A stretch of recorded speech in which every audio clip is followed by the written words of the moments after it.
So folks, good evening, good afternoon. So folks, good evening, good afternoon, good morning, wherever you are watching us live from. Welcome to this special edition of the closing argument. So as you may be aware, today is the first working day in this week. So we are happy to be here today again on the closing argument. So this is Truth 96.1. Wherever you are following us via radio, this is Truth FM 96.1. And other radio stations that are relaying, we highly appreciate if you keep relaying this broadcast here. So my name is Myean Torgbean. I'm your regular host and presenter of the closing argument. So tonight I'm going to start the show, and then I will join Mr. Jerome Gayman, Mr. Sylvester Pewee, Chiefs in Tomalin George, and the rest of the crew on to bring you the closing argument show. So welcome once again to our regular listeners, our regular followers of the closing argument. So today is the 20th day of the ninth month, 2025. Today happened to be a Monday. 15 minutes downside the hour, 9 o'clock. So welcome to the closing argument. Whenever you hear this song on your radio, this is the song that introduces the closing argument on Truth 96.1.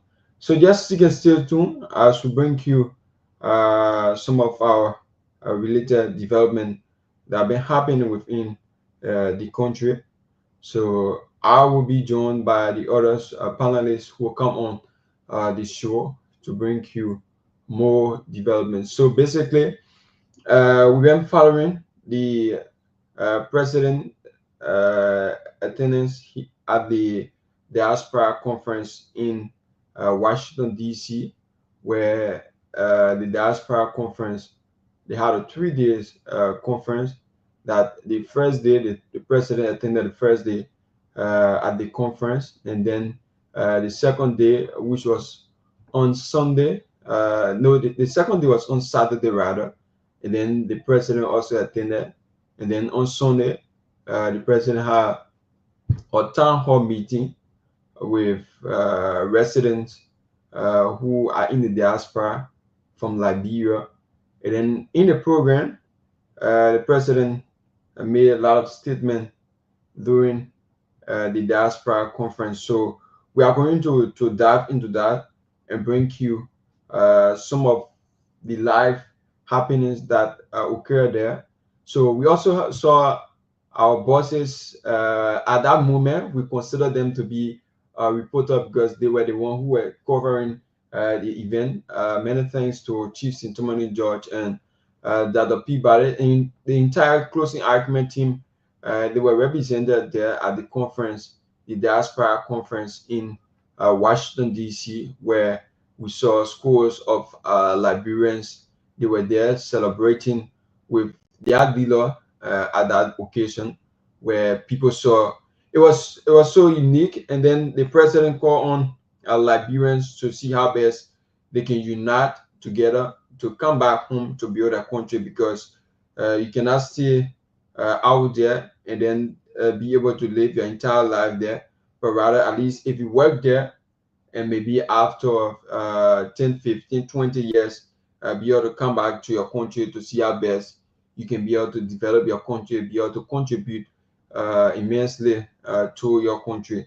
So I think it's necessary that what the president stated during the conference, I think it's necessary. He made a strong point that all Liberians who are living in the diaspora should be able to come back after many years, after investing in so many things in the United States, to be able to come back to invest into their country, even though they are there doing some good work, sending back their own contribution, investing one way or other, but their presence are also needed in the country to be able to come and then develop our country in terms of whether the political arena or whatever sector they believe in, or whatever sector you have your own expression to be able to come by and contribute to your country. I think it is necessary. So we will join our team to bring you more development from that. So we also saw during that same event, the media had a separate and exclusive interview with Tomo Fada, Deputy Speaker of the House of Representatives.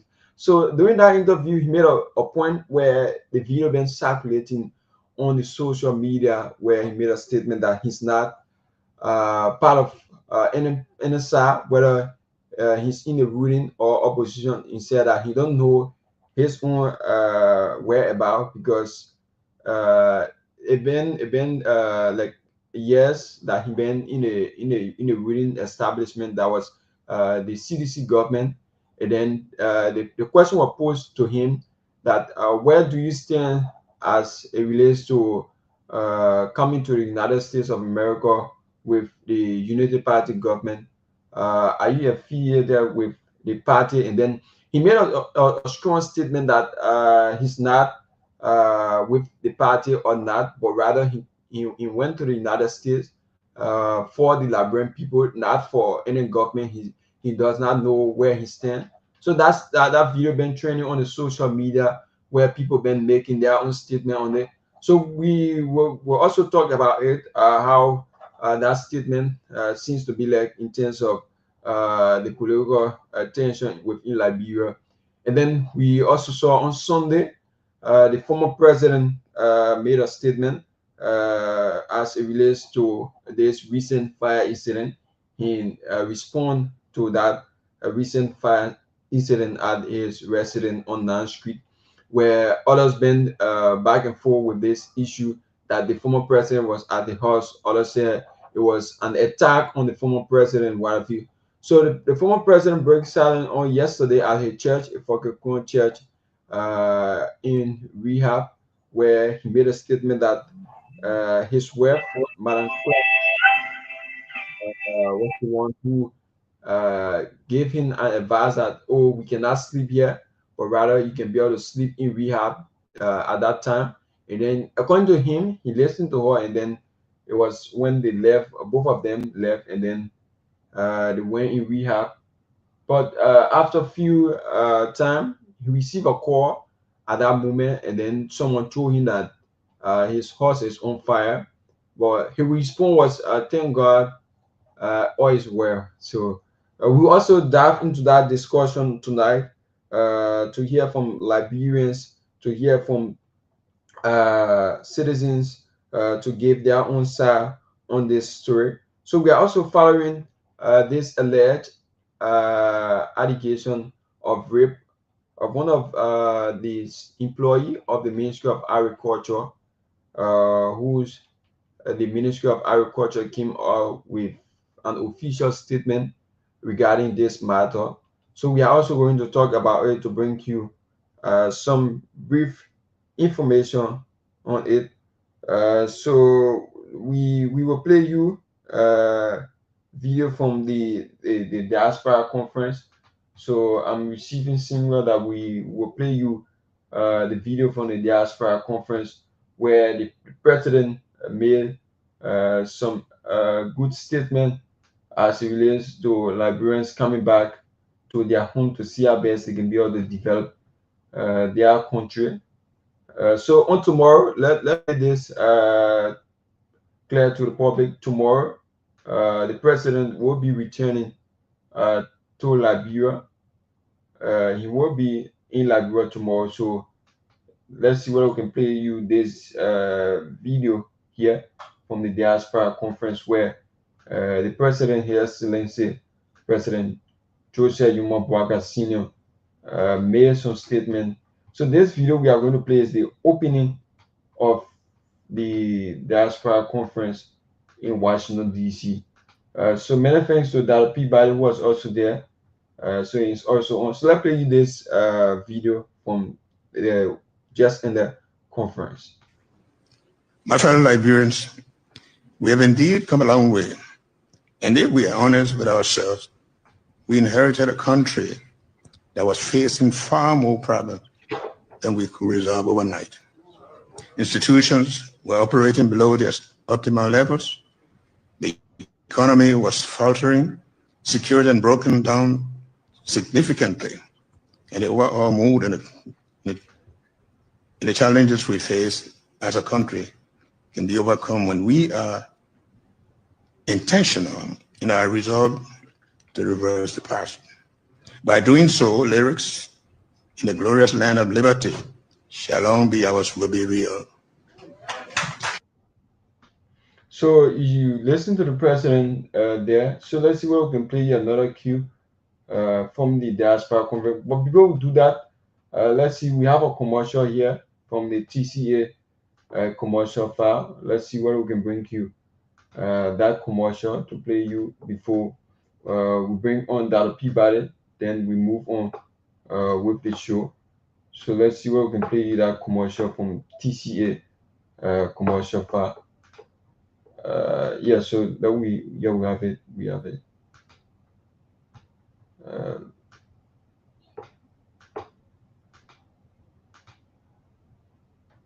Let's see where we can.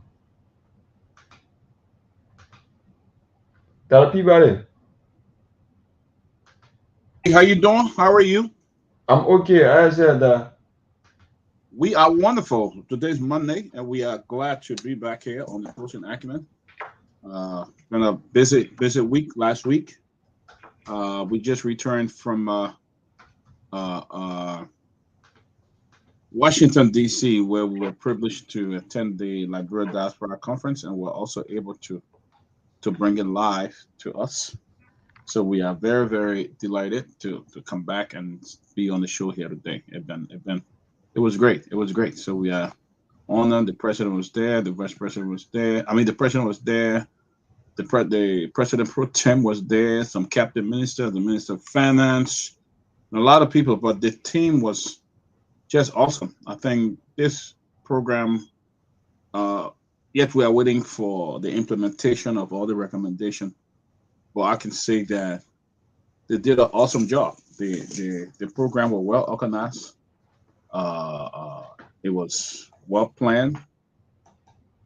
Non-political. You know, we were there as well, and it was non-political. We had people. You had people from different groups, people who were not political party members of the UP. They were all part of that program, and I think I can clearly say it was a good gathering, getting to know people. They had different Liberian businesses there as well, and they had different speakers and panelists. So I think it was good. It was organized. The fact that we're able to get out there and engage government officials. In spite of our video, you saw we interview a lot of people. We interviewed the Minister of Finance. We interviewed just everybody that came our way, and Liberians were very excited for that. So. Yes. So we were following also back and forth in terms of the president engagement at the conference. So do you care to tell us some key points that you jotted down during the diaspora conference, most especially not only from the president, other speakers that were there? Well, yeah. Most of the speaker I do want to talk about, like, for example, investor confidence. People want to come to Liberia who want to invest, but how can they? What's the confidence in coming to Liberia? What are some of the barriers that will to remove some of those barriers in terms of what they have to go through before they even start a business? And security was another key factor, you know, and electricity was also another key factor. What people wanted to know, how can they come about, you know, just to have that confidence in investing in our country. So that was discussed. It also talk about the Liberianization policy. You know, there was a slogan there: "Once a Liberian, always a Liberian." But the Liberianization policy, well, you got to give opportunity to Liberians who are there first before you even bring on non-Liberians to occupy a position. And one of the concerns I raised was the Minister of Labor has increased the price of work permits.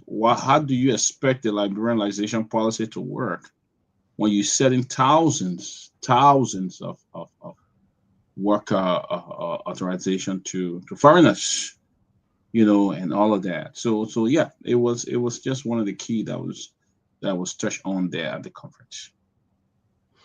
Okay, so basically, you attended.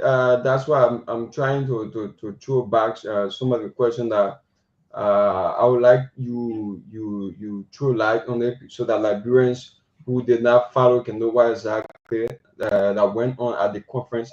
So this point that the president made, that calling on Liberians abroad to come back home in terms of helping to develop their country at the level that they should be able to move the country forward, to be able to develop the country on that standard that they should want it to be like. Yeah, look, Myean, the thing is, Liberian wants to come home. Liberians want to come home. Liberian want to contribute to the development of their country. There are lots and lots of skillful Liberians in America. I mean, professional, well educated, well trained and everything, that could come home. It's not that Liberians do not want to come home, but again, the confidence, they need to know what, if they come there, what are the opportunities available for them. Somebody will come home leaving a $150,000 job, $200,000 job, and coming back to Liberia. What is the guarantee? That if I come there and open my business, like at the conference, people even talk about the rule of law. The rule of law was quite challenging in our country. What opportunity are our people back home, our brothers and sisters back home, willing to learn, willing to give us the opportunity, and not feeling that when we come home, we're going to come and take their job, or we come and take opportunity for them?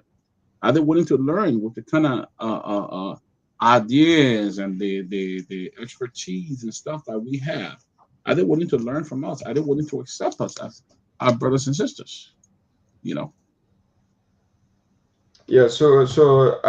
one of the things that some Liberians notice in terms of the security aspect within Liberia, where at times you leaving the United States of America, coming back to Liberia, where you have not 100% secure, but in terms of the standard, you have good security there, and then come back to Liberia, you find it difficult in terms of its security, because others will say you are risking your life coming back to Liberia, and then you don't have a specific rules and regulation in your country in terms of the economic is not stable, and lot of things, electricity, running water, you do not have it, and then leaving the United States of America, coming back to Liberia, is something like you are coming back to reduce yourself, or you are coming back to make yourself look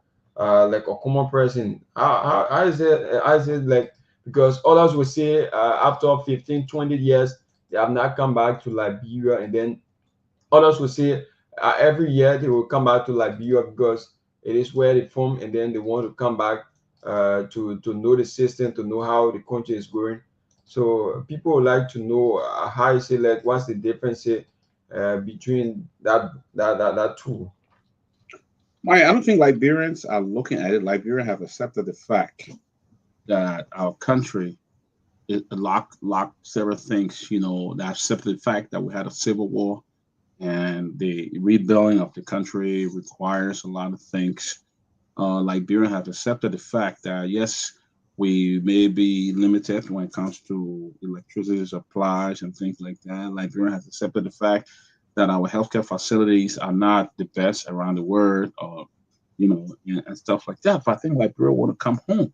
The chance is to give them the opportunity, on the basic thing that will require them to really have confidence. I mean, you can't come back home and try to raise a business or try to do something, and somebody burn you. Try to build a business, and somebody burn you on the money, and then you can't even get justice for that.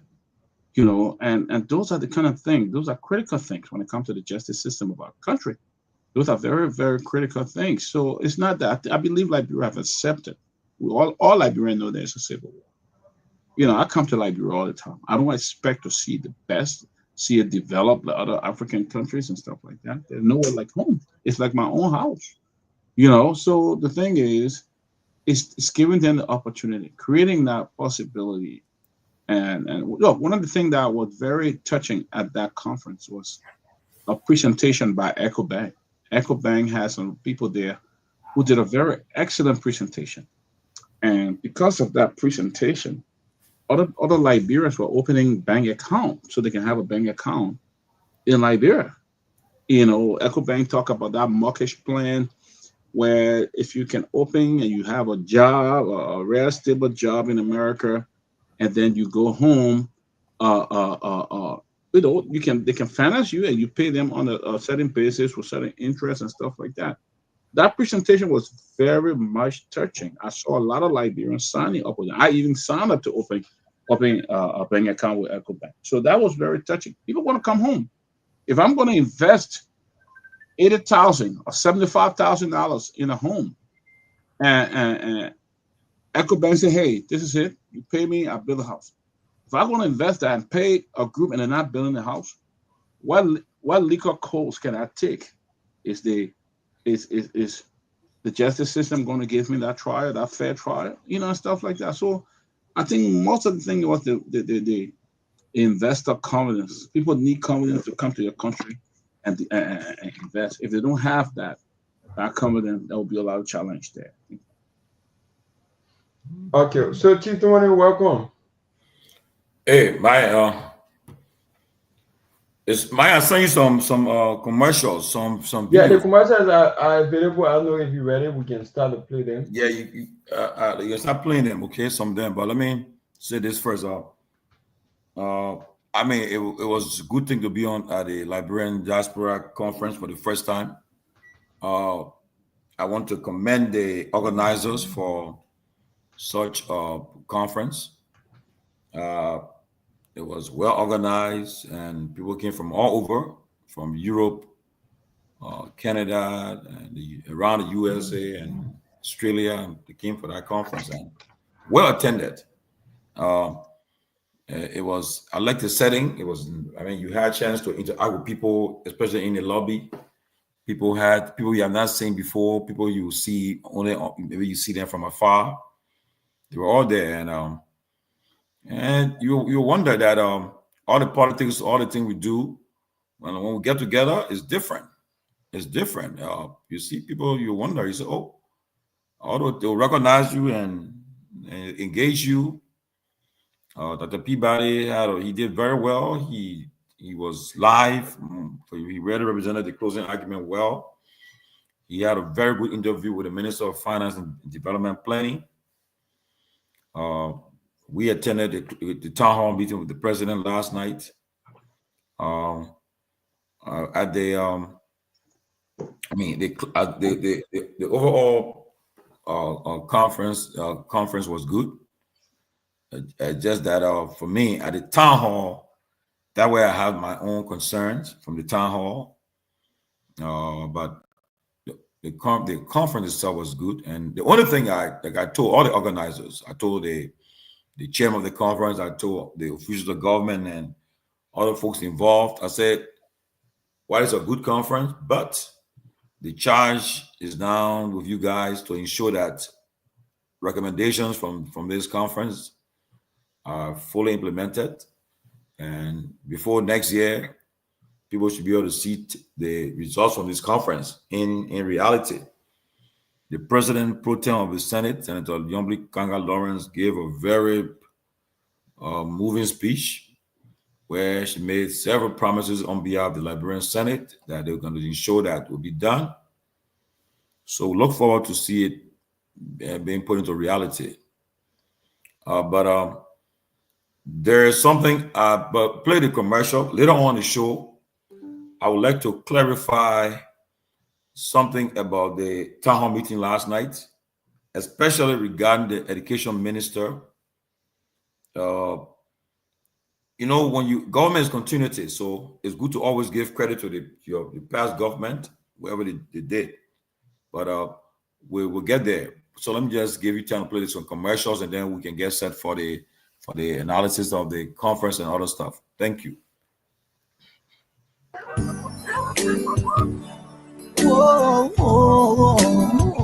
A mother's heart shines brightest when her child, once sick, is smiling and healthy again.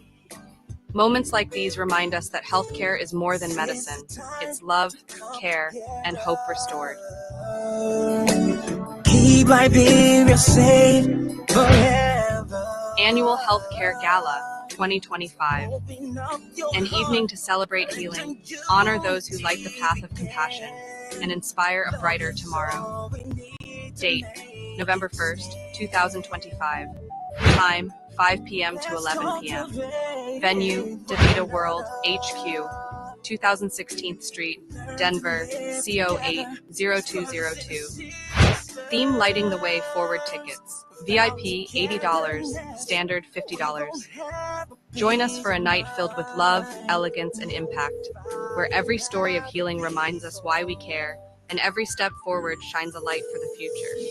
Reserve your place today, and let's walk together toward hope and healing. Care Africa.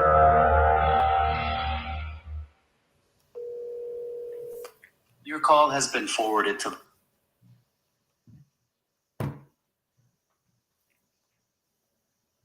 It's done. Okay, so just take it down. Okay. So this is Care Africa. This is we having the annual fundraiser in Denver, and in fact, they have a clinic in Grand Bassa County where they will be so we're sending our guys will be going on Friday to do a documentary on this clinic. Brother Henry is owned by Henry and his wife. They own this clinic in Liberia. Brother Henry, people, what last name again? Garguah, or something like that. I don't know his last name. I don't know the last name. Henry, they own this clinic, and guys will be going on in Buchanan on Friday to do a documentary for them. They are doing very well, basically giving the people of Grand Bassa County free health care. They have a very well-furnished clinic. Almost everything you see in a hospital, they have it in the clinic. So on Friday, our guys will be going there to check it out, and they'll be appearing on the show the following week. So just wanted to say, but there's I'll play the issue, the Torgbean High on, then we'll go to the World Bank, please. You send me a Torgbean High. I sent it to you. Like, is it a voice or? Yeah, I sent it to you. You see it?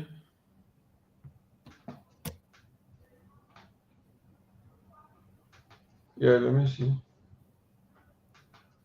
Wait, let me see. Yes, it. Is that it? Yeah, I want to hear it. Oh, yeah. Ladies and gentlemen, Facebook, Instagram, the entire lane of social media, the National Alumni Association of Topoh High School in the Americas invite members of the public to its 2025 annual convention taking place right in the first state of Delaware. The weekend begins with the meet and greet on Friday, October 3rd. Time is from 6 p.m. straight up to 10 p.m. The address is Sawyer House African Grill, 150 South Dopoh Highway in Newcastle, Delaware. On Saturday, October 4th, starts with the business meeting that will include the most talked about national election. It's going down from 8 a.m. straight up to 2 p.m. The address is 100 Wilton Boulevard in Newcastle, Delaware. Then the annual fundraiser gala starts at 6 p.m.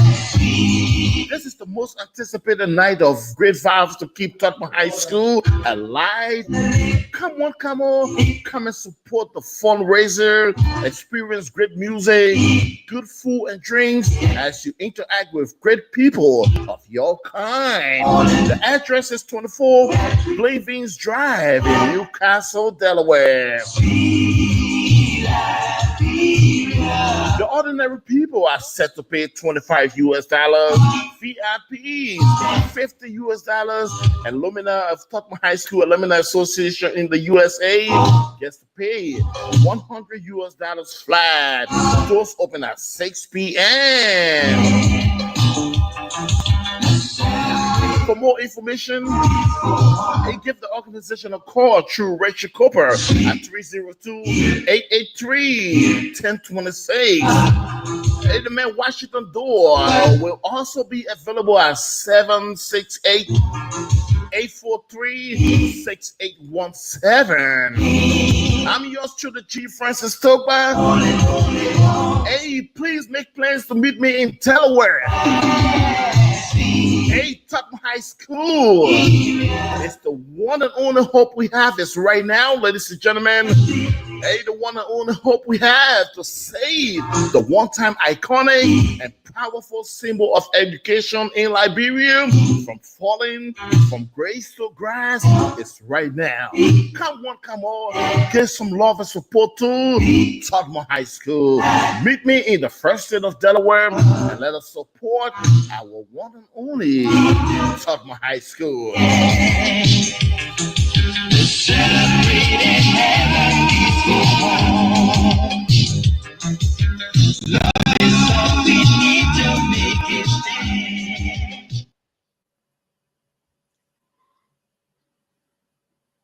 We have another one there again. What happened? The video wasn't showing. What happened? So. Anyway. So Myean, going starting from tomorrow, right? When the show starting to play, before we get on the show, be playing all the commercials, okay? Okay, all right. Yeah, I will cue them, play them before we get on the show so that we can have so they can get it. Well, also the one I want you to play, Johnny, welcome. Thank you. The one with the World Bank. I sent you one with the World Bank. I want to speak on that before. Yeah, you saw that one with the World Bank. Is it a link or what? Well, let me see.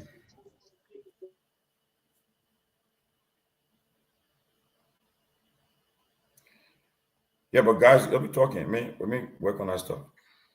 Peabody, go ahead.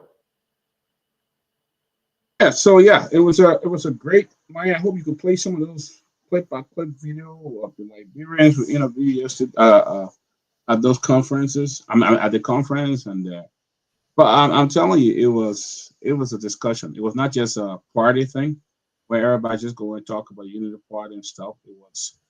It was diverse. I mean, you could engage people from different angles. What I like about the conference is that people were very conscious and respectful of each other. They didn't go there with the intention of that, know it all and disrespecting people and doing things like that.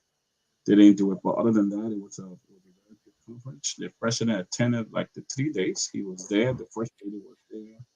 Government officials were there, like Reverend Dr. Emmett Dunn. Man, he did a wonderful job in terms of organizing. It was so organized. You go there, call your name, they provide you your tag, give you your bag, and give you your itinerary, everything for the program. So, I mean, Erasmus, I think, what's the name? What's it, Erasmus Clark? What's it? Erasmus Williams. Erasmus Williams, the deputy. Yes, they were all, I mean, they were available, they were taking questions and all of that. So, I think it was a good engagement. I saw people from every political party there, that had affiliation with some opposition and stuff like that. So it was a good engagement. What we look for is the implementation of the recommendation. That's what we want to see. What it's going to be like, what the country going to come up to next, in terms of the recommendation, in terms of the implementation, and that's what we'll look to see. But it seemed like the president seemed to be very open, willing to work with these recommendations, things like that. So I think it was well organized. It was well planned and stuff like that. Myean, what kind of video is this one? So That's the video that Chief Tomalin Okay. requested. Okay. Let me talk about this video. Okay. Let's do it. Let's play it. Yeah. Before you play it, Myean, yesterday at the town hall meeting with the president, the Minister of Education said that they have secured $90 million for foundational education. But then, so we try to make sure that we make sure we checked. We're trying to counter check, and so I immediately started to work and got on the phone with people from the World Bank and other folks to make sure that to clarify it. What I found was that the money she talked about was secured by the previous administration, and it wasn't secured by this administration. And that $90 million, because I thought you would have given credit to the past administration that they would have met. In fact, I was also told that the past administration left in the physical account of the Ministry of Education $1 million plus US dollar. I repeat, they left cash $1 million plus US dollar in the Ministry of Education account. And you notice the previous government started the model schools, building model schools and so forth. And when the new government came, they just completed most of the schools. And so the credit, a good government's continuity. So it's always good that when Madam Salif was leaving office, some projects she started, CDC finished, completed it. But I thought it was a good thing. I think some of them, they gave credit to her for that. So I thought they would have given credit to the past administration and said, well, we inherited this amount of money from the previous government, and so we're able to continue from where it stopped. I want to try to clarify it, but the World Bank came back to clarify it. This is why I'm playing this video. The World Bank was making clarification. Go ahead, Myean, play it. To be here. So you'll start hearing statements from those that are here. We'll be calling on the World Bank country representative who will make a brief remark.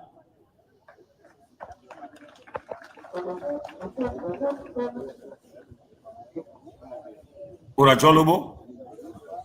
Good afternoon. Thank you for the warm welcome to Garguah. Excellency Vice President, You guys can hear it? Honorable Minister of Education, Honorable esteemed educators. It's not clear. It's not really clear. Ladies and gentlemen, all protocols observed. Good afternoon, and thank you for the opportunity to join you for today's commissioning of this beautiful school in Nimba County, Ganta City. Today's commissioning is a chance for us to reflect on what makes schools special and why we invest in education. The bricks and cement that help to build this space are just the beginning. The atmosphere in the secondary school is unique. It's charged with young energy, Myean, stop the tape. ideas, problem solving. Okay, what you do for us when we're talking, try to go through that tip and the part where the World Bank is making a clarification about what the project when it started, then you can click that part. We want to go through the whole thing, okay? And so we'll continue the show. Why you doing that? But so let us continue the show. Yeah, because we it's a whole thing, I think. So so Johnny and Peabody, everybody was, as I told you, said earlier, we were at the diaspora conference. It will be an annual affair, well attended, and people, like we said, came from all over the place. And the whole goal was to see how Liberians in the diaspora can contribute to the national development in the 4 miles of the country. So Liberians came to engage them. But again, so for instance, if Liberians want to go and do business in Liberia, all the bottlenecks, how it can be avoided, you go through all that stuff and so forth, and how can Liberians take control of their own economy, the challenges they face and they are facing, all discussed. So hopefully, with all the recommendations that, okay, Liberians should be able to do this, X, Y, Z, you can now come to your country and you can get things done. You have to go through all this stuff and so forth. And like diaspora Liberians, they will remit almost $800 million to the economy every year. So people are saying that money you're sending, just send it to your relatives and friends. But imagine if it was going in towards some investment in the country, how much the economy will be affected, you know. So that's what we're talking about. So Liberia, most of the best brains and some of the best minds in for Liberia are all in abroad.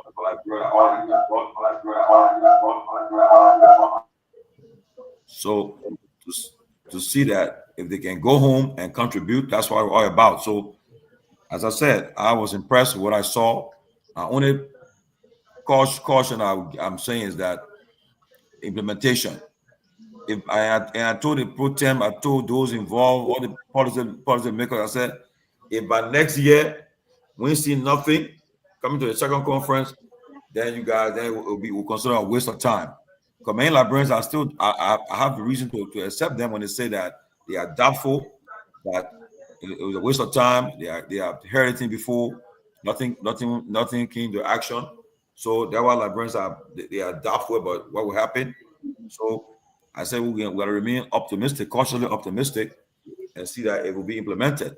So, for instance, that's what Liberians will have a commission, have a say in the parliament, in the legislature. So and then we'll have that. If that's the case, we'll do our own stuff here. People will be representing us there in the legislature, in the Senate, the House. I'll have a voice there. Let's see what happens. If we'll get it done, let's see. Also, for Liberians, we ought to vote. If you can't go home to vote, you can go to the embassy and vote. We want to see it happen. So we want to see all of this will happen. So that's why some of us were a little bit excited by it, but want to see it being implemented. So that's where I'll stop for now. Yeah, Johnny, welcome. Welcome, Johnny. Welcome. Yeah, thank you, my RA brother. And let me also congratulate you, Dr. Peabody. Even though I didn't follow the show, follow the entire program, but a few of the spots I followed, I really, admire the way you were trying to play that role as a journalist. I could see Peabody, and as I heard you trying to interview people, talk to people, I could see you trying to be like a journalist, trying to ask the questions that would make Liberian people interested in the conference. So thank you so much for everything you did. You wouldn't have done more than that. That was the best you did. I appreciate it. And I appreciate the closing argument for playing that active role to give us opportunity to follow what was happening in Washington, even though I didn't follow it entirely because I was between work and other activities, but I saw it in bits and pieces. Like people, like my brother Tomalin is saying, all of us in Liberia, even friends of Liberia, we all hope for the best of Liberia. We all hope for the best that we will be proud of as a country, as citizens. So whatever happened in Washington, we appreciate the effort, the energy, the time put into it, but we are waiting to see it being rolled out. And the burden is on the government. If the government of Liberia recognizes that they have the burden, they are the duty bearer, then I think then we are on the right path to see changes unfolding in a rapid manner. But I have a little bit of concern about the readiness of our people. I have even though we're not too old, but we have some experience now being around in Liberia and seeing something happening in government. One thing I have noticed about Liberian government system, we don't make follow up. I know during Madam Sarita, she paid visits around the places. People promise Liberia things. People promise to get engaged. When she returned to Liberia, those are accompanying home. That is where I have problem with carrying a huge delegation with no laid down tax. So I'm expecting that all those that want to trade with the president, I hope everyone has to have specific duty to take note, to take information, to take note of everything. And when you get back, you do debriefing with the president. What did we achieve in the US? We went to UN. What did we achieve out of UN? What did we achieve out of the diaspora conference? Where are we to make effort to move into? Do a debriefing. Then you do a metrics of areas where you need to focus on to impact the life of the people in Liberia.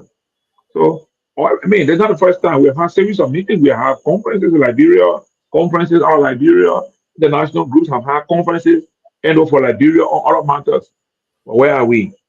So I'm expecting and I'm hoping that our government, even before they return, even while they're in the US, they should start compiling their notes so that when they come back, the first meeting, when they come back the first week, do immediate debriefing, take stock of things, make a plan of action, take actionable points, and make sure we give timeline and begin to respond to those things. Then those who were involved in that process will be happy, will be glad that they went to a conference. Their contribution to the conference was not in vain. But if that is not done, like Tomalin said, then it will appear like a waste of time, waste of energy, waste of everything. And I don't hope for that to be the case. Even like my brother Peabody, going there playing the role as a journalist, it was tough for him. You know what I mean? You find yourself in your terrain where you're not trained to, when you try to do something because you want to give the public access to information or what's happening there. So although every part that play a role in that process, everyone, I mean the organizers, the securities, the speakers, everything, the way we will appreciate them is when we return, we take actions that will lead the country towards achieving those things that were identified or spoken about in our place. You can put into category, they got some that will be resolved in 6 months, some will be resolved in 9 months, some will be resolved in 12 months. I mean, you can put those things into category and then you can give us feedback.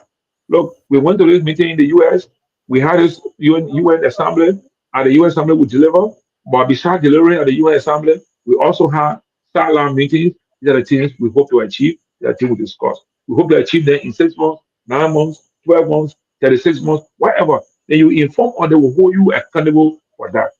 But if you don't want to be held accountable, then you will give us a vague report or vague feedback information, which will not give us the opportunity to ask questions or we accountable. But I mean, let me say thank you to the organizer that joined the rest of the team.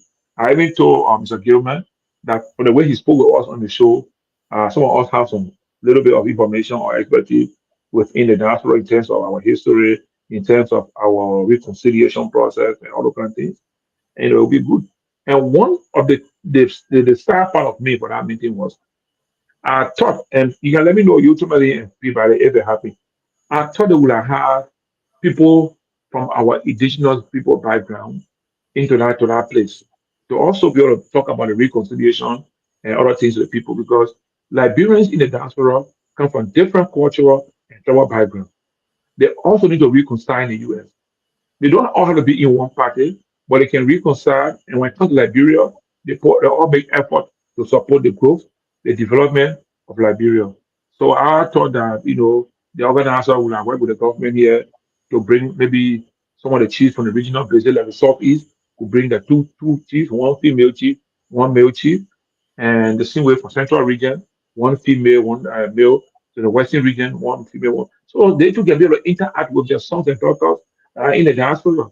I mean, I'm saying this with the assumption that they did not care people from them, but if they did care people, then that's good. So that's why I can say so far. And let's keep the conversation going. That's my initial response to the conference and the visit of the president in New York for the General Assembly. I think Johnny struck a good point before you come on. Yeah. Johnny struck a good point with the traditional Liberian. I don't remember saying a lot there. I really don't. And I think that could be a very good recommendation for the committee next time. Let's have some of our indigenous folks there as well, so they can be part of it. Let them provide us from their own perspective in these different towns and villages. Let them provide from their own perspective on how they want to see things. I think that's an excellent point. Very excellent. Yes, very, very good observation. And welcome, Pewee. Very good observation, Johnny, because especially when we're talking about reconciliation, I know the president, in his closing remarks, he mentioned about the reburial of President Torgbean and Samuel Doe, and we talk about reconciliation. I think doing the town hall event last night, somebody asking, said, okay, what happened to those who are alive, those who were affected by the war? What are you doing about them? And he said, I think he said he got plans for them. But the issue about our traditional leaders being involved, I think that's a very good thing, and that's something that I think the organizers should be aware of, that they left out one of the key components of our reconciliation process, our indigenous traditional leaders and folks, because at least some of them should have come. At least they should have taken from every county, at least somebody from every county, a male and a female, you know, to have brought them. Yeah. I understand the conference was for the diaspora Liberians. So they have Liberians, they have the delegations from Europe, they had the president of the Liberian Association in Europe, they have people from Australia, and another guy came from some country I never even heard the name before, not Liberian there. So I think basically I understand the point, but just recapping here, they were mainly focused about Liberians in the diaspora. Yeah, I agree. But at the same time, too, I think like George Johnny saying, you should take representatives from these people because in as much as they brought people from Liberia to come to, the traditional people should have been included so that at least they can. Because you're talking to the poor in diaspora, somebody want to, so at least you're talking about somebody want to go and invest in the interior. So the chief can tell you, they'll tell you, say, well, you ask the question, say, well, so what the process? Won't get, because you go in the interior to invest, to do business there. They say you gotta meet the town chief, all these things, you gotta meet them, and they will tell you so I mean, all this stuff gotta be, would have been, I mean, you have never brought somebody from each of these places from the county to help them too, because that's a good point though. I think a good point. But what the diaspora cover, I agree, but I say now too, I think bring pieces for everybody, you know. You know what? But you know, people, the good thing is, if they have been there, I think their presence will going to even you know, motivate the diaspora Liberian, because they are from, all diaspora Liberians are from the same ethnic groups. You know, they consider ethnic group. So you imagine if somebody has left the country since 15, 20 years, and they see somebody from their region, typically from their region, talking about they are here from this region, they, you know, the kind of relationship that will be there to support the diaspora conference will be good. So I hope that next time, you know, similar meeting, they will consider that if, you know, it takes a priority for them. But if I were the organizer, I would never have forgotten by inviting, you know, people from the branch, especially so our indigenous leaders who are the owners of the land. Yeah, I agree with you. I agree with you 100%. But let's welcome one of our chief political strategists, the new progressive, Mr. Sylvester Pewee. Welcome, Sylvester.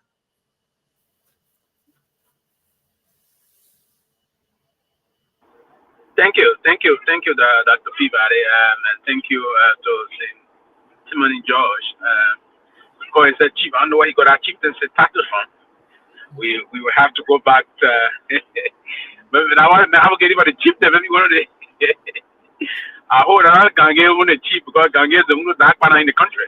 No, so, the former vice president at Dagbana now. No. We don't have one Dagbana, and that's it. We don't have one Dagbana. It's Dagbana, Dr. Charles Gange Taylor. Anybody that is supposed to be a Dagbana is not a real Dagbana. It was clear. The traditional, he would now maybe transfer that title to, he will give it out. And I think they can only get that one when he's no more. But he's the only Dagbana, and he said it in court. He said it. He said he's the only Dagbana. Yeah, he's the only Dagbana. There's no other Dagbana in the country now. He's the Dagbana. The chief zoo and all that thing. So, but beyond that, I can remember one of the time that was 2000 or some of a program the MP we were having. It was in Hotel Africa. Eddie Snow, I think, was the MC for that program. And then Eddie Snow turned to call him. Eddie Snow called him Siri Allen. And then Snow said, "I will now call the podium Chief Siri Allen." Gange corrected. He read that. Gange said, "When I'm here, there's no chief." Yeah, there's no chief. There's no one chief.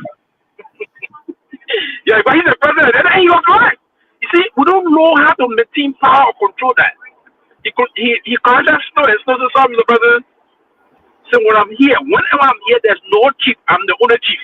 You know, so sometimes you see, you need some very charismatic leader or thing, but it's good to be on the show this evening. I think a lot of okay.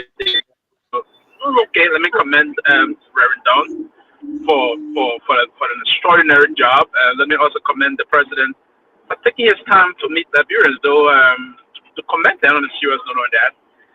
My only little thing I will hope to them now is that the way they handle the only aspect of the way they handle the town hall.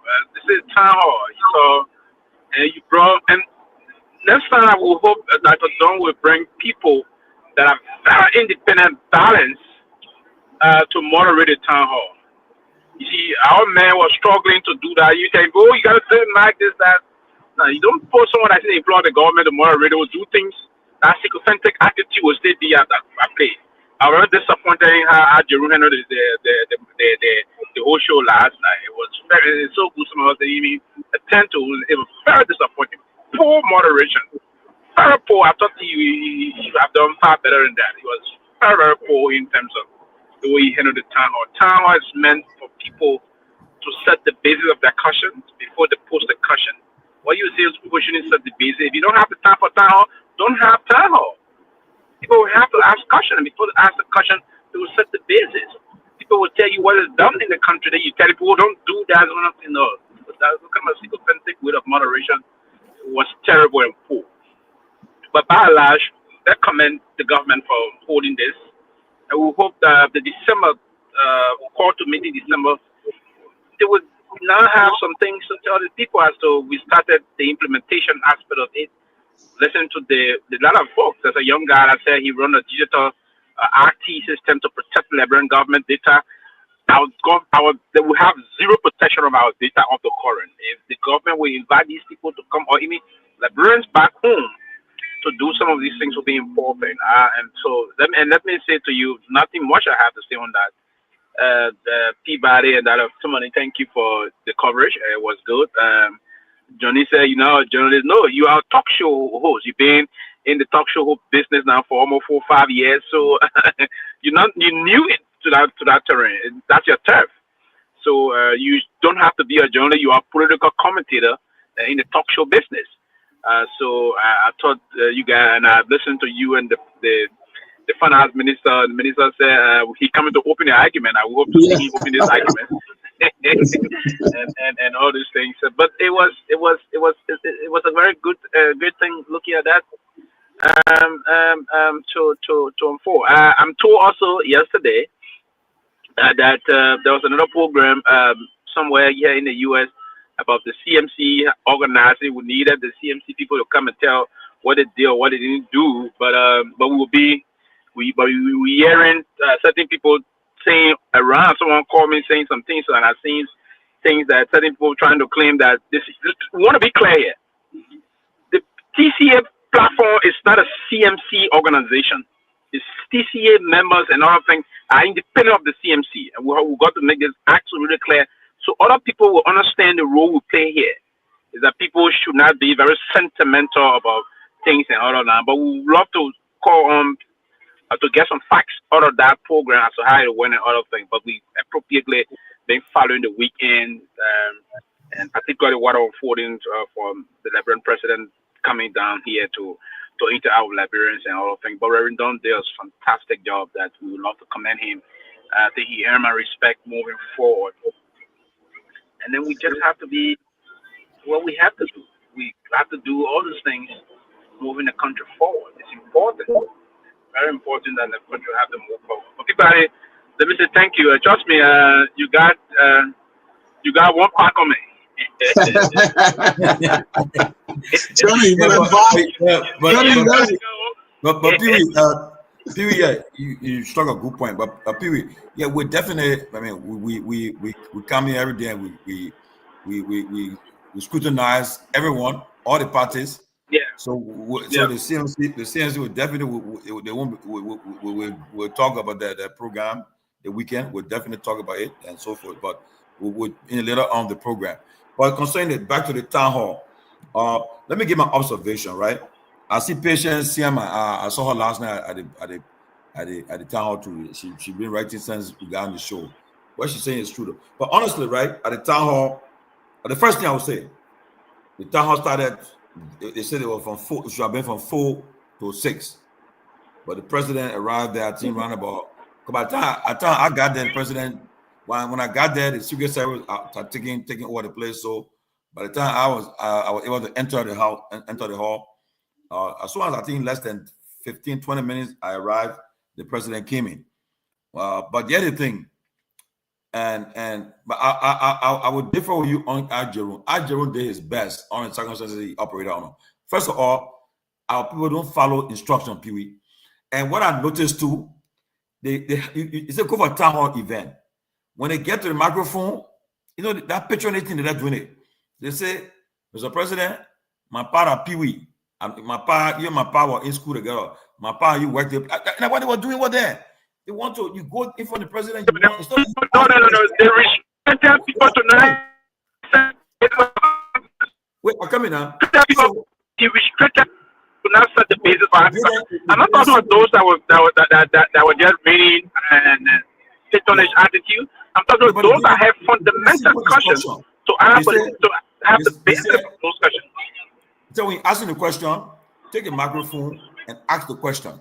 But what they were doing, but they said they won't leave. They said don't avoid giving permission of your question. Like you won't talk about give reason why. You will talk about another 1-2 minutes. We ask a question, and Jerome repeated it. And when he repeated it, they weren't following it still. And as a result, he was getting frustrated too. So honestly, our people they get instructions say forget about giving premises, forget about telling the poor hello. You not say already, but they will come. Mr. President, hello, my mother, my father. That's not what you were there for. But my observation. Look, we should establish the fact that we have our president is an elderly person.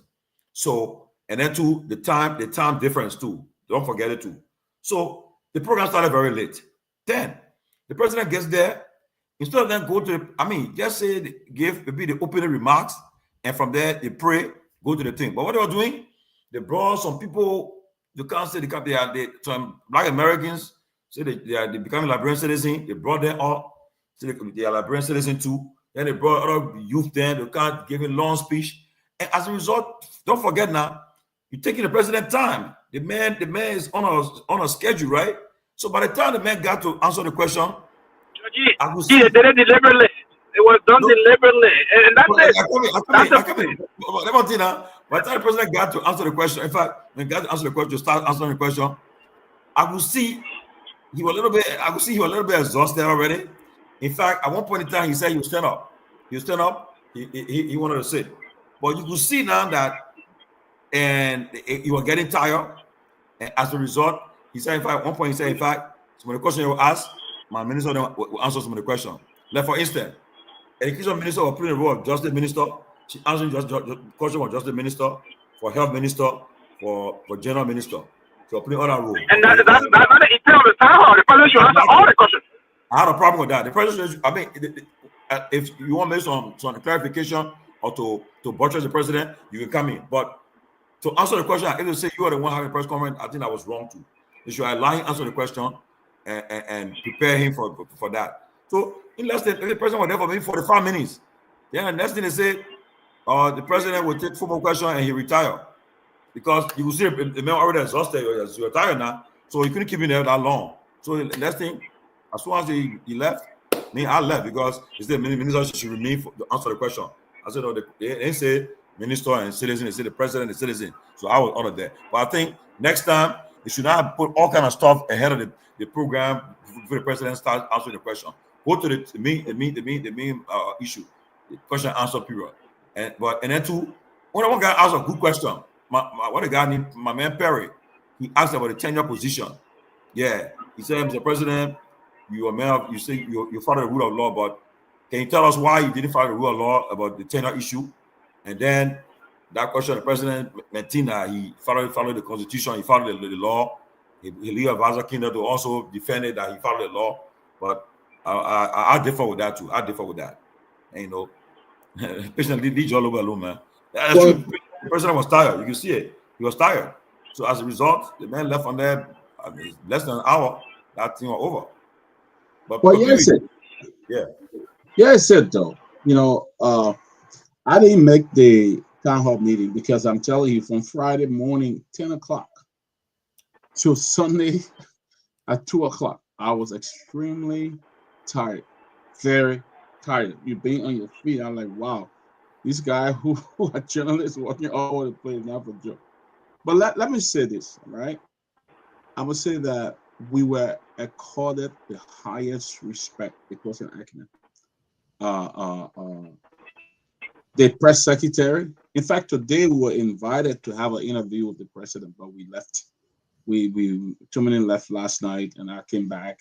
You know, but we're accorded the highest respect. I'm telling you, the entire committee, the government delegation. In fact, the Minister of Finance said to us, you guys are one of the most transparent group I ever seen. He said, you guys, I watch your show sometime. He said, I apologize for Tomalin because I want to really come on, and the time I wanted to come on, I just been busy. But then, right on Saturday, I just happened to run into him. I said, you know what? I will take him by surprise. I'll go live, and I think, Mr. Minister, you live. And that's how I called him. And he sat down there, and we talked about the University of Liberia, the situation involving payment.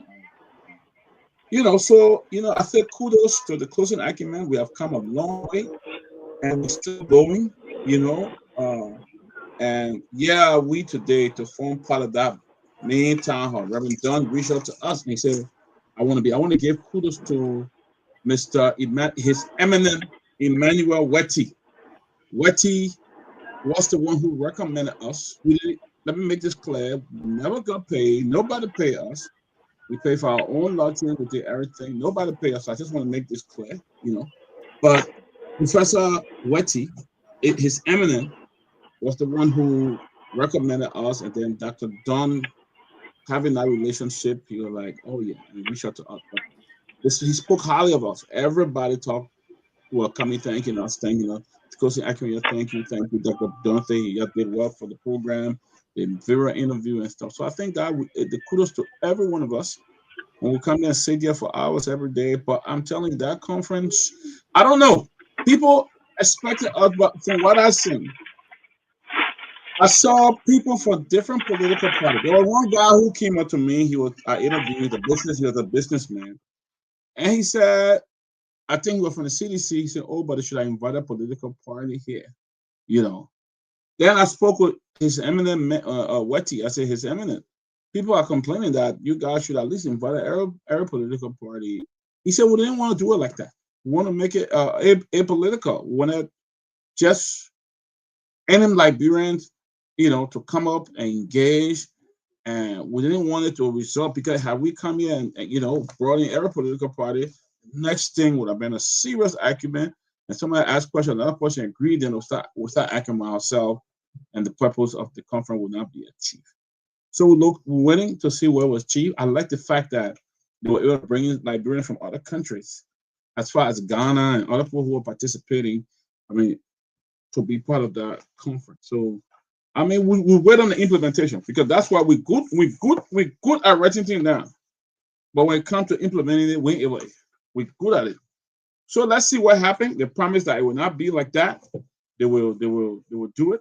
And you know, it was good. And there was some time to meet and greet. You know, I had a chance to drive around DC, which I go around DC, which was my first time doing. You know, I don't like the traffic there. I don't like the turn, but it was good. It was a good thing. And I hope that we came home with a renewed sense of engaging our people back home and stuff like that.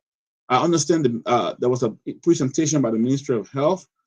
Myean Peabody presented that. Myean Peabody did that on behalf of the Minister of Health. They did well. Conference. There were a lot of disagreement when they had a town hall meeting with the health town hall meeting. I mean, most of them complained they didn't have much time to actually do the presentation. Some people didn't speak. We had a man from Atlanta. He worked for the Center for Disease Control, Peter Pay, a Liberian. who moderated that. But there wasn't much time to speak. I think what really stole the day, what really attracted people that day, I can tell you, Johnny, it was the presentation from EcoBank. If they haven't gotten that much customer in America, they got them this time. A lot of people were signing off to open bank account home, to take advantage of EcoBank loan to build a home and paying small interest and things, especially in your own country. That really stole the show. I can tell you that. It stole the show.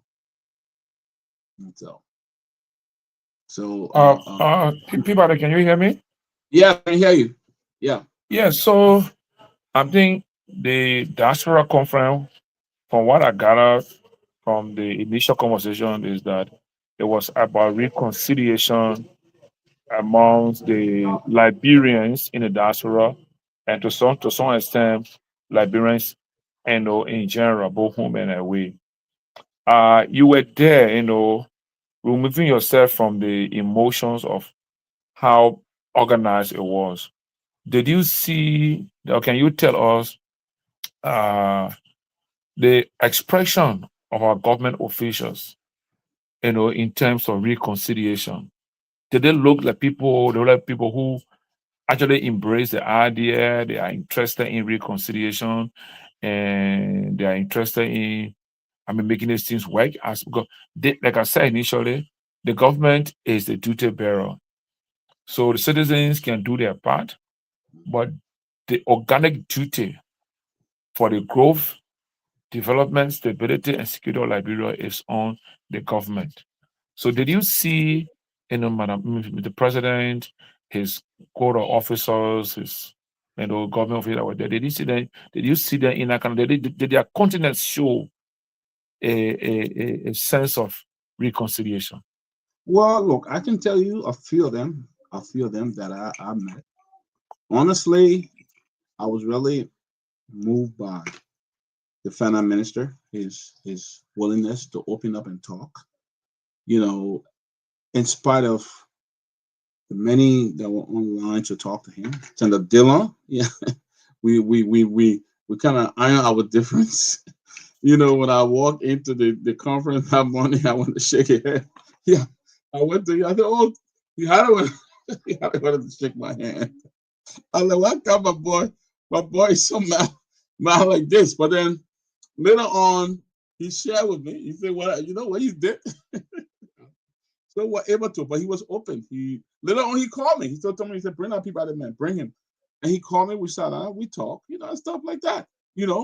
Senator Yomli Konga, she was very exhausted, but we made our way to where they were, and she came down and spent time, 15 minutes, and we were all talking. These are people that we criticize every day. We talk, but they were open, they were willing to talk. There were some ministers that was very open in terms of reconciliation. They wanted to do certain things. There were some who were just into themselves. Unfortunately, maybe, I don't know whether it's the exposure, but the agriculture minister was just sitting there by himself. I didn't see him doing a lot of interaction, probably only with people that he knew. And the purpose of this conference was not just to sit with people that but to get out there and engage other Liberians, and get there. I saw people and I just started having a conversation. I didn't know where they were from. I didn't know where they were Liberians, but we started having a conversation. But I forgot to say this.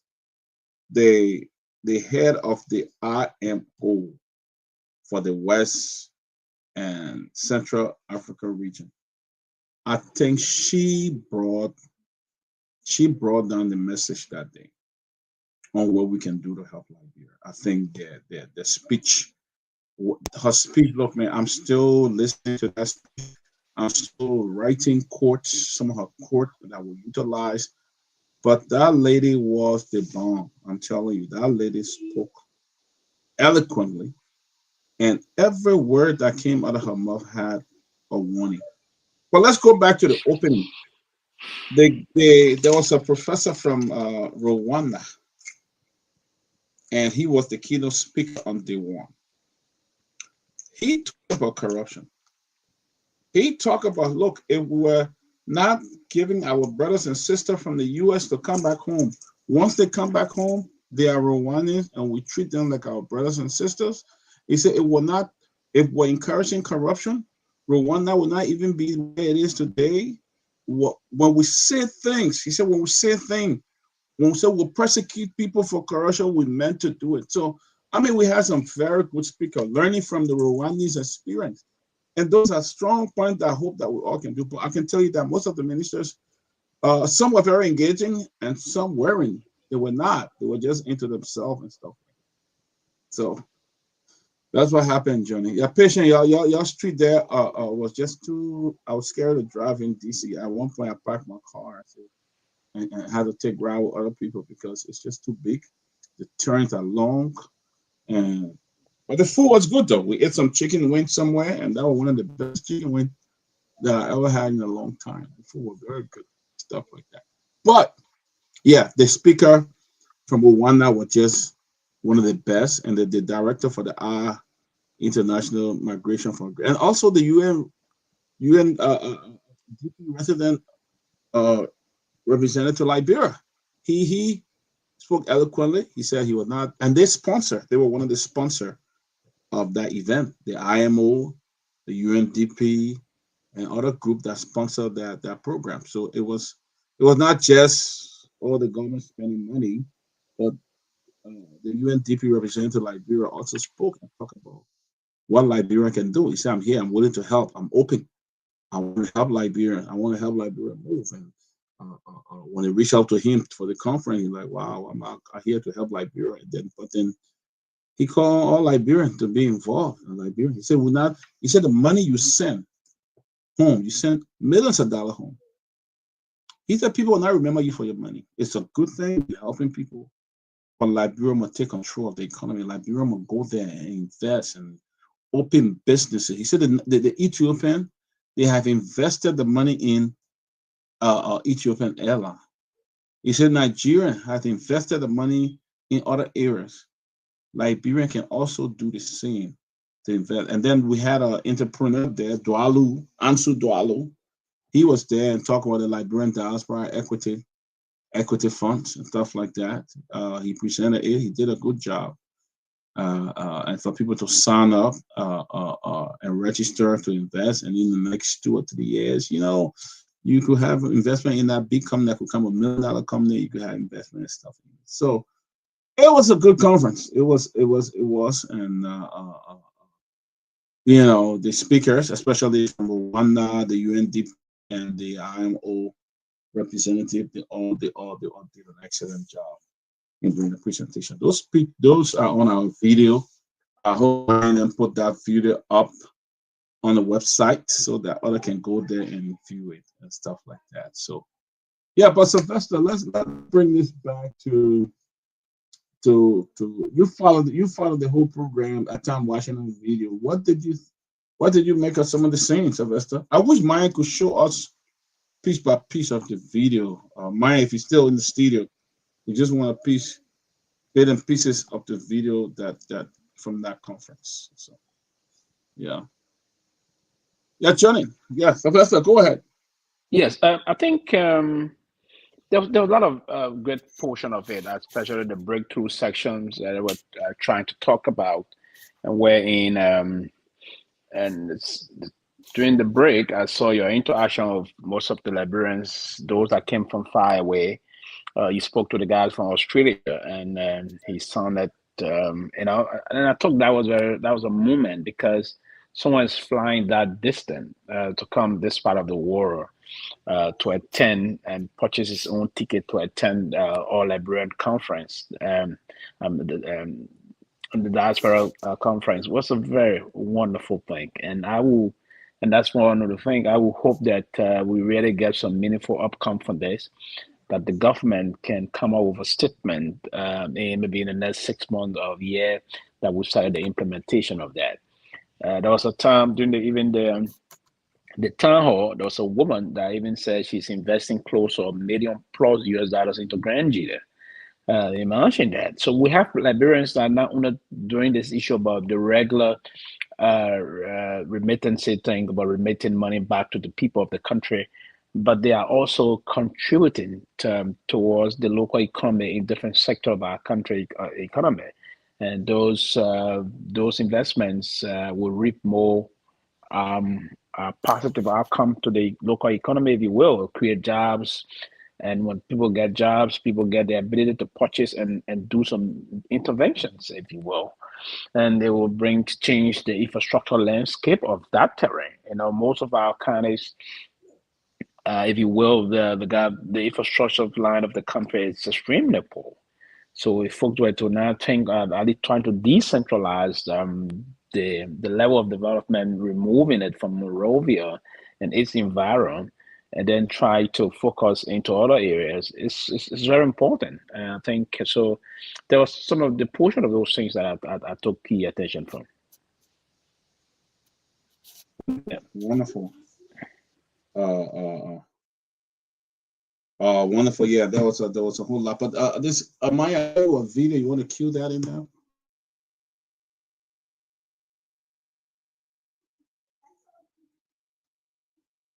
An alumni of the University of Liberia, they want me to ask you what is being done to alleviate the current situation in Russia. Well, in terms of greetings to the police. Yes. He's here as well. I said it right there. Yeah. Well, I hope things are being done. Yes. Thank you. A host of things are being done to alleviate the problem of the university. We are on the board of the university now. And also, as finance minister, we are interested in the university. Government, one of the things I need to tell you is that government has not reported all disbursing budgetary allocation to the university. Last year, the university was budgeted an aggregate amount of 33.6 billion. Almost every dime of that amount was given besides, I think, 16,000. In the budgeting process, that is a red fee. So, all the noise the university got from the government in budgetary we do not delay disbursements to the university. What the university was requiring was additional funds above their budgeted amount.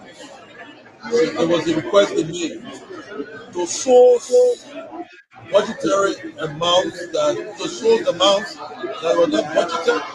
There are a lot of complications, a lot of is a typical example of what they call off-budget. Mm-hmm. So the university get an off-budget request.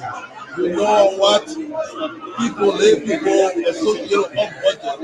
They think that off-budget requests represent legality and whatever. But besides that,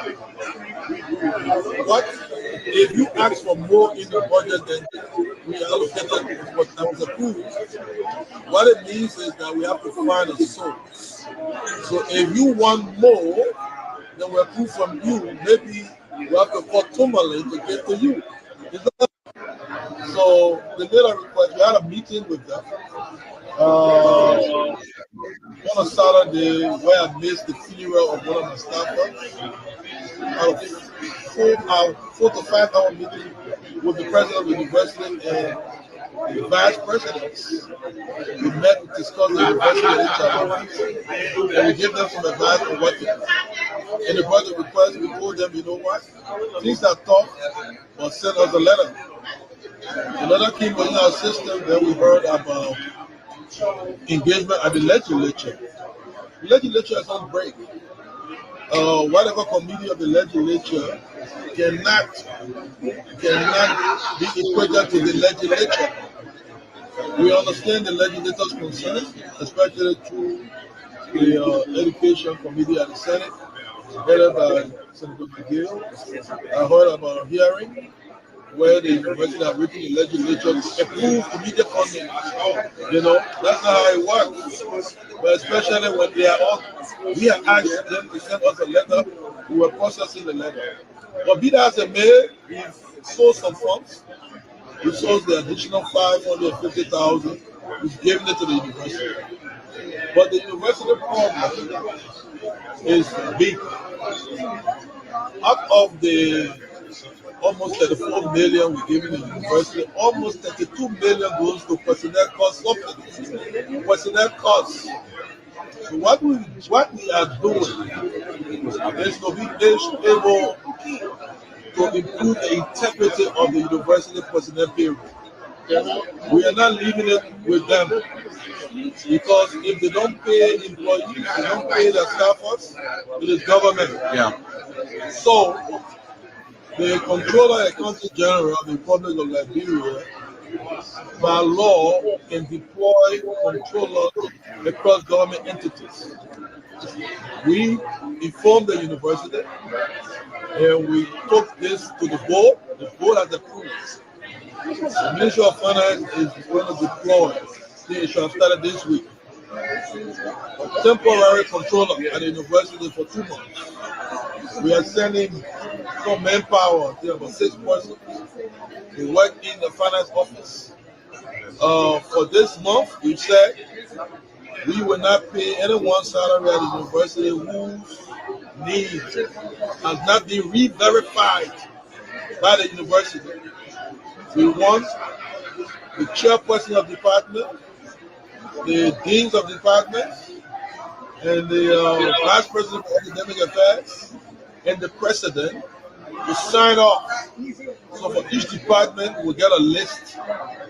Say, Peabody, Dr. Peabody is an instructor. The chairperson will sign off. There'll be a whole list of all the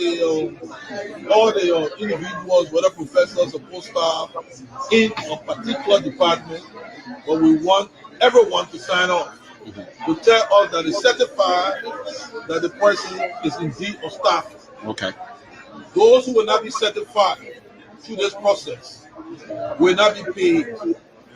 There are indications that we will get enormous savings through this rigorous exercise. What we have to show the university is that whatever we get, we save to get back to the university, not taking it out. Okay. But we will not allow fluff. There are indications of those. So we are working with the university. This discussion was carried to the board and approved by the board that has also approved it. So we're rolling it out. After the 2 months, we give the university a report. We want to be able to put the university on a sustainable financing plan. I was budget director and minister of finance. We took the university's budget to just around 500,000 to about 15 million before I left the Ministry of Finance in my first team. Dr. Dennis was president. And one of the reasons why he was doing 2 commencements every year was because we were funding the university sustainably. We want to be able to do so again. Over the past few years, things have happened. So we are trying to, as I usually say, jar the river a little bit so that the river will get stabilized better. But we do not want the funds that we gave into the university to be ending in pockets that do not relate to the university. So, by and large, we start at the beginning. We pledged to support the university that will mobilize and even donor financing for the university. We've also encouraged the Liberia Water and Sewer Corporation was there doing some studies, estimates. They're going to help with the bathroom facility.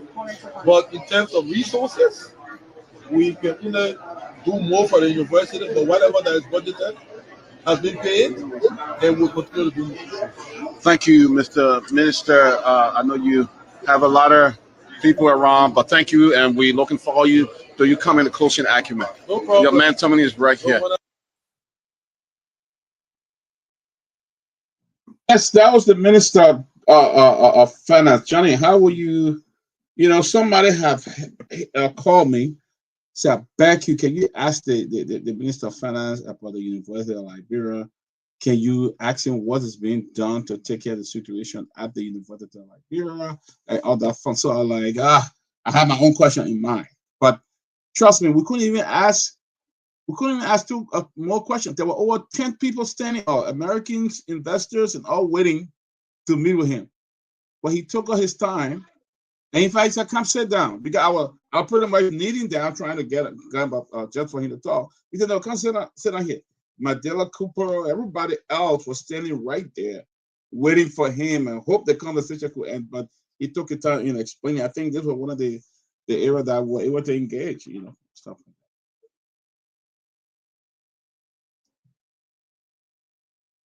You muted. Okay, yeah. Hello, Peabody. Yeah. Yeah. So I'm sorry I didn't get you too clear, but I'm sure you were asking me for my view on the interview with the finance minister. Yeah, your view. I mean, that the people that we have heard very good responses from government officials for the past 2, 3, 4, 5 decades in Liberia. And what the people of Liberia want now is action. So all that he said, what we want from him and the government is to implement those actions, those policies and systems that he's talking about. I mean, the young man, Garguah, is known for, being that kind of person, speaking in that kind of form and manner of being more about being political or, being persuasive. But I think what we are hoping for as a country is to see the best for Liberia. And the University of Liberia and all other educational institutions in this country need to be upgraded as fast as possible. This will help to even improve our image as a nation and as a people. It will improve our image in the sense that our analytical skills, our presentations as a people, as a young man or young woman from Liberia, will clearly indicate that Liberia's education system is fast growing and doing better. And so all we can say to this government and all other government is that we need to improve our educational system. We need to support our public educational institutions from primary, secondary to tertiary, vocational. We need to do those things. And we need to make sure that our national budget considers the well-being of the people of Liberia. And the well-being, part of that is education. The right to be educated should not be a matter of promise or a matter of favor. It's a matter of duty, a matter of obligation. Your duty as a parent, let me take it to the family level. Your duty as a parent to take care of your family, your children, their education, their health, their shelter, their well-being is not a favor by you as a parent. So similarly, the government's actions or inactions are not considered by us as favor. They are not doing Liberian people favor. It is a duty, it is an obligation that they took the sign off to, they took the oath to perform, so they should perform. When they perform, they will have less talking. But if they don't perform, they will have more to talk, more to explain, more justification. Once you perform to the best of the people's interest, people's expectation, they will talk and you will work. So instead of talking plenty, let them work.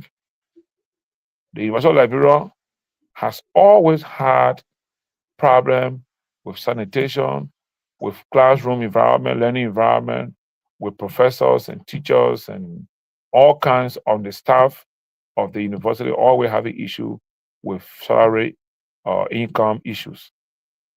We are just hoping that the government will consider the interest of the people when it comes to education, when it comes to health, as opposed to the interest of the few Liberians who occupy public offices.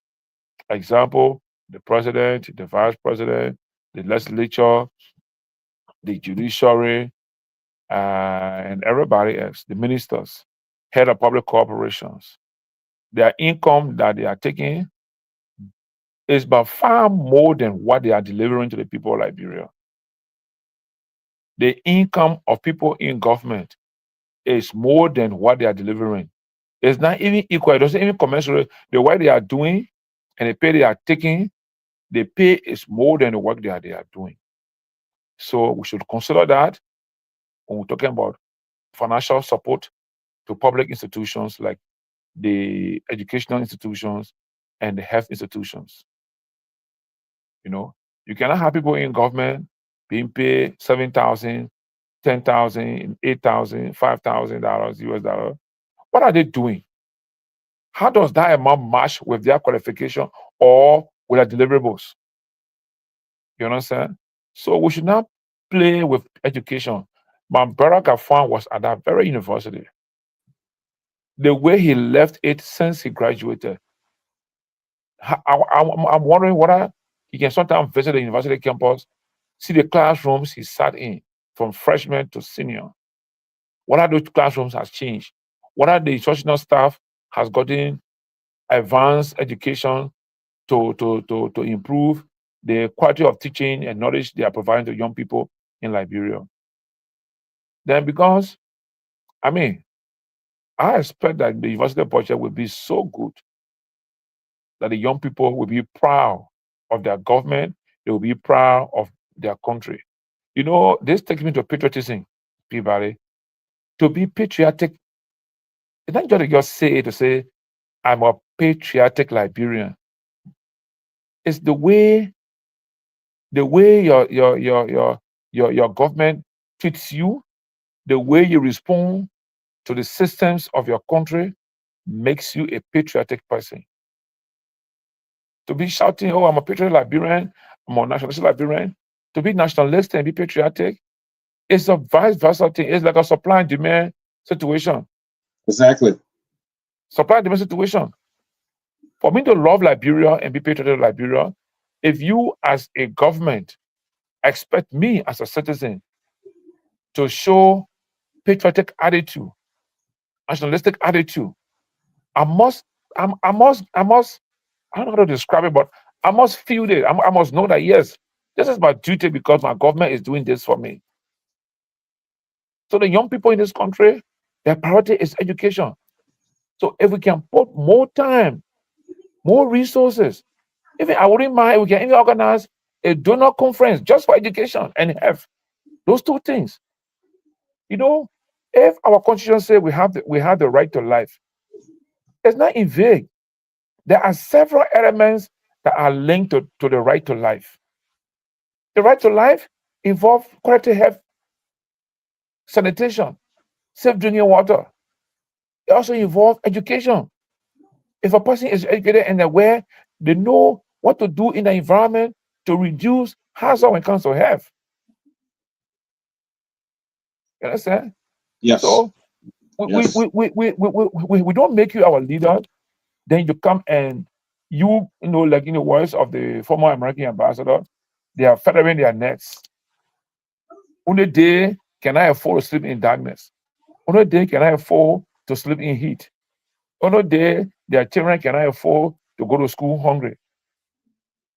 Their children cannot go in classroom that does not have sitting capacity. Cannot go to classroom that will not have a good person or not have a prepared and qualified person to teach them. No.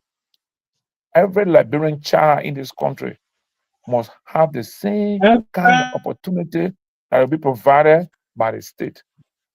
So for the University of Liberia, that's not all to it. We have the public schools, we have Torgbean, we have all the public schools in the country. How much are we doing for them?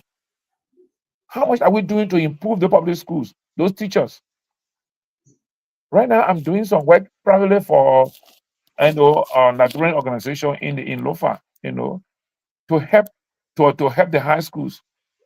The data I got right now is many teachers there are voluntary teachers, even in public schools and in private schools. I mean, I was just in Bassa, in a place called Wakatown. I met with a young man that has come through my tutoring, my mentoring as a conflict resolution person. I've been happy to educate them to know how to get involved with conflict resolution, how to seek for access to justice in the community, how to advocate. The young man, I didn't even recognize, he recognized me. He's serving as a vice principal for a school in Bassa. He has an AA. He's now working on his BSc at the Grand Bassa University. Meanwhile, in that school, only he and the principal are on government payroll. You understand? Only he and the principal on government payroll. And that Gion High School in Wakatan has 11 teachers. 2 are on government. The 9 other teachers are volunteer teachers.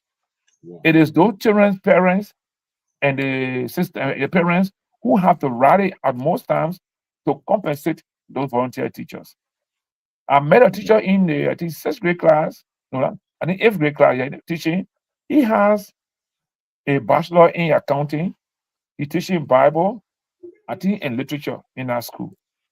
He comes from Monrovia every Sunday and stay in Wakatan from Monday to Friday, and he returns to Monrovia. And whatever he earns is from the people that are giving him something. It's not on. So we have a lot to do with education, less of talking about the University of Liberia. So our government, our people, that's why when I'm on the show, everything I speak to, there are things that I have seen, I've experienced from Liberia. I'm on the ground. I give you particular experience of what I see in Liberia. I don't try to be political, but I try to give you what I see happening. And I always said it, until we can have a system that will make sure, that will ensure that the Liberian children will have conducive learning environment, access to affordable and quality health care, safe drinking water, and a clean environment and the rest of it. And I'll get them dignity. I'll make them feel patriotic of Liberia. No one in Liberia should take salary more than $5,000 US. No one. Because you can't have few persons making all the big money, living all the best life, poor management of the revenue of the country, and then we say the push you understand, we prepare patient, we want try, but it's not easy. If we say we don't try, but it's not easy, let all be feeling the hard time. Yeah. Before I close, before I end my statement on this matter, people are like you in your home. You come from work, at the end of the morning, you tell your wife and children, your bad patient not easy, they're not easy anymore. But meanwhile, your hair, your watch you're wearing, it costs $500. You buy yourself a brand new watch, right? And every day you eat in the best restaurant in your neighborhood. But when you come home, you tell the madam and the children, your way, it's not easy, and things will get better. How do you expect those children and your madam to appreciate you as a father, to feel loved, to feel proud of being Peabody, to proud of being a Peabody, a child, Peabody family? So this is the same thing I will take up to the state. Because you see, in sociology, we have 5 institutions. The family is the key. Whatever happens in the family affects all other religion, all other and the aspect of society. So I'm just saying to you, from the interview we had, now for instance, a young man, the public know him for speaking well, but what we want now in this country is from instead of talking, put action to place. Let's see what's happening. We want to see the University of Liberia teachers pay, teachers are trained, they are deployed in the classroom with the best information to teach our children. We want to make sure all public schools in Liberia have teachers pay, well pay, or pay according to the qualification so that the young people can have better education. Thank you. Man, that was a great point, Johnny. Education is very important. And unless, let's just say, we have a national forum on education and health, will still, because the condition of the university should not be looking like that. There are buildings on the University of Liberia that have been there for more than 20 years without renovation. I mean, what is that? Those buildings have been there for years, since the Civil War. Okay, some of the children are in the university, that building was down before the children even enrolled at the university, or were even born. And to see the nation's highest university look like that, it's shameful. And I hear that even when you go to Fentanyl, it's even worse. Most of the bathrooms they don't even have water. It's about electricity. And that's that's the nation's biggest university. You cannot, something needs to be done. You know, you say University of Liberia budget at $40 million, $25 million. Those are pocket change. Those are high school budget in some countries. In Liberia, I mean, in America. Okay. I mean, and it seems that every government that comes, they do not see they do not see the value of having a national forum or national donor conference, like you said, Johnny, for education and health. Let's do it. Have a national donor conference where you say you want to raise $20 million for the University of Liberia. You can have that conference even right in America. And I can tell you that a lot of alumni from the University of Liberia who gave, and if you ought to raise a lot of money, you got man Sylvester here, he will come up with probably give $10,000 or $20,000 to the University of Liberia. You know, you got other great alumni here from the University of Liberia who will give $1,000. No, I can carry at least to 50,000. It's Liberian dollars. You know, it's Liberian dollars. So yeah, I would 10,000 Liberian dollars. No, I would at least 50,000 Liberian dollars. You know, but everywhere you just said, Johnny, you're right. Well, Kofi Woods was at the University of Liberia. He benefited from the University of Liberia. He's advising the president. A lot of other folks there that graduated from the University of Liberia, advising the president of Liberia. They don't see the need to advise the president on coming up with a national donor conference to really renovate and put things back in order at the University of Liberia. It's sad. It's sad, but welcome back, guys. Welcome back. We have Johnny just struck a point. Something you follow it. Sylvester, you follow, so that you guys can give your impression about it. I know Alex want to come on the show. Someone you say now laughing. I know that somebody looking at making you laugh. Yeah. Yeah. I see you there. I look at your they call it the skifting rebuke. Oh, yeah. That's a skifting rebuke. Yeah, I just started to do that. I did that. I'll tell you somebody, you want somebody to read a speech? Happy with read. No, they call it a skifting rebuke. Yeah, but you know, platform. on a serious note, right? Who are you talking? Go ahead. You know, somebody said something last night, and the person told me, our own man, Siafa Dix, he said, Tomalin, if the diaspora conference is serious, let the president issue, let him say, look, the national 2026 national budget, they should insist that all goods and services by the Liberian government and uses, right, should be done in Liberia, should be given like, for instance, furniture, anything that we do that we use in Liberia, instead of empowering the foreign businesses, should give Liberian businesses be prioritized. You should give that contract to Liberian. He said if they can say that, then maybe we'll start to know that what was discussed over the weekend. And I think it makes too much sense. Honestly, because all that conference was about empowering Liberians in the diaspora to invest in the economy and so they can take control of our own economy.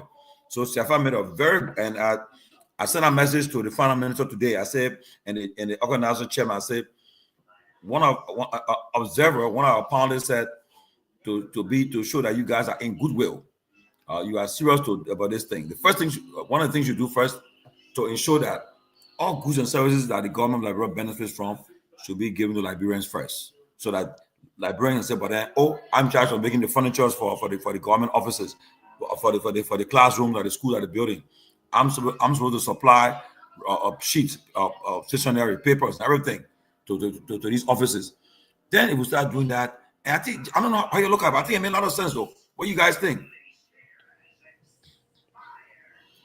It does. It makes a lot of sense. I think it's credible. Very good point. What? I was distracted a little bit. Yes, our friend Sefa Dick said that, like, to show to be genuine in the conference, right? One of the things, for instance, the national budget for 2026 should carry a look. Liberian government goods and services that Liberian government benefits from, right? You should be giving the Liberian contractors, giving the Liberian businesses to supply the office supplies. Except what Liberian businesses cannot supply, then you reach out. But give it to Liberians first. Tell them to do it. Give a bid. Say we want 5,000 school decks, one office supplies, one office decks, one this thing. If we can empower our Liberian businesses, maybe then from there they will know that it's coming to. We are on the right course now, trying to really empower our encourage. Oh yeah, yeah. But that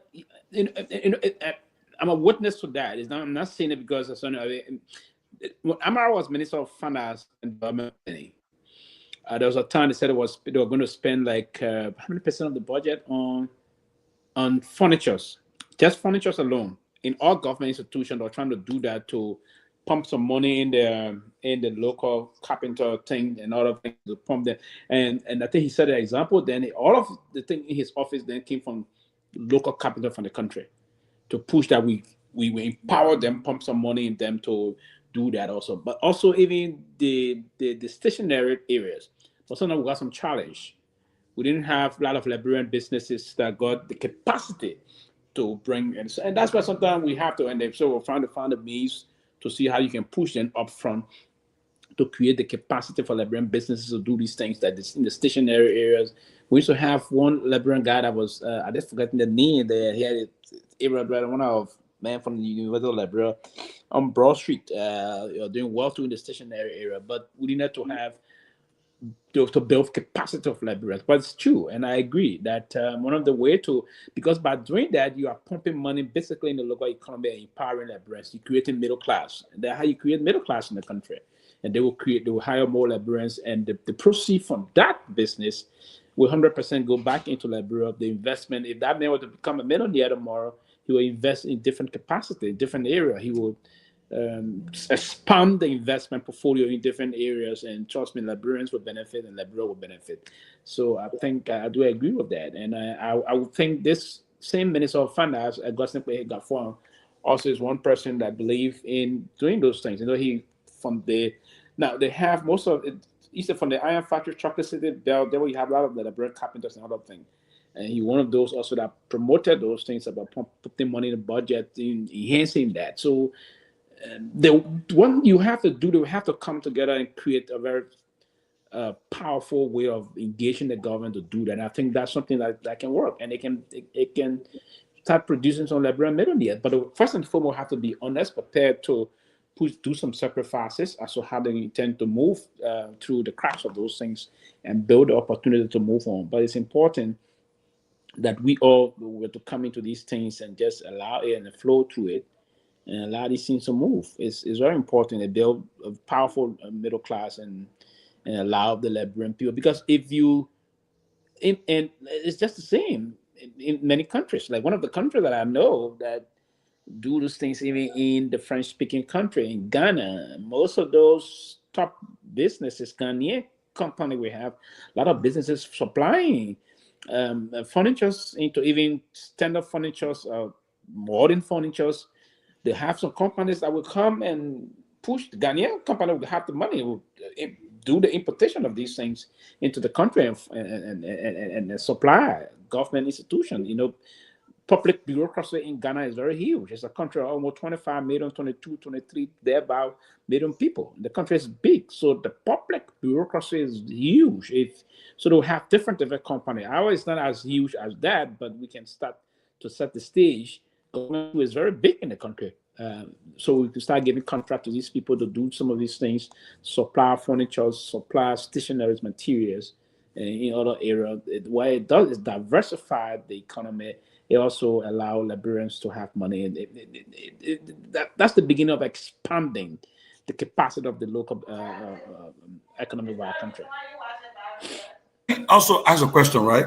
Somebody somebody raised the issue about, I mean, you heard that the UNDP was beginning to sponsor the AI program at University of Liberia now, AI and a master's program, which is very, very encouraging. But somebody said that, look, we were having breakfast yesterday. This guy, the brother from Spoon was there. People didn't say the guy might come. They say, come on, close the argument sometime. That's it. Anytime you come, well, we look forward to that one of these days. Hold him by his word. Yeah. Mama said you can say, well, come, you can join one day to talk.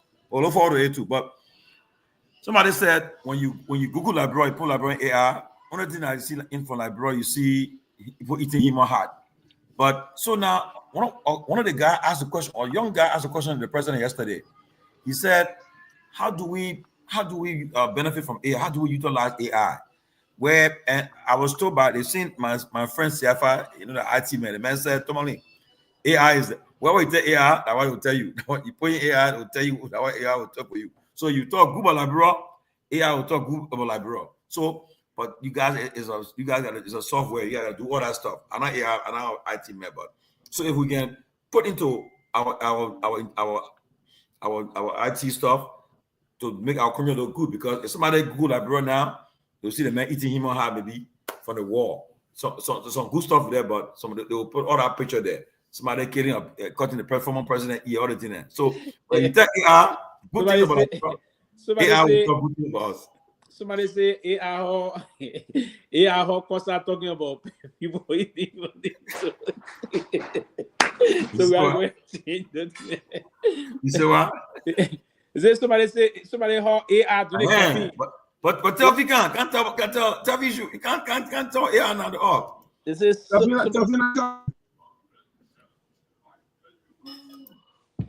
yeah. So AI, the only thing is so got to talk to AI to the AI. Yeah, but on a serious note, the technological war is pushing to the extent that every country will have to be engaged moving forward.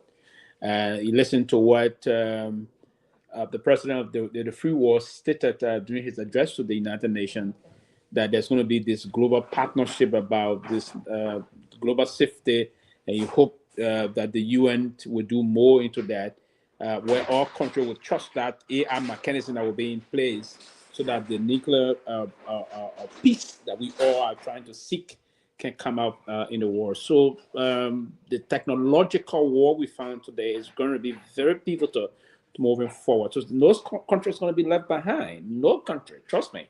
And I listened to the young man yesterday that asked the president the question about protecting government data and other things. He said he in the IT business, it's very, very genuine. It's very important to push those kind of agenda, because the government and moving forward, most of those data that is not protected, we need to see these things protected to create the cloud, the space, and all those things. If you were to, because now we even most of the activities we use at the airport, the flying zone we have, our flight zone we have with Guinea, Sierra Leone, and Liberia.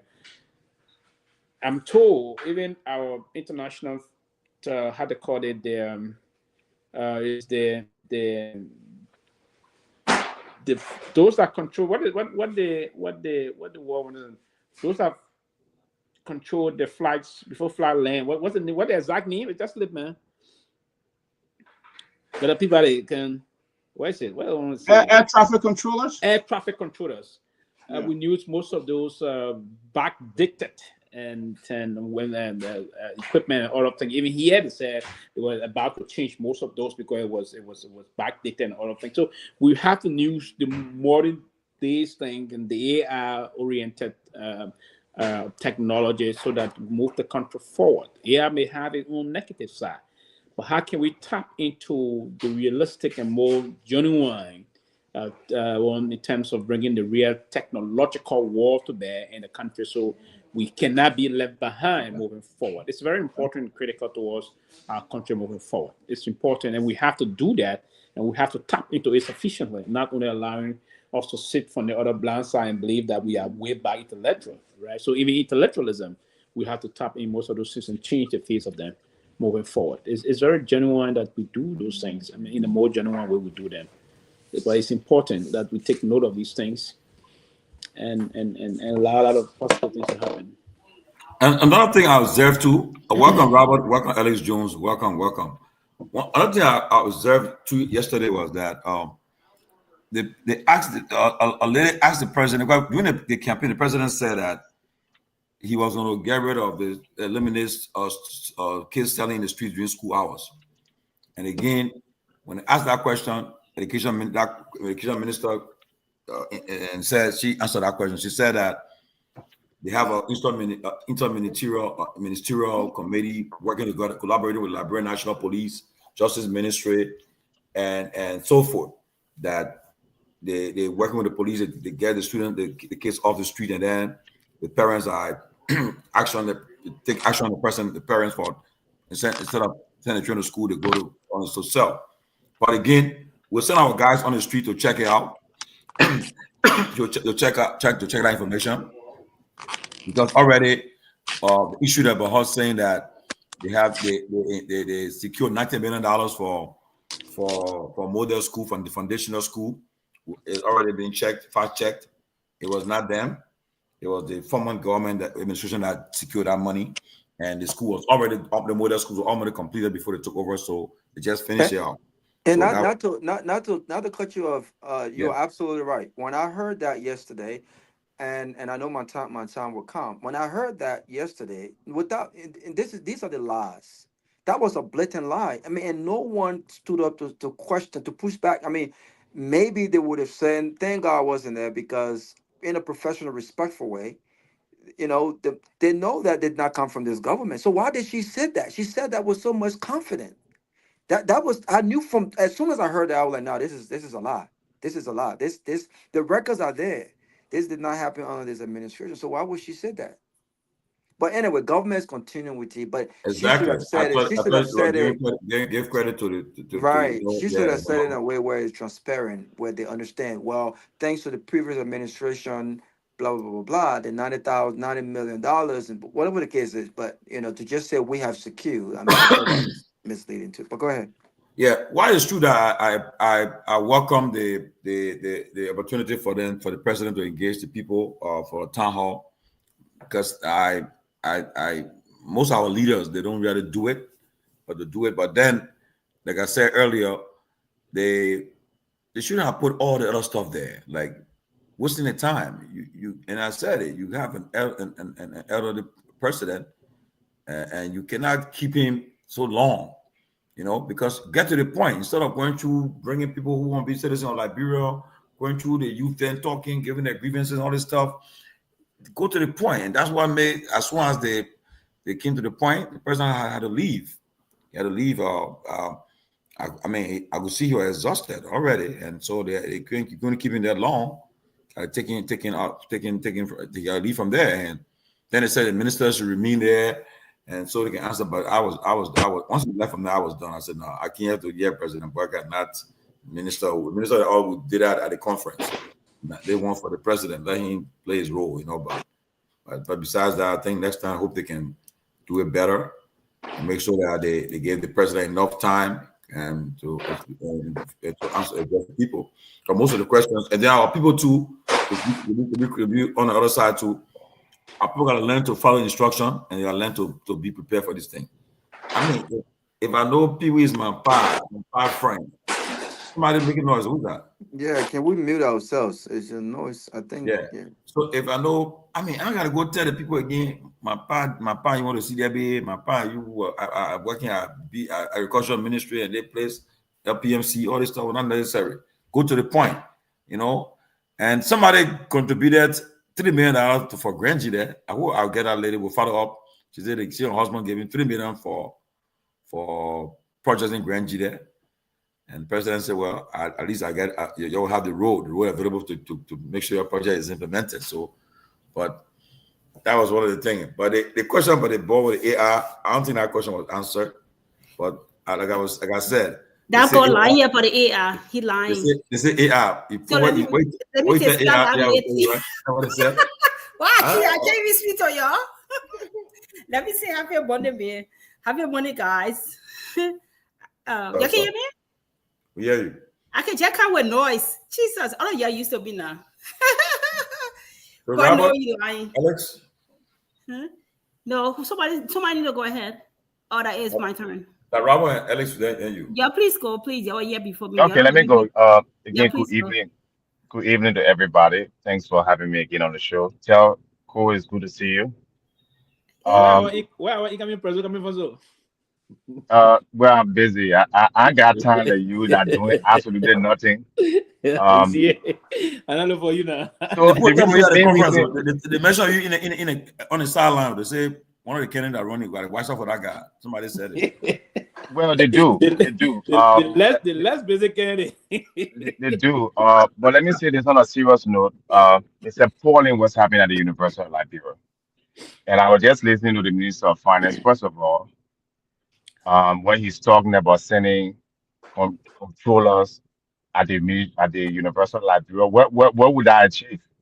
The University of Liberia has a business department. They have a chief financial officer because it cannot be a university, an institution if they already don't have those things. So what purpose is that? How does that make up for the gap in the budget? The money that goes to the University of Liberia for registration, it goes directly into the government. And all the government needs to do is to just take that money and make sure it's available to the university, plus whatever subsidies they add into it. You don't need to go through all the, if they give it $10 million extra from the money that's being collected from the registration and other activities, then let us just know that. So this Minister of Finance was on the Board of Trustees. If I'm not mistaken, he's still there. He's been there for many years. So it's just a question of incompetence. And I think I told you that this Minister of Finance, Garguah, is very incompetent. How can a university of Liberia, the only university in Liberia, every year has a problem of budget, can't open, when all the other universities, Catholic universities, all the other universities are functioning, raising money? They're not getting grant for substantial grant or any grant from the government. So again, first of all, let him give a proper interview. You're the Minister of Finance, for crying out loud. You should be giving interview every week on the economic activities in the country. And I'm following you, always giving interviews. Okay, he has not been on a show. When has he been on a show in the last year? Let me assure us. No. I'm not talking to you. I'm trying to answer your question. Let me finish. Let me finish my time, and then you can come up, because I know I clearly know that you're here to back these people. Okay, all the inadequacies that are going in government, payroll. You're talking about kids, even kids in the street. Okay, if you stop the kids from selling, do their parents have jobs to feed them? Do their parents have money to send them to school? It's complete nonsense. It's like the chicken with all heads. They don't actually know what to do. You're talking about AI. You can't even have a database. The government is still using Google account. You think AI is something you can just implement with all having an effective, efficient database and programmers and people in the systems who understand these things? You're talking about the city going green. You can't even take the poo-poo from water side. Then you're talking about green. These people are delusional. You got one or two cities in the major cities in the country. You can't keep it clean. You can't collect the trash. Other countries everywhere around the world, Nigeria got thousands of cities. Ghana, all these countries, Kenya, and just Monrovia and Painesville. You can't even clean it. You can't run one university in the country. So my recommendation is simple. All right, take the university, put it on an endowment, move it from under the government, or let the private institutions purchase the assets of the university and just give the students who can afford scholarship. Because obviously the government cannot run anything in our country. They have not solved one problem, whether it's education, university, cleaning the city. All they do is they travel, spend money on entertainment, lie, and talk. What have they solved? Everything they're working on. How long will it take you? If the university, if people are there who are not supposed to be on the payroll, that's fraud. So are you telling me that people at a university don't know how to recognize fraud and do their job to stop people from getting paid? Who is supposed to get paid? You got to take Minister of Finance people to go there. It's a disgrace. All the people at the university, administrators and are appointed by the president. And that is the problem. Other state universities, they have a board, an independent board. They raise money through endowments. They get money for different sources. They don't just depend on tuition. For instance, Harvard, all these schools, Ohio State, they raise millions of dollars. They have activities. But if you put idiots to run a school, then what do you expect? So the problem here is you just got a bunch of competent people with the main one being the Minister of Finance, all right, who can run the economy of the country. The country is running serious deficit. Every budget is a deficit. He knows absolutely nothing about finance. When I said it here a year ago, the scenes of better were here. The scenes of better than all you people were here talking about this man here did this and worked at African Development Bank. African Development Bank is a quota system. Okay, it's not any kind of serious institution. It's the same World Bank and putting there. They don't do anything, seriously in Africa, except but do they do bureaucratic things. Thank you, incoming President. All right. I guess it's my turn. Listen, I won't delve into the finance part. That's not mine. That's not my area. I do know that the economy is not doing so well, and I think that the finance minister himself would admit to it.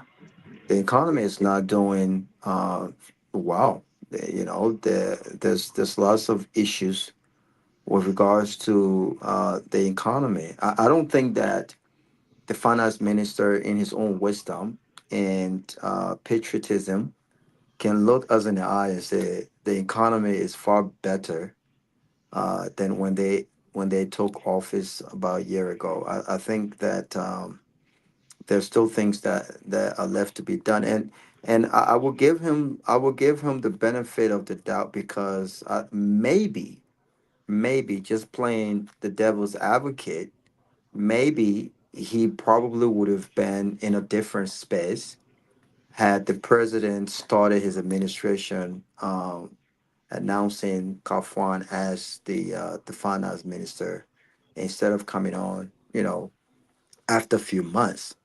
But there's lots of work that still needs to be done as far as private sector growth, jobs. A lot of young people don't have jobs yet.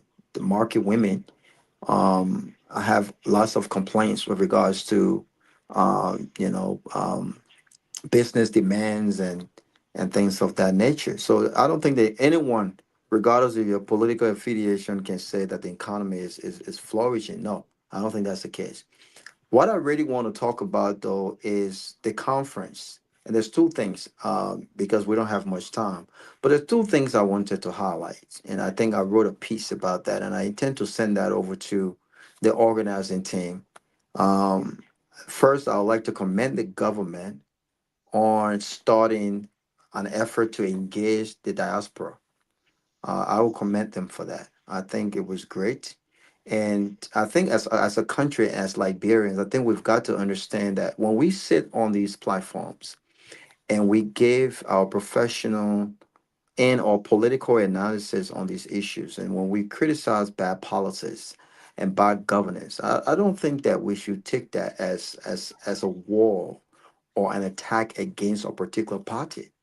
And I think this is the mindset in the process of engaging the diaspora. I think this is the mindset that we've got to change, right?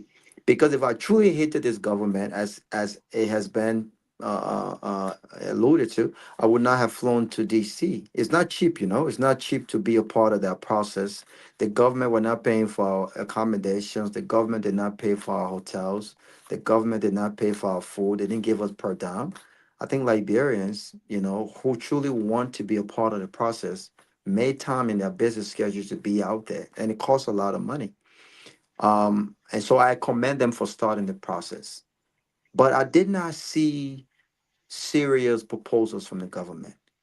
I think Tomalin mentioned that earlier.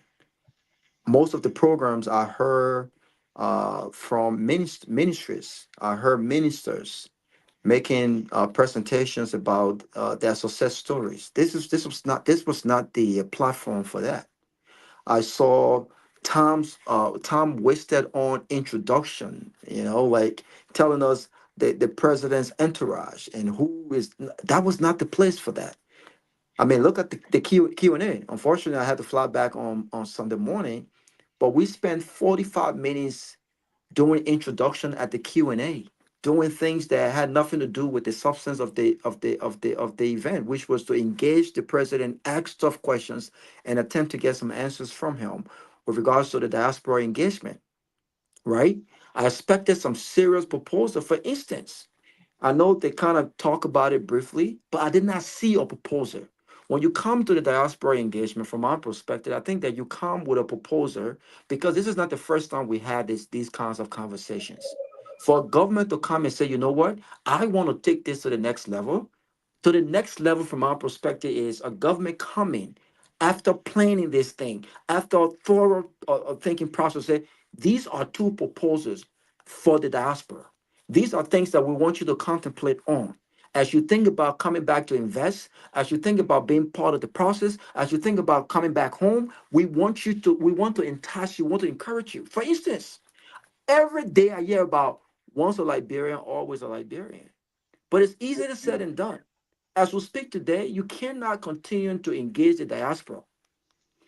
Talk about our money, our skill set, and our expertise, but yet and still you cannot tell us we want you to have a seat at the table. I heard people talk about the diaspora caucus. I heard people talk about the president. I commend the president for announcing his intention to establish the diaspora commission pending legislative approval. But you cannot have a diaspora commission. You cannot have a diaspora caucus without representation. So I expected the government to come back and say, what do you guys think about the idea? This is our plan to have representation in both the upper and lower house from the diaspora. Ethiopia are doing it. Kenya is doing it. They have 6 legislative representatives in Congress from the diaspora, voted by diaspora Liberians, even though they are limited when it comes to what they can vote on, but they have that. You cannot continue to tell diaspora to come back home to invest, that this is our country, but you have not recognized that we are natural born Liberian citizens. We cannot only have a voice in the private sector. We cannot only have a voice when it comes to money. We cannot only have a voice when it comes to limited expression of our expertise. We got to have a voice on who becomes our leader. Right now, we have been denied voting privileges. Some people go behind closed doors to do that. So I expected the government to come and say, we will lead the effort to ensure that your voices are heard just as much as your money and your investments will be heard. I expected that. The other thing that I expected was for the government to come, instead of doing all these presentations, to come and say, listen, these are your concerns. A lot of people who wants to go back home to invest are afraid to invest because of all of these stories. The number one being the lack of the environment to ensure return on investment. I heard the story about the young girl, and I'll close on this note. That young lady who worked in Europe for 9 years, took her life savings, over $100,000, went back home, invested that money, opened up restaurants, employed 16 Liberians. Guess what? Overnight, just like that, all of our investment were burned down into ashes. The communities put their hands around her. They came to her aid. But as we speak today, she's still struggling. The scars are still there. Financially, she's still trying to recover. And guess what? No one has been held accountable. The investigative reports have not been made public. So imagine people who wants to go back home to invest. A young lady left Canada after working many years, went back home, built her nice house. I'm not sure what else she was investing in. That house got burned. She was killed. Months later, we still have not heard any update on those investigations. These are serious concerns. These are serious concerns. But these are not concerns just about fear or taking risk. They are concerns about lawlessness and impunity.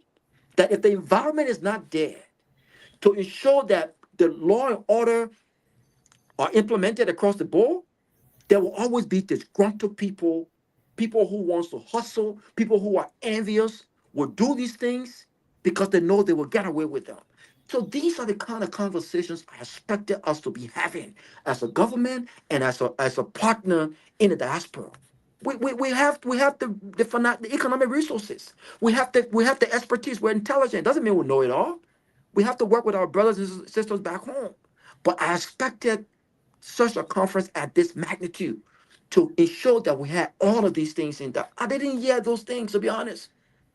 But I give the government some credit. I think it's a step in the right direction when it comes to, the establishment of the commission, the diaspora commission. I think we need to upgrade our diaspora office. We need true representation. Kudos to Erasmus Williams, but I think more can be done. Again, diaspora offices and diaspora commissions must reflect the diaspora. It must reflect that we need people who lived in the diaspora, people who have invested their lives here. They have gone back home. They are willing to go back home to invest. They understand what our interests are. We may not be united, but when you start to begin these conversations and you start to put in place this foundation where you have representation, you have all the different states, the top 5 most populated Liberian states can congregate and start to begin to say, you know what? We need to start hearing these voices. We need that. I did not hear that. But again, this is not a criticism. This is a constructive reflection because I was there. My wife and I was there. And I hope that the next conference can come back. We can come back to the table with some action. A lot of time we talk the talk, but we don't do nothing. Right. So I think it's a first step in the right step in the right. I see some of what I expected this conference to entail. Thank you. Sanvee. Yes. Your turn. Where do I start from? I think that Robert stole some of my thunder. I got so much to say about this conference, but Robert, I saw your post a couple of weeks back. You said you were not going, and then when I saw you change your mind, I was just like, "Oh, Robert, especially you have nothing to do this weekend." But I guess you had to go to experience it or be able to talk about it. But to tell you the truth, I was probably one of the first 10 that registered for that conference when it hit social media. I was just like, okay, it's about time for us to get to the table and get our voices heard, and we can do whatever we need to do, risk assessment, whatever it is, and get our get things done. But by the time, first of all, the way the project was planned, the people that were in charge of the thing I had a problem with, and then also the lineup, by the time they released the program, I just knew, it was going to be about them. I see people talking about, oh yeah, we're cool. They acting like they went to a school reunion. Nobody got time to go for a school reunion. That's not where I'm going to leave Texas, pay for a hotel, take time off of work to do for school reunion. I'm going to a conference to get my voice across, to get my points across. Those things that irking us, and so we can find resolution. But all I watched from a distance, listening what people giving speeches and they clap, and all of that, and I'm just like, it's not worth my time. Like the rabbi mentioned about this conference. Our people are good for talking. So I'm curious to see what's going to come out of it. What's going to come from all of this? I'm really curious to see, because there are a lot of conferences that have been held and we've seen nothing. You can't say you're having conference for diaspora people, and most of the people that are planning in it, they're either far removed from what's going on, the everyday happening that's going Liberia, from the head of the conference to whoever else. Most of them removed from the everyday stuff. And then most of them in Liberia, but you're planning conference for us here. Are you kidding me? How is that possible? And then another thing that I had a problem with is the selection of the panel. How did these people come up with the people that sitting on the panel? It was not a transparent, process where Robert can get up, or Sylvester Pewee, or Chuku, everybody can just get in and say, oh, I can put my hat in this thing because I am a finance person, and so I can put a proposal in, and then I'll be selected based on my knowledge, skills, and experience. No, You put some person there, they do the little click and cut, they bring all the little friends in there, and they decide who to bring to the table to kind of panel. And I just look at it and waste, complete waste of time. Let me say this, and I'll wrap up with this, at least for this section. I've gone to so many conferences, outside of Liberian conferences. That's why I don't waste my time with that. But there's some best practices. I've gone, so every year, probably for the last 3-4 years, one major conference I go to, the conference were women in cybersecurity. So one process, and I think they can, maybe these ones, if they see us, they can adopt. But if you're looking for people to serve on panels, and you're looking for people to serve on we call it, lightning talk, where you just talk for 5 minutes, or they got people, or they call it birds or the same feather, or whatever you want to call it, they put a bid up for proposal, for presentations, or you bid to present. So you send they set the criteria, and you put in your stuff, including your LinkedIn profile, your CV, and everything. So I want to be on a governance, risk, and compliance, because my background is in governance, including AI governance. So they want to talk about AI. I put my name in the hat. I answer whatever questions they have, and I put my CV as well as my profile. Guess what? They form a committee. They got a committee already there. And that committee, maybe Pewee heading that committee. Pewee doesn't get to see my name. He doesn't see my name. He doesn't see my phone number. He doesn't see my address, because we want to make sure that he's not biased. So he only see my profile. Okay, Telvina got 10 years of governance, risk, and compliance experience. She's this, blah, blah, blah. She got all this. Go to Johnny. Johnny got this. And they decide, based on that, they decide the people who will be on that panel. Like that is free of bias. It's independent. I'm not going to go bring my friend Alice Chuku because I'm the head of the committee. It's independent. It's competitive. But he wants them, they go pick their friend. I'm part of Security and Privacy, another professional organization. I go to the conference, so it's the same process. I'm part of Association of Certified Information Systems Auditors, same process. But these ones, they cherry pick who they wanted to bring. They bring some of their 1920 friends, then they don't even care about what's going on in the Liberia space. They bring their friend in, their little Congolese quickless friends, and y'all can cost me all y'all want. They bring their little Congolese friends there and bring their panel, and they can't do their little click. That's what happened. And something, and you look at someone and say, where did this one come from? Where did one come from?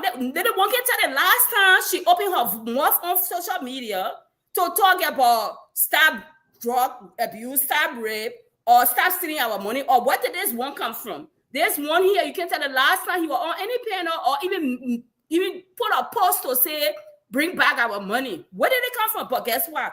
They put them there, they bring all their Congo friends there, and their high school friends, and for the lake, it's just a total mess. So hopefully they will take the lessons learned, they will do better, and they will start planning now. But it was a total mess. All I see is pictures. Oh, it was great. People came from all over the world. I'm sure the people that came from all over the world were disappointed. I got so many calls, personal calls, of people asking me to come over. I told them, not worth my time. I don't insert myself in all kind of spaces. No. I got enough professional conferences that I go every year around all day. It's enough for me. I go where I'm invited. And at this point in our career, we are professional people. So if you want us to be somewhere, you will seek us. You will seek us. Let me close up with this, because one of the guys were on your platform, the guy from the conference, and I was working at that income, and he was saying, if you want to, you should volunteer your services. Let me say this. When they launched that stuff, when they put their number up, the first time they put a poster up, they put an email. I emailed the box, and I said, hey, I see you guys are planning this. I'm a certified, project manager. I've been doing this for over 10 years on top of everything else I do, project work. So if I know your committee, but if you need any kind of volunteer work, like we do with any professional organization, you volunteer your time, right? I say, you got whatever it is. I'll be more than happy to just help you backstage, do some technical stuff, tech, whatever it is. They never responded. And then the joker come on this platform last week. I wish I had the time to ask him and say, if you want to volunteer your service, this is how you volunteer your service. Okay, somebody reach out to your. Not that I really care, because I'm stretched very thin.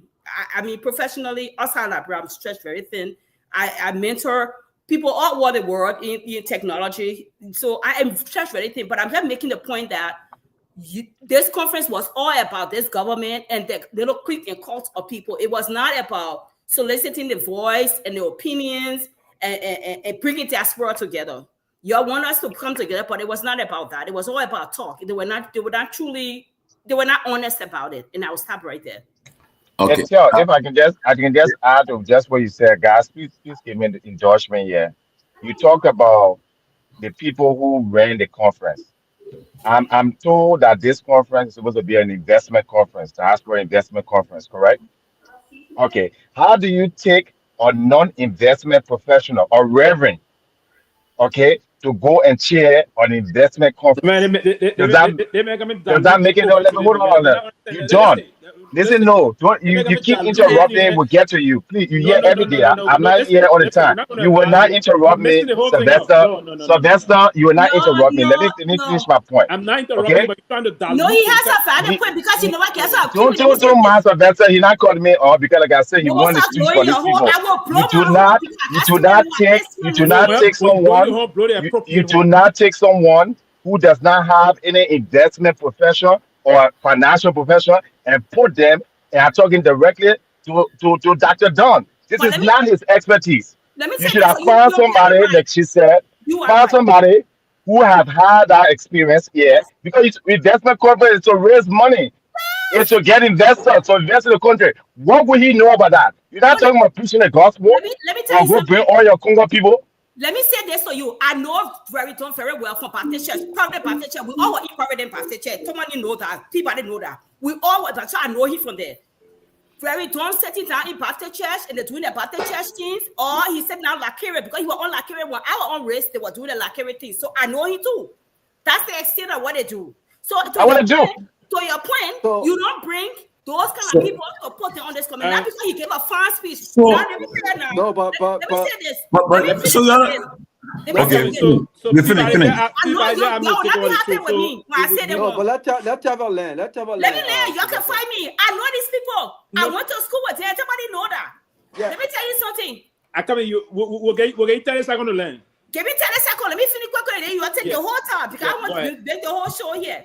Go ahead. P is married in so you like Yeah. Sorry, Papa. No, I will finish. No, go ahead. 30 seconds. No, 30 seconds. Let me wrap this up. Let me tell you something. I agree. And he's a very horrible moderator. I agree with Alex, and that was one of my concerns because you gave a fine speech. Let me tell you, you don't know, y'all who don't know Baptist church people, Baptist church pastors. I grew up Baptist church. I went to Baptist church and Baptist school. They can speak very well. They know the ABC. Let me tell you. So the speech that when I carry y'all, no, the speech was good, but he was not supposed to be the one to lead this conference. So let me, Sylvester, you can give me a chance. Sylvester, if you don't mind, Sylvester, just give me. Give me 30 seconds. Then we'll move to Tomalin. But no, I have to respectfully, and I think you guys, you guys make some valid points with regards to if it was an investment program. I think it was more than that, but I do think that I think the call for Dr. Don to chair this event, I think it was more than just someone who has a resume of investments, right? You don't necessarily need the chairman of a conference. It was more, from my perspective, it was more of the first step to start the engagement process with the diaspora. Robert, I differ with you. I disagree with you. And I that's fine. You can differ. What you're saying doesn't make any sense. But let me land now. Let me land now. You can differ with me, and you can differ with me, and it's okay. I'm okay with that. But what I am saying is, I don't think it's fair. It's a fair assessment that because I thought that they did a great job. There were many volunteers. I mean, almost 8 of them came from my state, Atlanta. Many volunteers in different professions, different fields whatsoever. They brought a little Congo friend in. And I think but it's not just Congo. And I think I would not. But I would not. Let me learn now. I would not. I think little friends. That's what I think it's unfair generally. If you went to the conference and you saw, I mean, my one of my aunties were, and she's Basa. She's not Congo. She was there helping out. She's a nurse. She was there helping out from that perspective. I think the volunteers and those guys were able to put together a team to really try to promote. And by the way, he came on this very platform to help reach out to Liberians. I think it was an open invitation to all Liberians. And I'm one person who don't just show up places. I'm always invited. I have to have an invitation. But when it comes to the Liberia diaspora engagement, I think it's beyond just politics, it's beyond partisanship. It's an opportunity for an open invitation that each of us in our own respective profession and rights can go and be a part of that process. Because if you're just waiting for an invitation to these kinds of things, you may not necessarily get an invitation. I just wish and hope that the conference was more about engaging diaspora potential investors as opposed to the introductions of government officials that are not even investing. You know what I'm saying? Like that's my hope. But I thought they did an amazing job bringing a host of diverse volunteers to Okay, help so lead the Robert, what was process. it? What's the outcome? It wasn't. Yeah, People let her eat a Russell with chocolate his show today. No. I'm going I'm sorry. I will protect the near progressive. Let me ask Robert a question. What I would do moving forward, I would use the power vested in the moderator to take use of the show. Yeah. Out of by putting some people in the back or muting people. Yeah, that's what I'm going to do. And I got all that authority to me. But you are protected as a moderator today. Thank you. But before I can bring in Tomalin, let me just say this. Oh no, Tomalin, you'll come in and give your view. Tomalin, go ahead. Okay, look. First of all, let me say, Robert. Robert, I think you came in late on the second day because the pro tem, everything you addressed, she was in her speech about the diaspora will have opportunity to have people in the Senate and the House.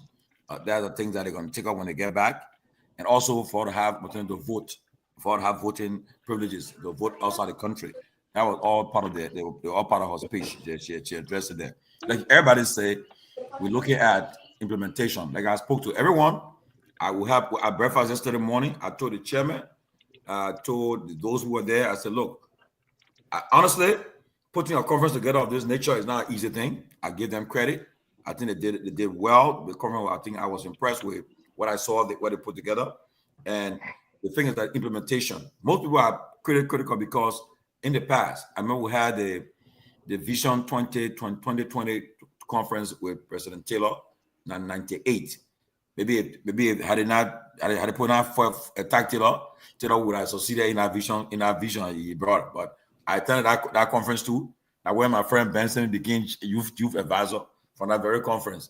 But so and people believe that we have had a lot of these conferences, so this is why they are not being implemented. But honestly, I think they did what they could do. I think now they have these. I will give you guys they have these thing for survey, so you can most of your grievances can be expressed through that survey, so that perhaps next year they can be better. In fact, the chairman has agreed to come on our platform to talk to discuss this, which will be a good time. You guys will engage him or Erasmus, or he will send his designee, but they'll be here. But I think that I have a question.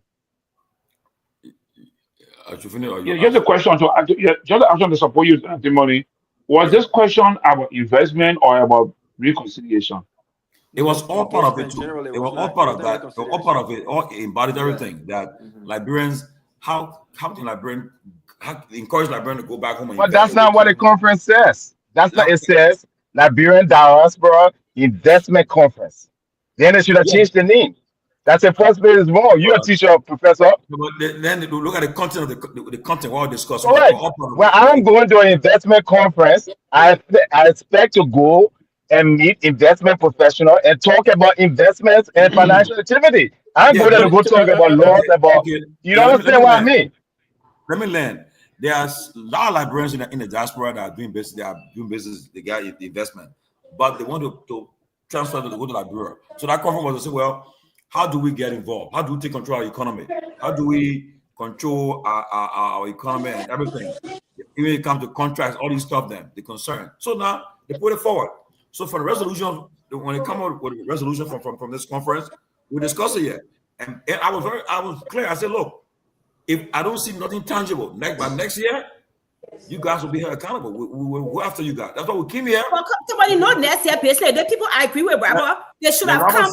They should have come with one or two things that they would do. They already done the feasibility study, and they know that two things are bother us. One, I would shake my business. It's an issue in that country. All discussed too. So they should have come with resolution. I'm just saying for that. Another thing is that. Let me stop you there now. The LRA Commissioner General or Dopoh Jala, he did a presentation from there, right?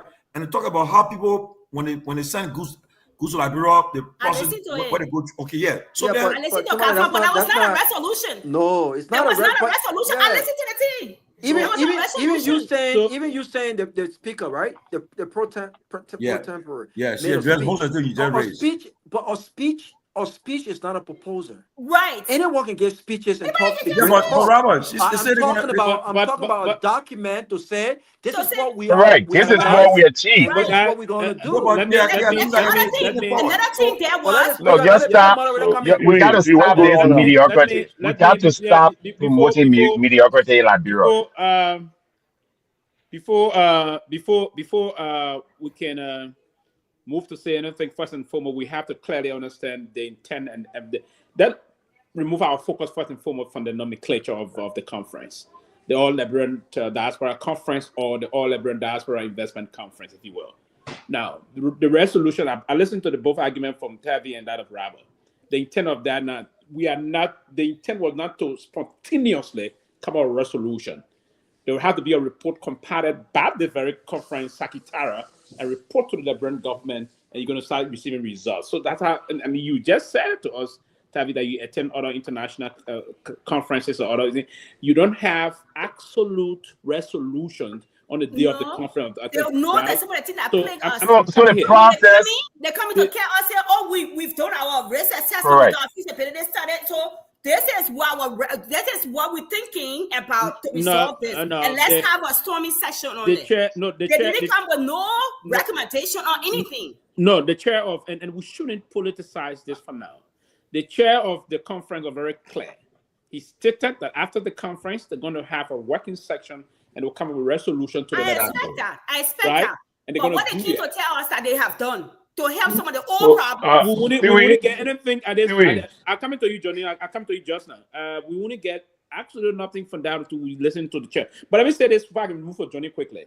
Yeah, that's in terms of the qualification or the competence of the chair. Dr. Dunn is an accomplished and well-rounded individual, right? He's a man of God, but he's a well-rounded. No, man. He's not even in a Liberian community. He's not even in a Liberian. He's unattached with it, everything. Let me say, I'll be the first to say. I told you I can mute you, right? I started muting you now. If I mute you for the second time now, but this is a forum. If you don't want us to engage you, then there's no point of me wasting my time here. But if you don't allow you to speak, how will we communicate? Why you think I'm quiet listening? I'm going to call. I'm coming, Johnny, and I'm coming to you, Johnny. But my point was that I think you don't have. You the host. Let us discuss it. You the host. Let you discuss it. I'll get the time to discuss. Can also talk. Just let me. When I get you the time to come in, I will get you the time to tell me to you. I know. I will trust me. We've been on show for a very long time. Crossfire and other things. You're a friend and brother. I respect you a lot, right? While I disagree with you, but I respect you. My point is that you don't have to be an accountant. You don't have to be an economist to preside with this conference. You don't necessarily have to be. He's a well-rounded, accomplished individual. Also, he can preside and give a very good result. Johnny, let me have your say. All right, so thank you. I think I'm getting the understanding on the issues now around it because Chicho raised a point that took my attention with regards to what was the theme of this conference. Okay, and I'm sure this conference was organized in collaboration with the Liberian government. The thing was, building better together. That was the thing. Okay. So then what's the objective? To engage the diaspora and encourage the diaspora to return home. To return home. Excellent. Yeah. Okay. So now, and I see you talking about investment because what I want to also say that maybe about 80% of Liberians in the diaspora are already investing in Liberia. If you check Camp Johnson Road, you check Kerry Street, most of those boutiques and stores you see people bringing things from overseas, bedding, materials, are Liberians who are already investing in the business, even restaurants. So I can say from public assessment around Monrovia, a lot of the Liberians in the diaspora, whether in the US or whatever part of the world, are already investing here. And they are already facing challenges with importation of goods to Liberia. They are facing challenges with how the economy is managed, how things are going. So I thought that this would have been an opportunity for Liberian government to do the economic analysis of the sort of involvement with Liberian economy and then come up with some proposal to us there. So look, from our statistics, you are already at this level, where we are at this level with what you are doing with the economy. So what we want to do is we want to propose that we would either will lift tariff or we'll do these actions to encourage you to do more because your current investment in the Liberian economy is at this percentage or is at this rate. I There think you that's go. where Brother Robert, this is where Brother Robert was talking about. And this is how organize, this is how you can think when you're organizing it, you got to identify individuals with a political affiliation who understands how to put this thing together. Other than that, if you now, I'm almost 99% sure that that conference result, they will get write something and put it on a share and we'll never hear about it. I'm almost feeling that way. From the way I hear you guys who attend the meeting are discussing this whole conference issue. Because if we were and if the Liberian government was fully involved with its planning process for Liberia and was going to put overseas, they would have come to us with something because they know what happened here. They got the statistics from the labor ministry, from the revenue office, from everywhere. They know how many Liberians outside are investing here, already doing business here, doing truck business here, a lot of things. Even in the counties, Liberians are doing even Johnny, some activities here. 30 seconds so we can go to Chuchu to get his view. Okay. No problem. Chuchu will also allow me to talk more because Chuchu understand what No, go ahead. So yeah, go ahead. thank you, Chuchu. So my point is, for us to succeed, and I'm not saying clear. And the diaspora purpose was about coming together to come and invest. So I think that this conference was about investment discussion for the Liberians in the diaspora to get involved. And so if the town hall meeting should have been directed at investment opportunities or investment discussion with the president, because Liberians who are in business in the overseas but should have been the one to be in the conference or at the Farava Hall to discuss more about the economy and how we can do investment, other than talking about politics that we always do every day. So let me start there. You can take from me. Thank you. Chuchu, Okay. So let's move Chuchu, the politics. For this section, you have 2 minutes to give your input and we'll move on. All right, thank you very much. Yes. All right, let's move the politics from there, okay? And let's just talk about how Liberia can move forward economically. Okay, because I think that's the issue in Liberia. People are struggling. There's no jobs. There's no investment coming into the country. The diaspora is one of the largest contributors to the economy. Yeah, We Chuchu, spend if I will hold you there, just push it from that perspective, how the country can move economically. Let's agree that Chuchu was the chair of this diaspora investment conference. What would have been the methodology deployed by you? Great question. the first thing I will do is I will reach out to the top professionals in that area and have consultation with them to know the people who talk about these things, the business people, the economists, the Liberian professors, Liberian economists. When I held a show, this is the economic forum for many years. And I brought people like Carter and Gualu, I brought them to the fore. Okay, that's not about politics. And the goal of that was to get Liberian professionals to help business and investments into the country until they politicize it and I got like, hey. So this conference should not have been about politics. All right. It should have been about getting to the people who know these things, who discuss these things, who are doing business, who are thinking of exporting things to Liberia. What are the challenges and what the government can do to alleviate some of those problems so that you can get the economy going. Simple as that. You didn't need a foreign minister yet. You didn't need all that crew of people yet. And you should use, if it's a diaspora conference, then you should use as much as possible the people in the diaspora. First of all, how much they spent on the conference? What was the budget for the conference? Does anyone of you know that? We should know that. The last time when Reverend Don appeared on this show, I asked him the first time I asked, the second time I asked. But yes, what he did not respond. They said that they were also seeking support from some international organization and the government level. But they didn't, on a serious note, we're going to be asking these questions. That report how many the Liberian government contributed? No, they didn't say how Correct. much international organization contributed. So that would be the next question. And this is why when they do these things, it has no credibility because it's not transparent. How do you select a secretariat for this conference? What the process? How do you select the chairman? I have nothing against Dr. John, but I'm sorry, he's not a professional, a financial professional or investment professional person. It's like if you're having a church conference and you go call Alex Jones to chair it, does that make any sense? What Alex Jones know about the people church business? So if I was running a conference, that's the first thing I would do. You would get the people who are involved in fund, like you said, telco. You're talking about things like AI. Unfortunately, Alex, before we go to Robert, unfortunately, he may be a reverend, and also, and I come in, he may be a reverend also in dying other professional areas that you not know. But he's not known. Listen, Sylvester. Listen, Sylvester. That is our biggest problem in Liberia. All right, it's like people won't wear 10 different hats. Okay, and there's something in professionalism called expertise.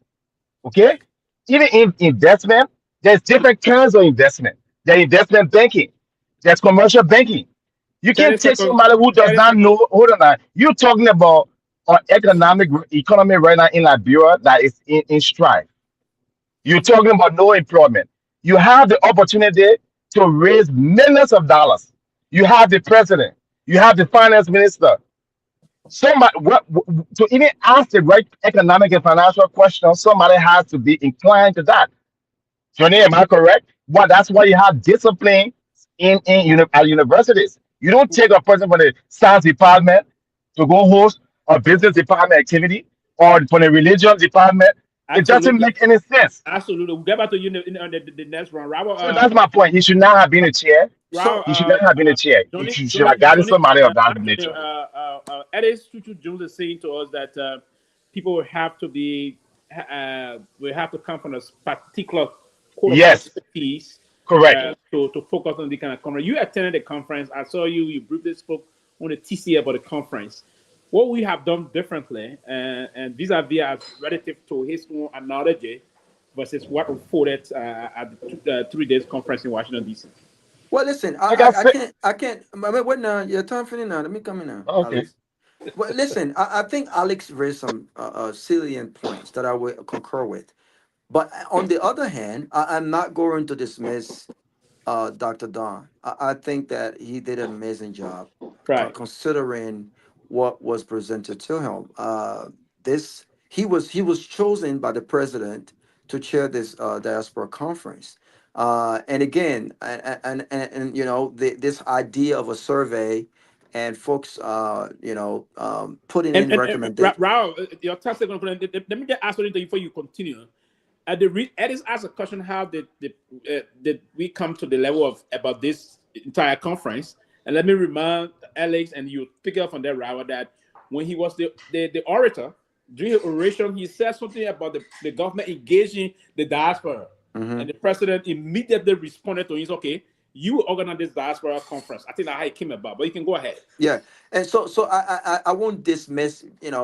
I don't think I've had a chat with him on Friday night, and hopefully we can talk more. But I thought, considering what was presented to him, I think that he did the utmost best he could do. But where I do agree with Alex is what I would have done differently. I think that this conference should have been about, if you are engaged in the diaspora, if you are encouraging more Liberians to return home and invest and take over the economy, you've already acknowledged that there are challenges with those that are currently investing. In fact, there are Liberians who have invested and they've lost so much money, they've returned back home. And many of them, that conference could have been used as a motivation to have them return with proposals. So if you look at the government already has an agenda, which is the arrest agenda. And in the arrest agenda has a combination of all of these different sectors and key areas. They talk about agriculture, they talk about tourism, and so forth and so on, law and order. What I would have done specifically, I would have done, and specifically when it comes to the T in the rest agenda, you know that we are struggling when it comes to the tourism. And I think at the Q&A, an African American asked what I thought was a fun question, and it wasn't properly answered by the president because he just did not have any idea. And I also think that not only that he didn't have much of an idea, he does not have around him people who have the practical and academic expertise in tourism. It's not because this is my area or my sector, but I would have encouraged, as the chairman, I would have reached out to Liberians who are diaspora expertise in these key areas. The hotel, the Westin Hotel, where they had the after party on Friday night, which I thought was phenomenal. The manager at that Westin Hotel, I never met him before. I believe it's a Liberian. I was told by Dr. Don, and he was trying to connect us, right? But you reach out to Liberians in the tourism industry, in the hospitality industry. One of the breakout sessions, you could have had a panel instead of just people who have invested or people who have not everyone who have restaurants have expertise in tourism. Not everyone. This is the reason why our restaurants and our hotels are not at the level that it should be when it comes to international standard. Because people who have restaurants don't necessarily mean they're expert, they have expert opinion on tourism or hospitality, right? So I would have reached out to professional, maybe top 5 professionals in these areas, and we talk about what are some of the ideas. How can we help improve the private sector? The lady asked a question about is Liberia going to have what the Ghanaian did, which is the year on return? To have the year on return, what the Ghanaian did, you need to go beyond just restaurant owners. You need to go beyond just club owners and lounge owners. You need to tap into the expertise of Liberians who are practically and academically equipped in those areas, right? So one of the things I would have started discussing, even though I don't want to do it because I'm about to listen to the president and I'm about to start my own company, hopefully soon, is that right now as we speak, before the next conference, we can institute what I have been talking about. And if anyone steal the idea, it will not work because you don't even know how to do it. We can institute right now, Sylvester, what we call the tip bid system. This is how bartenders make $150,000 more than some executives today because the companies don't have to worry about paying them $45,000 annually. They pay them the bare minimum, which is sometimes $6.50 on an hour, and they make bucket of money through tips, either through gratuity, service charges, or through group events. I have the blueprint, and I'm sure other people who work in these industries So, Raul, also have. how can we fit that into our scenario? Now, We can do that right now that's by important. meeting. That's The important. government. Raul, let me complete the question. That's an important aspect you just spoke of, right? Now, Liberia, fundamentally, we have serious problem in terms of the structure of those kind of a thing. How can we now thereabout go into this and effectively execute it? Like Sylvester Pewee is working with a Boulevard Hotel, and he's engaging a lot of things in the bar and all of it, or in the restaurant and all the system. So how is it that I can benefit, or the rest of the Cody that work in the hospitality area will benefit from this kind of a thing in country like Liberia? So quickly, you meet all of the businesses with the government consultation, with the expertise, the idea. You meet the businesses, you meet Royal Grand Hotel, you meet Boulevard Palace, you meet the Flemington Hotel. Those are the top 5, top 6. You meet them. And you said to them, listen, this is how this system benefits you, and this is how it benefits you. Right now, as we speak, you are paying servers $170 every month, which is little to nothing. You're paying bartenders $100 and some dollars every month, $300 every month. I'm not sure what that looks like in your budget when it comes to salary. 24-30% of the biggest hotel revenue accounts for salary. That's a lot. But what owners demand from managers and us is how we manage labor. If we manage effectively, if we manage labor, not only are we adding to our revenue, but we're adding to profitability. So you meet with them and you tell them, what do you think about an idea that does not demand from your own annual revenue to pay 16 bartenders or 10 servers from your own pocket? Rather, you up your skills, you up your training, you invest in training when it comes to quality service, Because again, in order for a guest to tip, you have to give them the service that they demand. You invest in training for servers, bartenders, hostess, right? Host and all the different things. And you do a cap on a bare minimum. Instead of doing $150, let's start with $50 every month. And you institute this tip-based process by saying, for every tab, every guest who come in the restaurant, in the hotel, in the restaurant, whatever it is, every staff that is dependent on tip, there's an automatic 8%. We can start with 8%. In other countries, it's 15%. In Ghana, they started with 10%.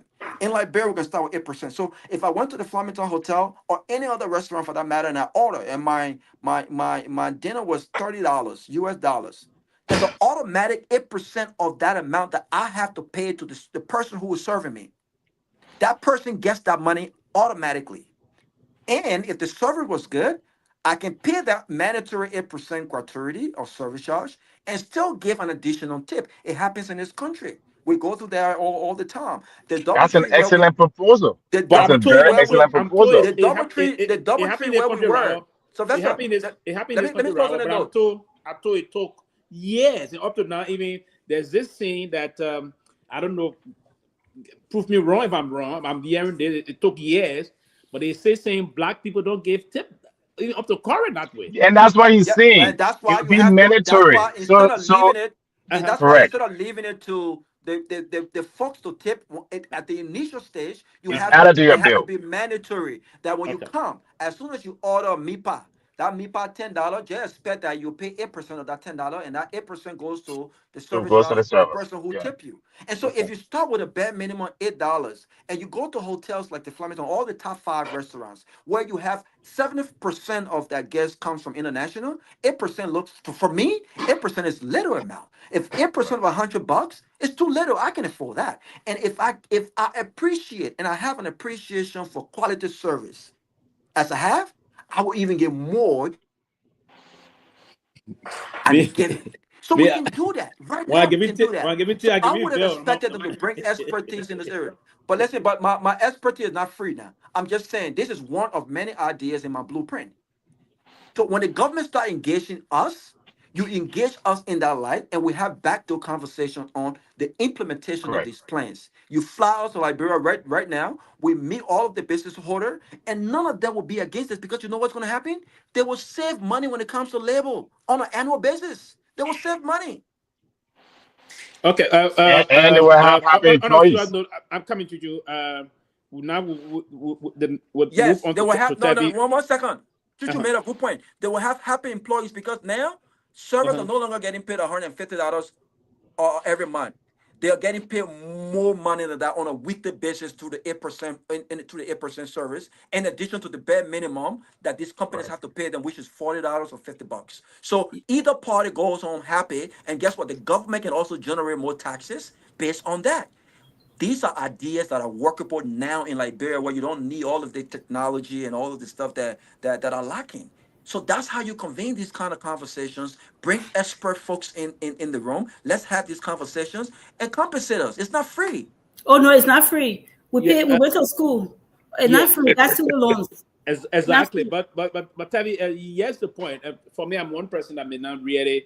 When I came when I started visiting the West, I basically that's the time I started gradually getting to the thing of giving tip and all of things. Even now, it's difficult to get used to it.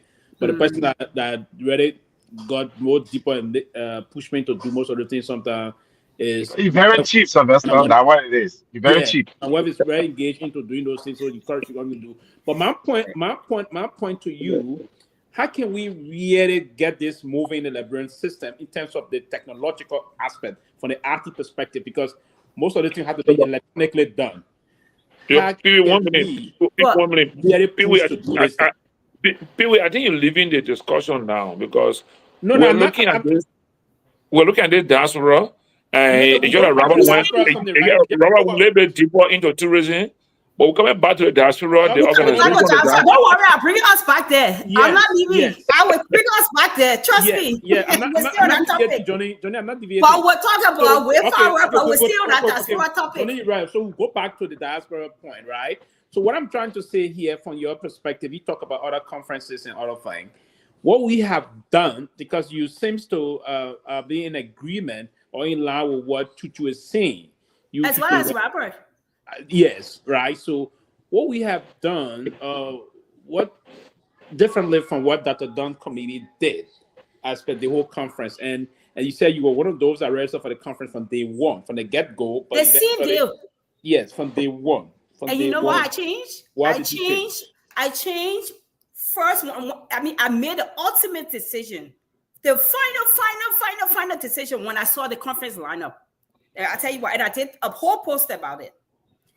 To Ali's point, what they talk about, the conference about investment, but by the time you saw the lineup, they had a lot of things in there. So it's not only about investment. Let me just say that. But a couple of reasons. One, the conference, they did it on the Thursday, 9 o'clock in the morning, or Wednesday, 9 o'clock in the morning. I wasn't taking, 2 days of my time. So I could manage with that because I've gone to a weekday conference. I was okay with that. I think the turnout for me was that Sunday town hall meeting. They put the town hall meeting to 3 or 4 o'clock in the afternoon. Now, please tell me, they made it look like it was only for the East Coast people because I'm coming from Texas. I'm paying my money. I'm not getting on Spirit though. I'm getting my money to get on good airline. So don't get on Spirit out. No, I'm not on Spirit. I can get on Spirit. I'm just saying, but I mean, I'm making light of it just to be, Yeah, I know. No, I can't ride Spirit. I beg you. No, but yeah, I can ride Spirit, but I want to last month. No, they said don't. And if you book on Spirit, know that you go really late or you'll be canceled. You always no, not true. I don't ride Spirit before. But not if you have to be back to the office on Monday at 12 o'clock. Yeah, don't get on Spirit. My point there was, people look forward to speaking to the president, even from George Weah days. When George Weah come, people want to engage the president, especially for us who've been here so long. That's the time we got to ask questions, right? So people look forward to that time. You put a conference to 3, 4 o'clock in the afternoon. Now, most of us, including all of y'all here, when you travel somewhere for a wedding or engagement, by Sunday, we heading back. We got to go to work on Monday. I'm already taking Wednesday, Thursday. Then you put a conference 4 o'clock in the afternoon. So that means I have to either postpone my flight till Monday. I pay extra to a hotel just for a town hall. Then that's the main thing of the conference for me, to engage the president and also be part of those forums. And so with everything else, and then I saw the flyer come through. I was looking forward to see, a request for proposal, what people can say, these are the different panels. And if, Robert, you got expertise in tourism and hotel, and you guys, education for this. We got a panel on hotel and everything. You manage all of that. Robert, go and apply to be on that panel. And Robert is living this every day. So he's going to talk to us because he's living and breathing this. Somebody said we have to talk about ourselves. We'll talk about ourselves because guess what? We pay our dues in this country. We went to school here. We work this thing. We live this every day. And so we'll talk about it. But that's the process. You bring another forum to talk about what investment, whatever it is. Alex Chuchu, he's living that every day. He put his hand in to compete for that. But I never saw nothing of that. They kept on putting the poster come to the diaspora conference and they making AI to call all and text all whole day. AI call and text. Then they start don't go for platform and say, yeah, this is what we're doing so and so. So again, my point, Robert said his auntie was on the committee.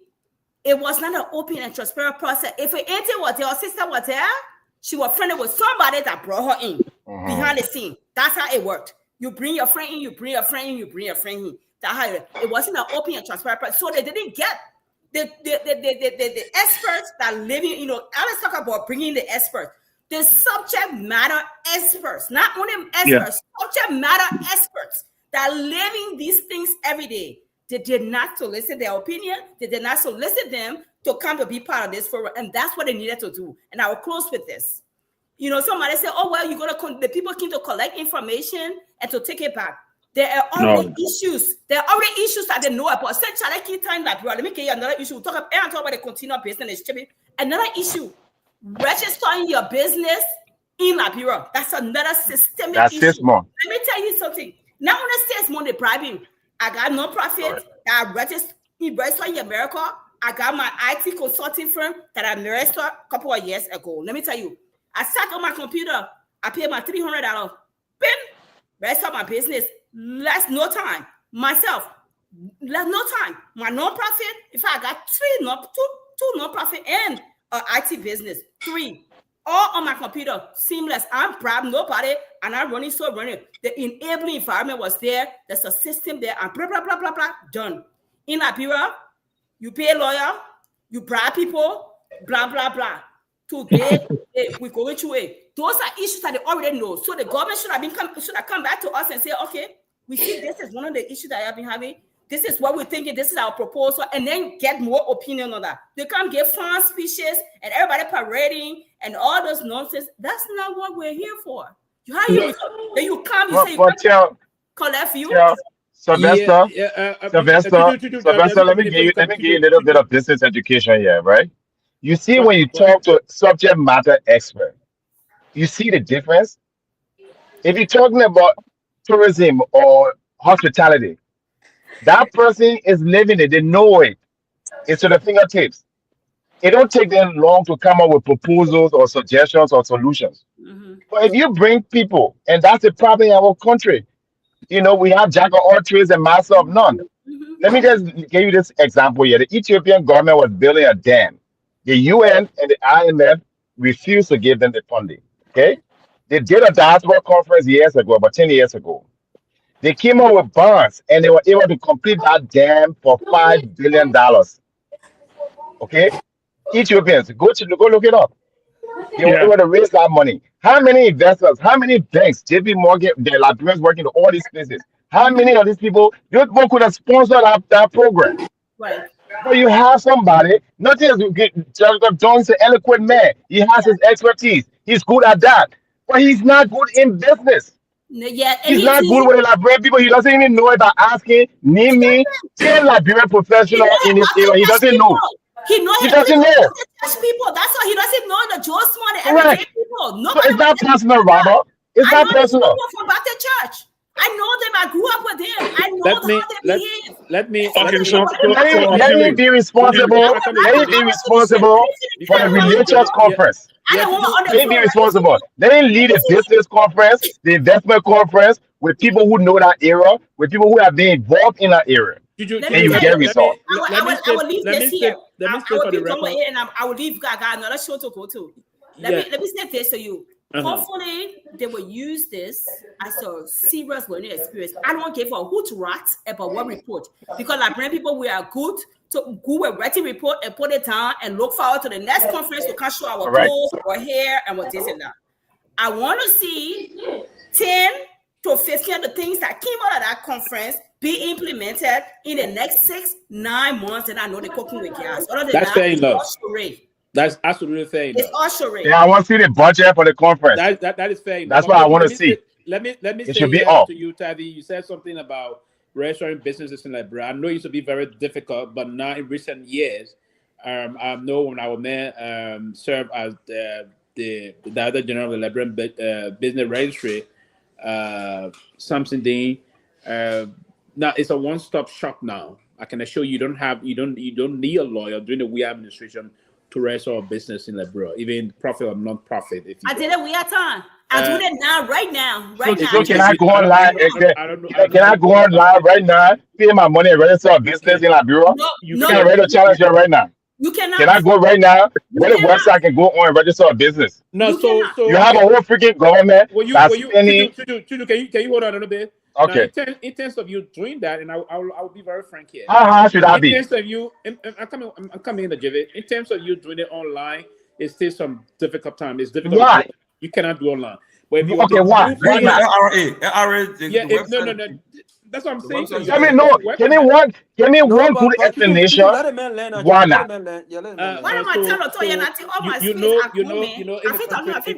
In terms of, but I thought you said you are moving. So you're a Red Baptist guy.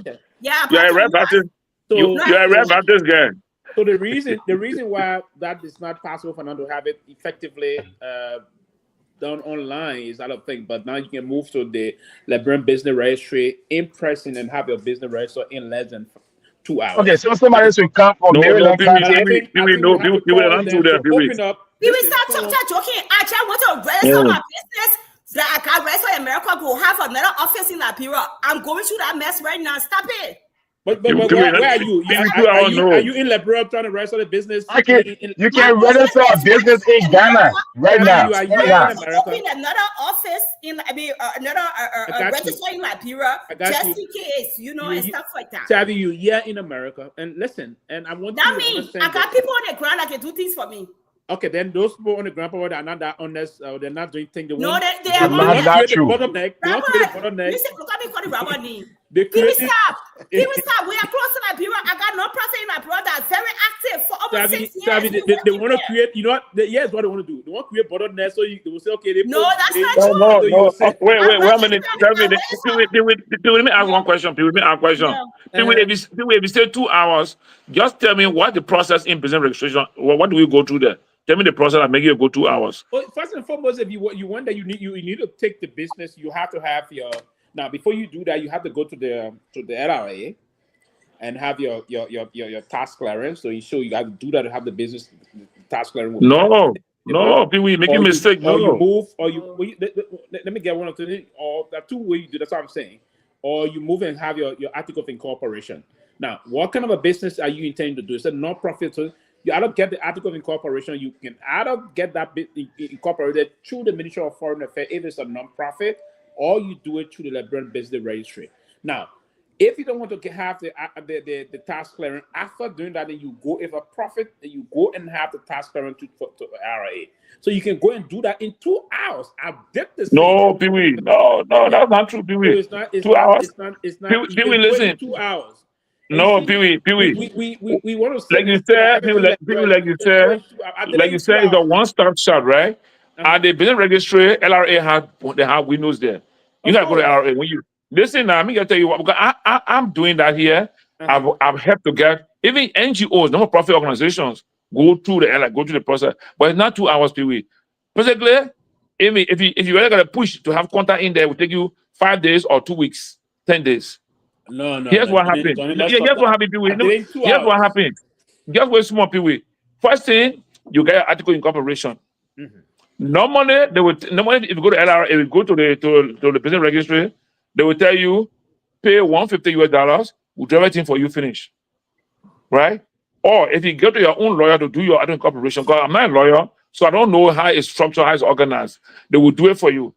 Then you go to LRA. We go to the business registry.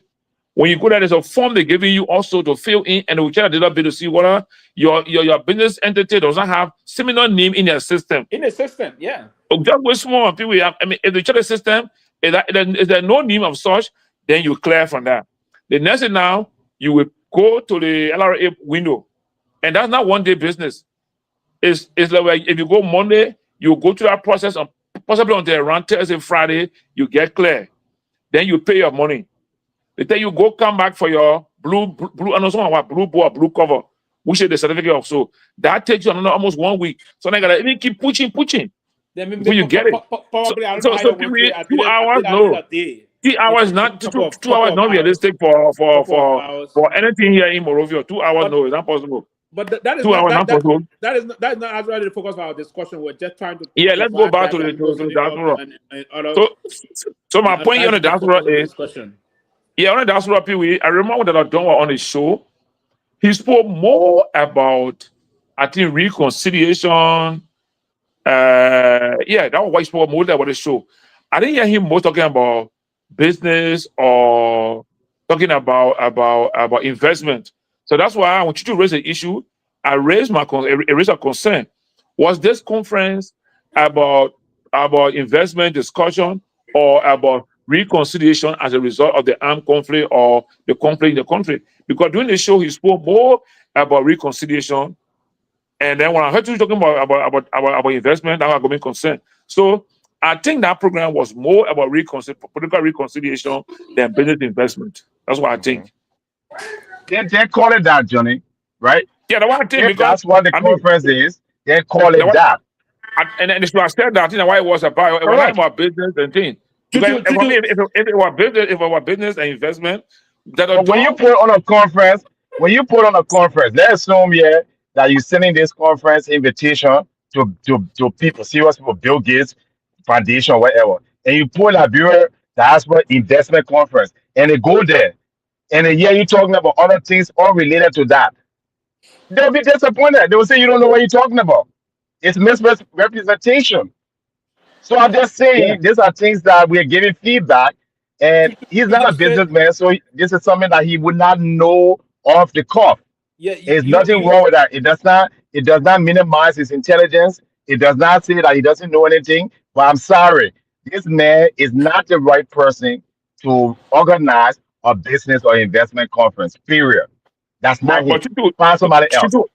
Chuchu, I think this conference was not about business and investment. But that's what it says. No, I don't know what it was. the But conference that's was what, that's what the Peabody, I program.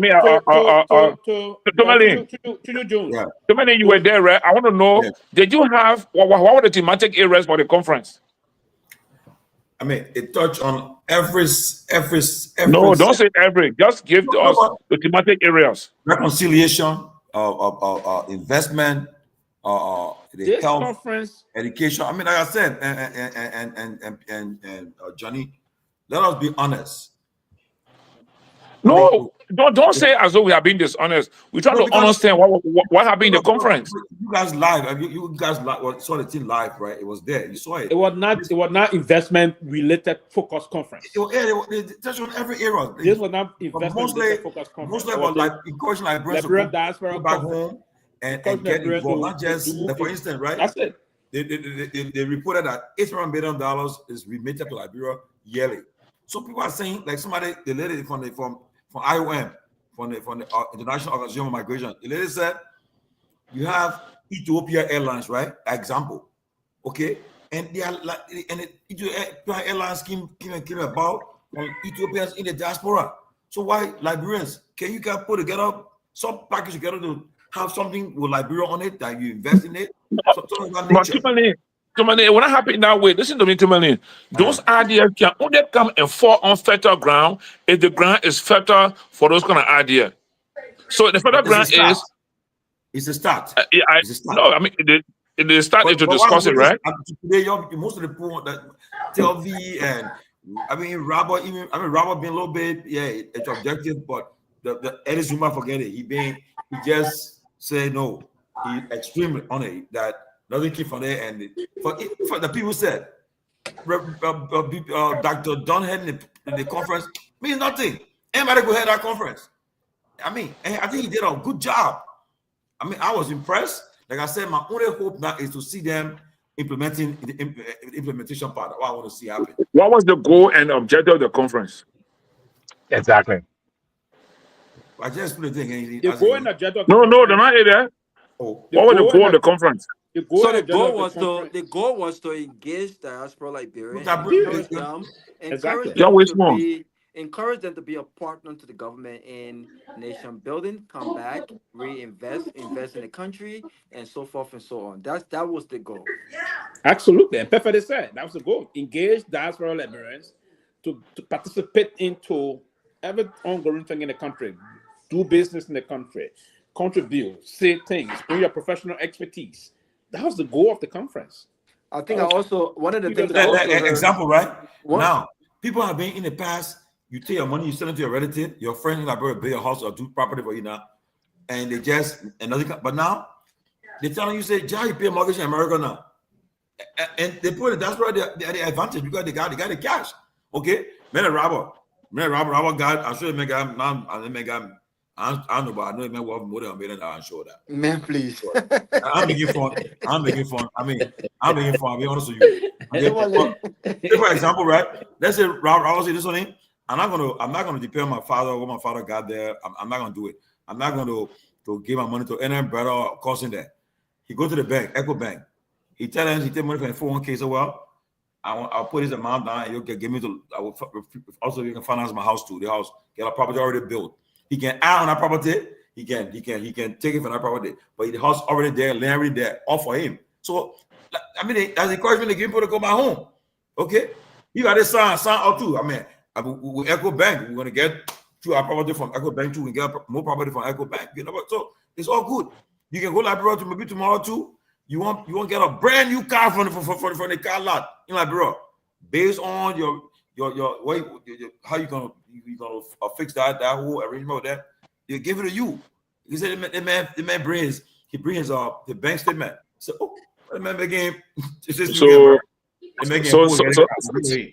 too many. Let me ask. So all these things we're discussing, are you telling us that our system, our government does not know that these things should happen, or are we having challenges here?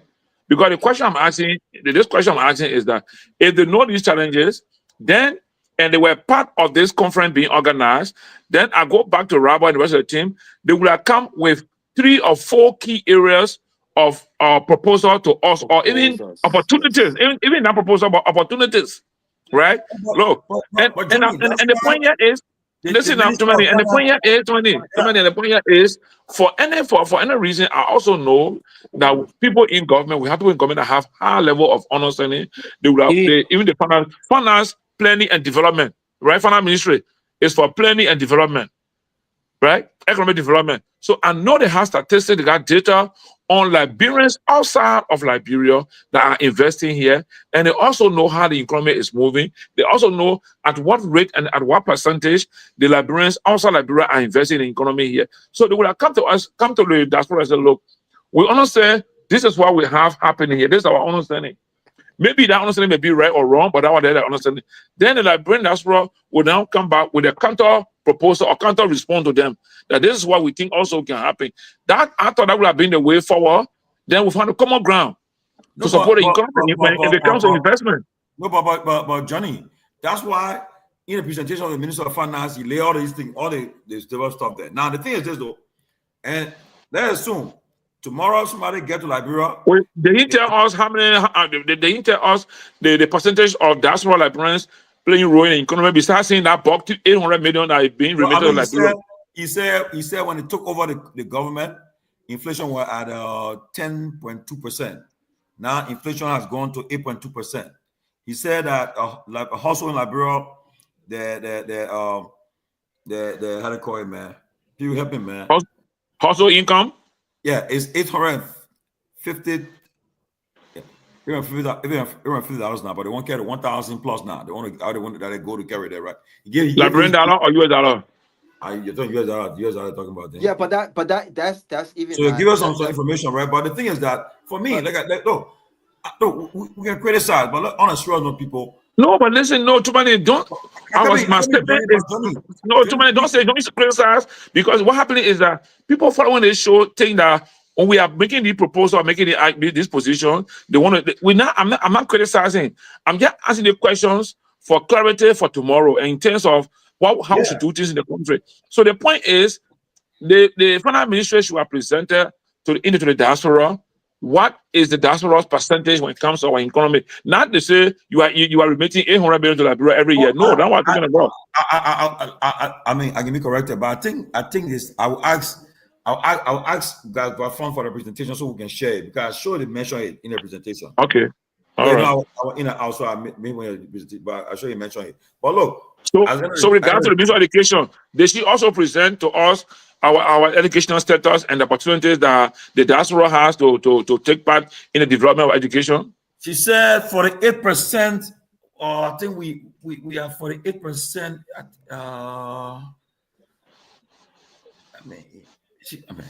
God, let me get it clear. But she used what the words? Yeah, but honestly, right? But for her, I had a problem because, like I told you, when she was giving the credit to them for the foundational school. So after she did assessment, we went to all the classroom. She found out that there were the problem needs, right? So she started to do this. She said the problem she found out was that our students cannot really read and write, can't understand. So we got to lack the foundation.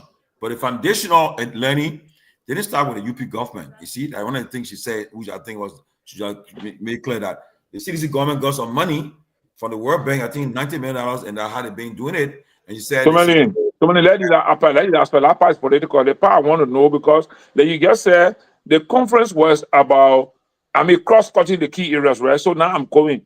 What did they tell the diaspora about the education sector, and what are the opportunities that they think the diaspora can get involved with education? What did they which say is the about agriculture? which is the reason why, and I get what you're going with this. Yes.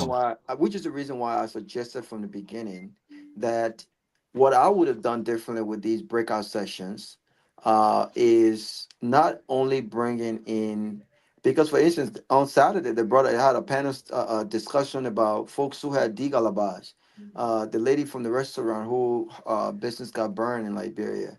I would have expanded that to a panel session, 30 minutes panel session on ideas, like real ideas, right? From experts in the area on how the Liberian diaspora on this issue can help the government, whether it's through consultation or it is through a direct employment with the government on how they can help the government improve tourism. I keep going back to this question that African American asked yesterday.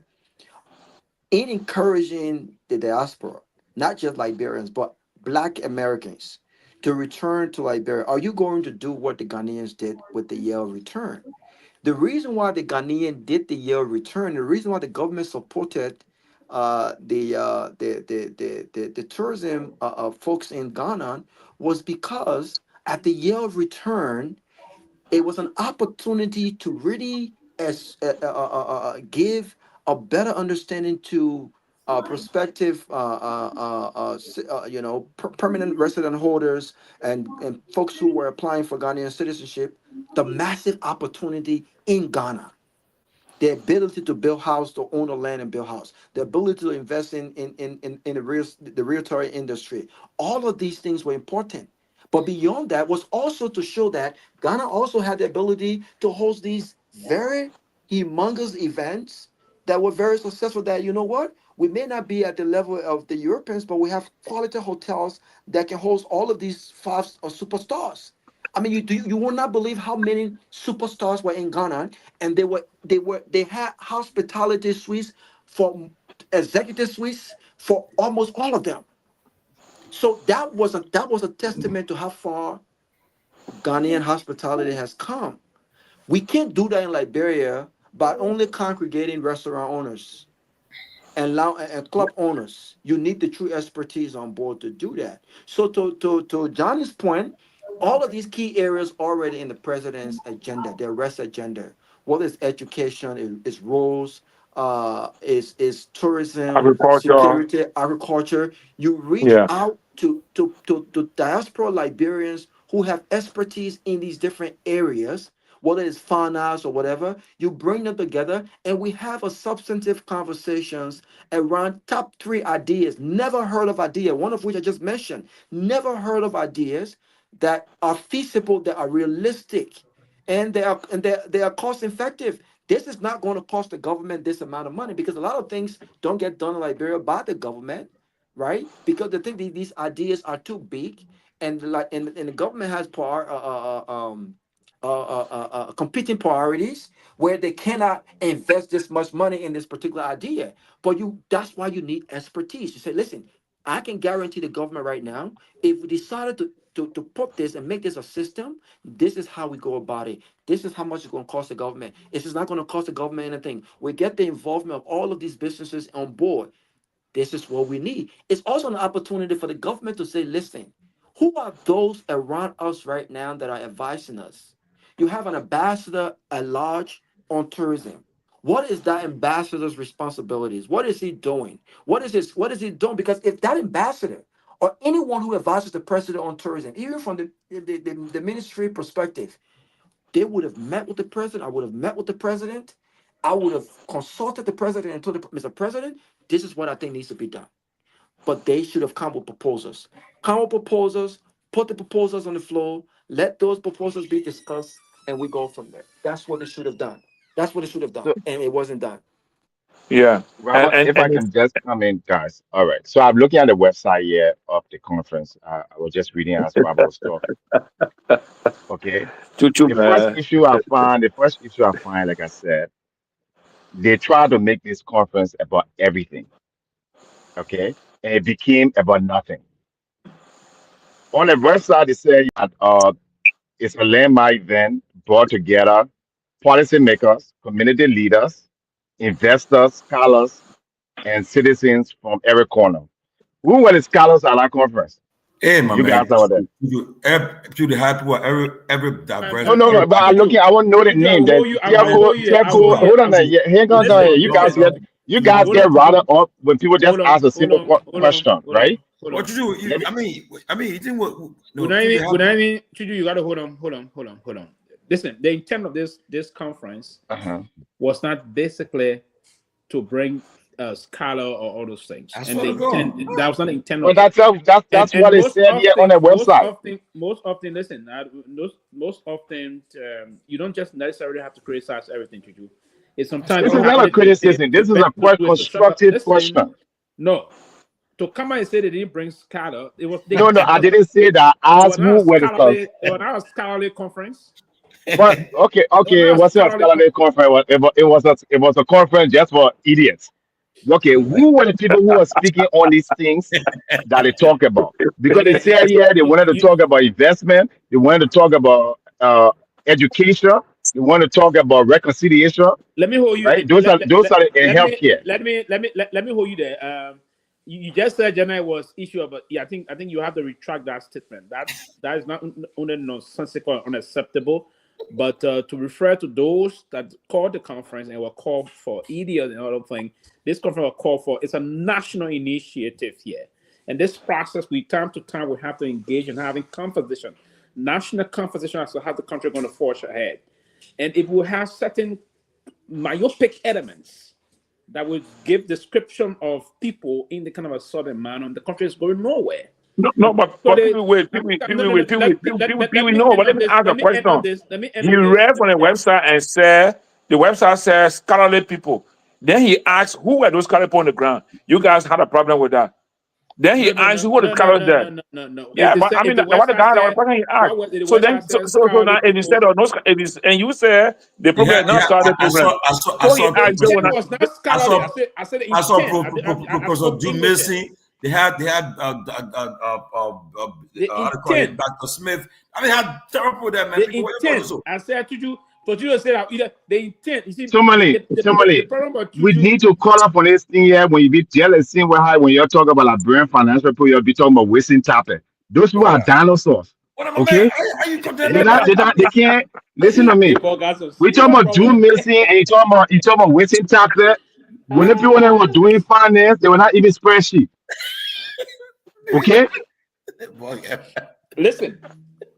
So I want to know, because if you invited me to a conference, right, and you're saying that I'm going to listen to somebody who's I'm going to be impacted, I'm going to get information and knowledge on these things. I want to know that person's credential. I want to know that person's experience. Okay, I'm not just going to go pay money to go to a hotel to go listen to the brand minister, and I can't even solve one problem. For instance, Dopoh Jara, the NRA boss, spoke to this. He's a scholar. He's one of the Dopoh Jara, and right now you have a situation of Liberia. Hold on. The NRA right now in Liberia, you have a problem with missing monies. You have a problem with inefficiency. You have a problem with bureaucracy. There are $2.8 million. There are $2.8 million that the finance minister gave me fine. About 1.5 years. They tell me that the scholar will go listen to. Go through on the man with the cross eye show. So now he will just come from nowhere and just bring stripping. The thing is on the front page. The thing is in the thing is in the you want me to read it to you? So the stripping statement, Johnny. No. $2.8 million were not missing for the budget are unaccounted for. No. No, listen to me, Sylvester, because I don't make light of this. Was $2.8 million recently not missing that the finance minister had to come out and make a statement about within the budget unaccounted for? No, it was not missing. $2.8 million. That's it. There has issue about the analysis. $2.8 million got missing. See, so sometimes you. No. Tell me how much was missing. I'm going to the newspaper here. Go to the newspaper. You see, you feed it on newspaper reports. Yeah, but what you want me to see as a scholar? You want to hear they say? Then I mean you're very incorrect. No. You want me to hear and say that Sylvester told me? I'm quoting you for the Minister of Finance. I'm quoting you for a reputable newspaper. Then you telling me say that newspaper I listen to. What you want me to listen to? Let me hold you there quickly. Let me hold you there now. You're telling tonight. You read the newspaper is a credible source. No, listen. So do you believe that there can be fake news? Then when the government has a website and it's supposed to come out with the correct news. Do you believe that some newspaper can be unnecessarily? Yeah, but I'm quoting a reputable newspaper and I'm quoting the Minister of Finance. I'm getting there. Do you believe some newspaper can be unnecessarily? Yeah, but that's it's true. Yes. Unnecessarily sensationalistic in just to get the capture of the news? Yeah, but this is not one of those instances because this was confirmed by the Minister of Finance. The fact that a newspaper will report today. That's it. Like the last time we were on the show, there was a newspaper reporting say Edis June expected tomorrow. Listen, but that's not what we're talking about. The issue here, what I'm saying here is you're talking about government. Listen, you're talking about listen. You want to say you're the host, but and then you want a job in this government because I can recommend you because it seems to be that way you go in here. You're not moving the CDC government now. You're asking for a job in this government. You're not being fair to the progressive though. Because it appears to be you want a job out of the government. This. I'm telling you, the Minister of Finance said admitted to it. Then you telling me say that fake news. No. Yeah, but anyway, but Pewee, I think what we can do right now is that now that we have heard from everybody regarding this recently held conference about Liberia, we gotta be positive now about what can we do to ensure that this conference result is something that is achievable and we can implement it. Like the lady said, 6 months, 9 months, 12 months, 36 months. What do we want? Because we have had series of conferences like this, or even more than this, with good documents from there, good resolution, but we have not been able to implement. How do we think the government now? What capacity do we think the government has that we think that if we get 3 or 4 key actionable items that government will be implementing, how can we discuss our government's ability to implement anything that will come for this conference? And that's a very good question. I can answer that question in 2 seconds flat. Let me say something real quick though. I think that again, thank God I was at the conference. Listen to me. Like Telvi said, initially I didn't plan on going. And you know what even encouraged me to go was the calls that I got not to go. I got plenty of calls. Oh, those people hate you. Those people don't like you. I said, really? Because all of the times when people tell you they don't like you, from my experience, you go to Liberia, you see some of the people who would threaten you because you have a different political opinion. So as soon as they see you, they're loving you. They want to sort of be mouth. So my thing is, just because we have a different opinion, and I think this is something that the government have got to understand. Not this is not a target towards just a Barca, but generally, I think our leaders have got to understand that we are not enemies to the state. Exactly. We are not. You're right. We are not against them. I think our politicians in general have got to understand that we are not against them. Our representatives and our lawmakers must understand that competition does not means end career ending moments for them. Competition is good. If we don't encourage a competitive private sector through merits, experience and academic, we will not improve our education sector. Competition is good. So the diaspora cannot be seen as an enemy to the state, especially when 80% of the government comes from the diaspora. The education minister was recruited from Delaware. Most of the guys who are in the government were previously in the was previously and remains a member of the diaspora because they have their families still live in the U.S. Almost 90% of the folks who work in the Liberian government who relocated back home still have their wives in the states in America. They have their children schooling in America, so they are integral part of the diaspora. The government have got to start looking outside of political opinions to say, you know what, just because this person have criticized the government, so I will sabotage them. I'm not going to tap into what they have to offer. Yeah. And I said that to say that I didn't experience any things such as because I criticize the government. So in fact, most of the people there are my good friends. They know where I stand. One of my best friends is like the son to the president. So we got to engage the government. We can't stay back just because we don't like the government. When Exactly. George Weah came here and had this conference, people may excuse that George Weah meeting Liberians were an attempt to only meet seditions. No, but it was made up. It was made up. I know this for a fact because people were making this up that they would not go to any press conference where the president were meeting Liberians because they did not necessarily support CDC. So imagine if Liberian says, you know what, I'm not going to go to a conference to engage the diaspora because I'm not a member of the Unity Party. Election is over. When a president takes office, we can still be constructive in our engagement and our criticism. But that does not Right. take away the fact that we are Liberians and what affects Liberia policy-wise generally affects us. So whether you agree with the government or you don't agree with the government, or, at these conferences, it's all of our responsibility to go and be a part Exactly. of the So rebuilding process. Let our impacts and our ideas be as loud as our criticism. When you are just criticizing and you don't have no participation in the ideas for the far margin of exactly. the country is bad. Lastly, I want to say is this. I like the idea of the health ministry. The minister of health wasn't there, but the lady who did the presentation, even though I didn't think that was the platform for such a presentation, I like when she said to diasporas, even people who are experts in health. She's a registered nurse. She said, we are looking to partner with you Liberians who are returning back home on vacation. Your 1 month vacation or 2 months vacation when you come, we want to expand some surgery or something training that they're doing, not in Monrovia. She said, you can come to Liberia with your expertise. You can partner with us, the Ministry of Health, and we can send you in those remote areas for maybe a month or two, and she said it's not free. You will be compensated as well for that.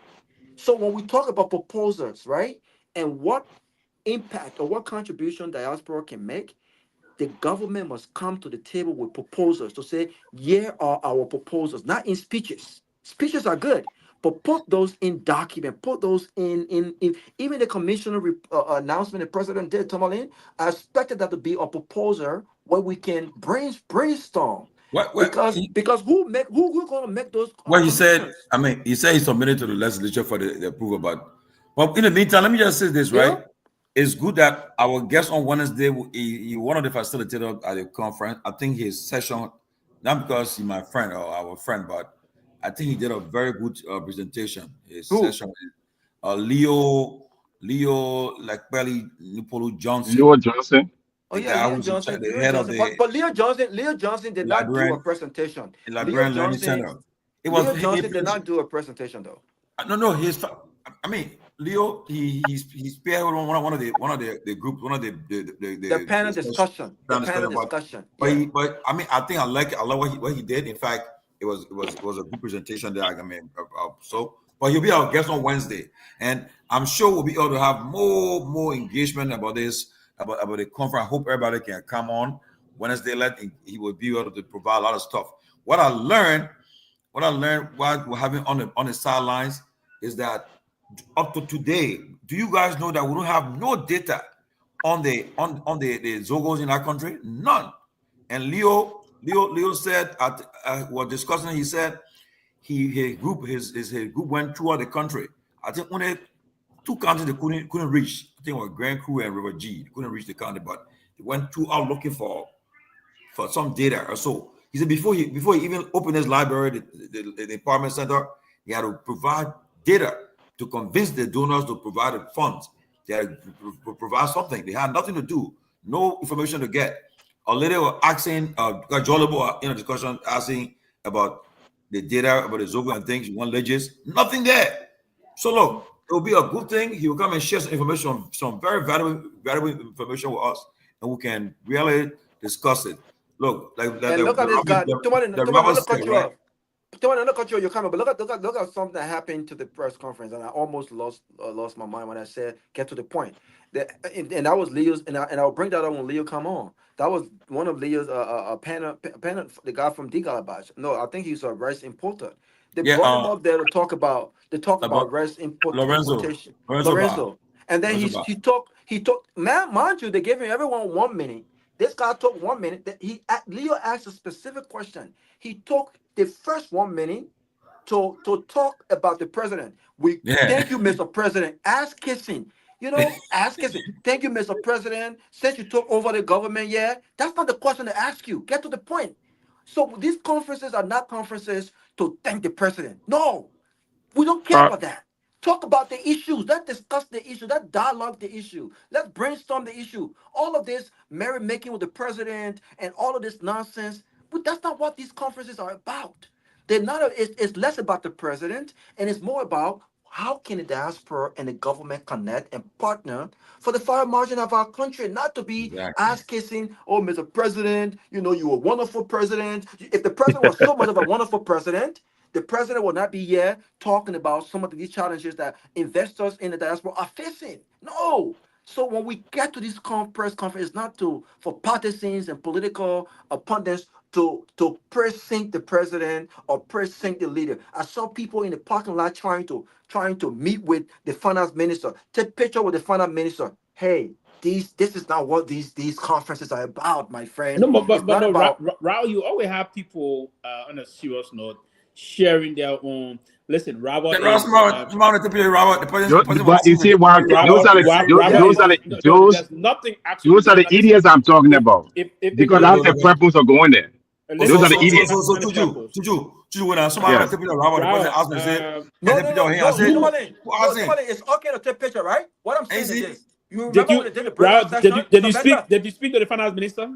Sylvester, wait. Did you speak to the finance minister? Me? No, I did not. Okay. Sylvester, you remember, right?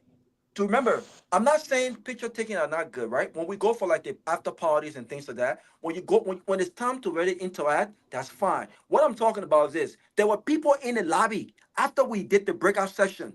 There were breakout sessions to go and brainstorm, but instead of these folks being part of the breakout sessions, even though it wasn't well organized as far as the different sector and on expertise level, those people are out there trying to talk to the finance minister, take picture of instead of them being a part of the breakout session. That's what I'm talking about, right? So there's nothing wrong with taking picture. There's nothing wrong with taking picture. But if you go to these events with no ideas other than trying to take pictures with whoever it is, it defeats the purpose. I was sitting down and the Minister of Information was walking by, and God bless his heart, he actually came. Robert, man, you yeah? We shook hands, we chatted a little bit. I think Tomalin, Dr. Peabody was there. Dr. Peabody was there. We chatted, and we took a let me tell the panel.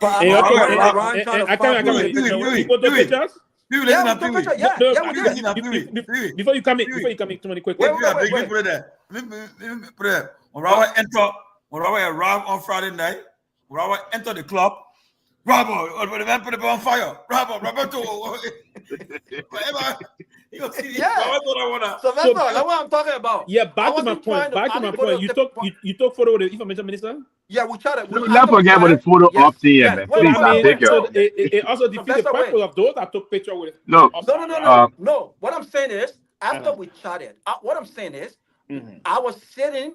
The information minister came. Oh, my man, Robert? We shook hands, we chatted, and picture ensued. What I'm saying is a different thing if I was there running around looking for finance minister, information minister, and all the other ministers to just take picture with. That's what I'm saying. It's a different approach. Okay, yes, my take on this whole thing about, and I agree with everybody that do subscribe to the belief that the intent of the conference was to discuss Liberia and look as to how the government of Liberia can partnership with Liberia and the diaspora to go back and contribute towards the country forward march to promoting the country economy.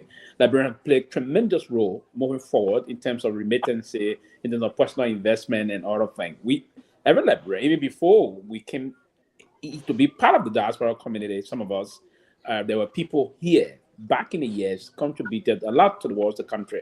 And every government, that's why even the Ministry of Foreign Affairs, we do have the diaspora office in the Ministry of Foreign Affairs and another thing. It's also there. So I think the past government have not, in more terms, given the power And you know, by the president saying they're trying to legislate something about that, the diaspora office is important. Even legislating that, we have a lot of institutions in Liberia that are established via the legislator, but they haven't been given the kind of a power that they do have to effectively operate. So everything to be very active in the country left with the government. And I agree that the intent of this conference was for them to come and give their insight and also take resolution back to the country and start the implementation process. We all very much hope to see these things happen. And we look forward to interacting with Neple Johnson. If you were to come on the show, he'd be doing a lot more a beautiful job in terms of the Liberian Learning Center, all those things, engaging a less privileged youth called Zogo and all those things. His own expertise he learned over from Canada back. You know, I can recall when I met him briefly at the Pinsville City Hall when I was there at the Minister of Foreign Affairs. So he's been one of those that have been very proactive and been doing some productive engagement with the country. And that should be the case of a diaspora Liberians. You all have to put yourself into it. And that's one of the reasons. I'm saying to my man Alex, I told him the last time, my first time interacting with him on the show, he always talking about going back home. I was very, very much delighted when I learned that he was contesting the presidency. Seriously, I want to also have some serious conversation, national conversation that will go in the way of youth promotions and all of things, enhancing intellectual exchanges, if you will. But I saw that he was a very serious presidential candidate. In the middle of things. You got it, President Kennedy on serious. Yeah, very serious presidential candidate. But you know something? Pewee, please. Let me say something, right? Pewee, I want before we leave. I heard something today from Eddie Jawolo. I've been trying to get him all day. Hopefully, I will talk to him more. But he's accusing the government of a $10 billion project in Lofa. And the last time I tried to inquire, I was told that where in Lofa? It's in Foya. Yes. But last time I tried to inquire. I saw some villas, right? But when I tried to inquire, I was told that it was for the ECOWAS and the Managerial Union. So that's what the deputy. They want big conference there. So whenever they come up, MRU summit, they will have that villa there. So we're trying to inquire about to find out what is the government own the property, or what is the government really? Because it's not a government project. It's just a private project. Where they're accusing the president of making a personal play. I don't know. I have researched that the MRU is not building nothing. They're not. But you know who said that? You know who said that? The deputy information minister was the one who insinuated that. But in his statement, he wasn't even. He was not sure. He said, "I think, to my understanding." So you already knew it was a lie. But if it was a government project, $10 million presidential, why do you need a presidential outlet to begin with? Secondly, why did we not see any major groundbreaking if it was a government project where the Liberian people will benefit from? Why we did not see any groundbreaking ceremony on that project? It has been quiet and a secret up until now when those pictures were released a few weeks ago. Those pictures been out a few weeks ago. So the government, and mind you, it started September of 2024. Last year, September, it started. That less than a year after the government took office. Let me send this thing in the chat room because I'm getting the BP we can verify. MRU denied it from MRU. No, it's not the MRU. They would have done a press conference. MRU, yeah. Quickly before Tuju get coming, as I was saying, your interaction then, but I found out that you're very serious as a person. Let me go back. I will hope. I will hope that moving forward, and then the reason why I'm saying this, I'm not saying that. How can you speak that kind of word against your colleague? I'm saying, Johnny, 1 minute.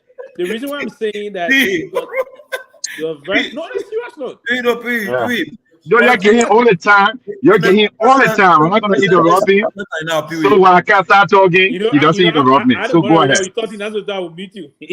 No, you're not going to meet me. Yeah, but I want to see how Johnny. The man push up before I was ticket going to camping for him.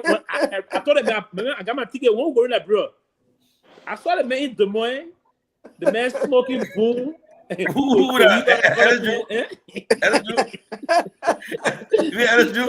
The man with Pop Daddy cap. No, Okay, so you finished? Go ahead, man. Go ahead. All right. Okay, for look, all that nonsense Sylvester is talking here. Yes, a man, okay, yes, a so-called educated man will jump behind idiot like Josh we are and support somebody who can even read at 9th grade level to run Liberia. Okay? That's a vessel on the job. The man I cannot Come and read, but promote. you are Don't president, interrupt elected me. president. Don't interrupt. The man Yeah, has a but master's degree. Hold on. and thanks to people The man like holds a you. master's degree. And that's why today we have a country where we are the second hungriest in the world. We won the 10th poorest country in the world.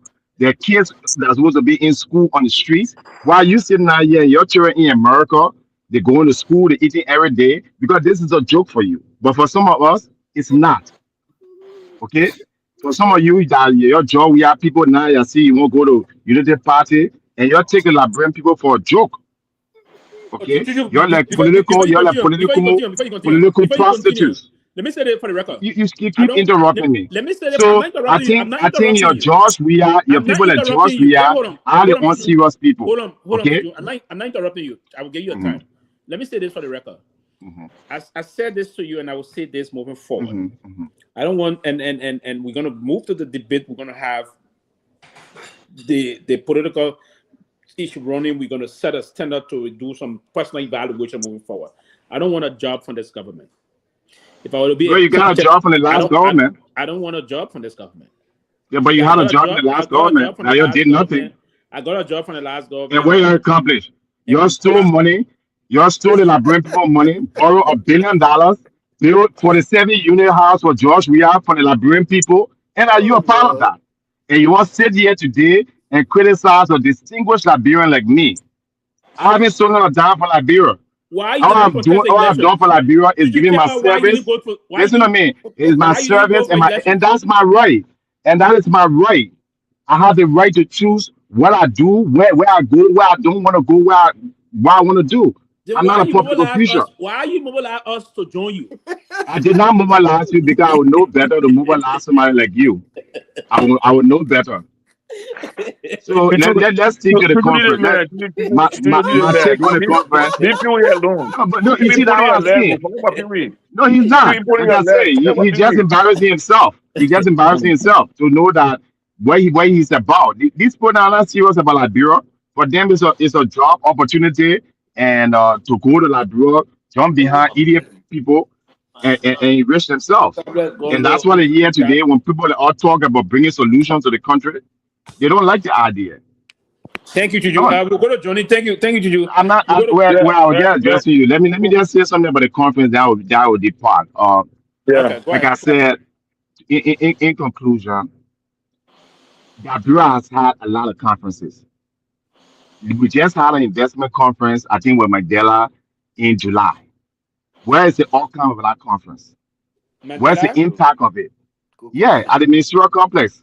Oh, okay. In July. They had a Liberian investment conference where the president was there and the scene Sheree. They had one last year. We've had several. Okay? And all you find from this government is just the same old thing. Talk and nothing. While the people live in devastation, while the people lives and have no job, no opportunity, and the government parade themselves. I agree you and come to that. I agree with that. The government just parade themselves around, travel, stay, hotel, and talk. And the reason is because we sit here, we Liberians, and we support these people. That's the reason. So they take a fool, they make a fool all of us. That conference is not going to generate, and I said it when he was here. I did a post about it. There is nothing good that's going to come from any investment in Liberia when you have a corrupt government. The government that cannot even report on its own unemployment rate. They say unemployment in Liberia at 3%. Do you believe that crap? Before you go, okay. So we should stop wasting our time and let's look forward to having a better leadership in Liberia. It doesn't have to be me, but let's look for better people than Joseph Boakai, who lies. They steal the government money, they embezzle it, and we sit here and talk about I'll waste my time to go sit down in Washington, D.C. to listen to those idiots. I got better things to do. On 30 seconds, Okay. are you on 30 seconds before we move to Johnny quickly? Are you still nursing any presidential ambition? Well, I think you can go on my website. It's www.jones2029.org. You not start again. Unlike your government and your ministry, I can't even your legislator. They can't even of a whole country, right? They even got a website. Okay, thank you, my dear brother. That's the kind of people that Sylvester promotes. Jones2029.com. Yeah, you can go there. You know about my activities and you know about all the things I'm doing. You know, I was excited before about your. Well, but the people say they want to work out. They said they were Solomon Swans. They said they were Solomon Swans. No, but the thing about it, what you want? No, Johnny, I've been Franco. No. Johnny, I've been Johnny, what you want? You say you wanted to be superstitious and you want to be Solomon Swans. You got what you want now. So I can sit down and smoke my cigars. Okay, thank you. What's wrong with that? You got what you're barking for. Thank you. Stay put. Don't leave the show. Stay put. We'll not engage Johnny. Listen. Yeah. So you know, coming back for me, I'm looking at Liberia making progress. Coming back, this conference had to do. I mean, part of it had to do with investment, and I want to also understand: did the government bring to the investment conference or to this diaspora conference anything about the economic and investment climate of Liberia? Did they project on to diaspora that this is what the economy look like? These are the opportunities, and to invest in these various sectors. Coming back to the point that my brother Rabbi and myself been talking about here. Okay, in their own agenda of arrest, the AARD and those key areas, those key thematic areas. And when last has the government had its economic committee meeting so that we can know where we stand and how we can even sell our country out there for economic potential investment. So I mean, we gotta be serious. Let me be very frank. I mean, a lot of us are in Morovia here, and we work around the country and see places. When we're talking big things to Liberian people about economy, and the people on the ground don't feel the difference in their life, it becomes an issue. And some of us are doing the kind of community work. When we meet them, they see us. People assume that we are all in government. We're the one making a benefit. We're the one causing a problem and or giving them problem in our community. So my own advice is to those who are listening to us from government perspective, for whatever, let them see our conversation in good faith, and let them see that we are discussing how we can make that world better for all of us. We all may not have to work in government or don't work in government, but we all need the opportunity to live good life in this country. Our children go to good school. It's a challenge to have to be living here, and your children, go to school. They come from school, they look so weary, like you worry why they're even learning anything better in the school. I mean, don't get me wrong. Some schools are doing well. Some schools are doing their best to keep their standard. But I mean, generally, what is standard we have for education in the country? Generally, what standard we have for health, for infrastructure, for leadership?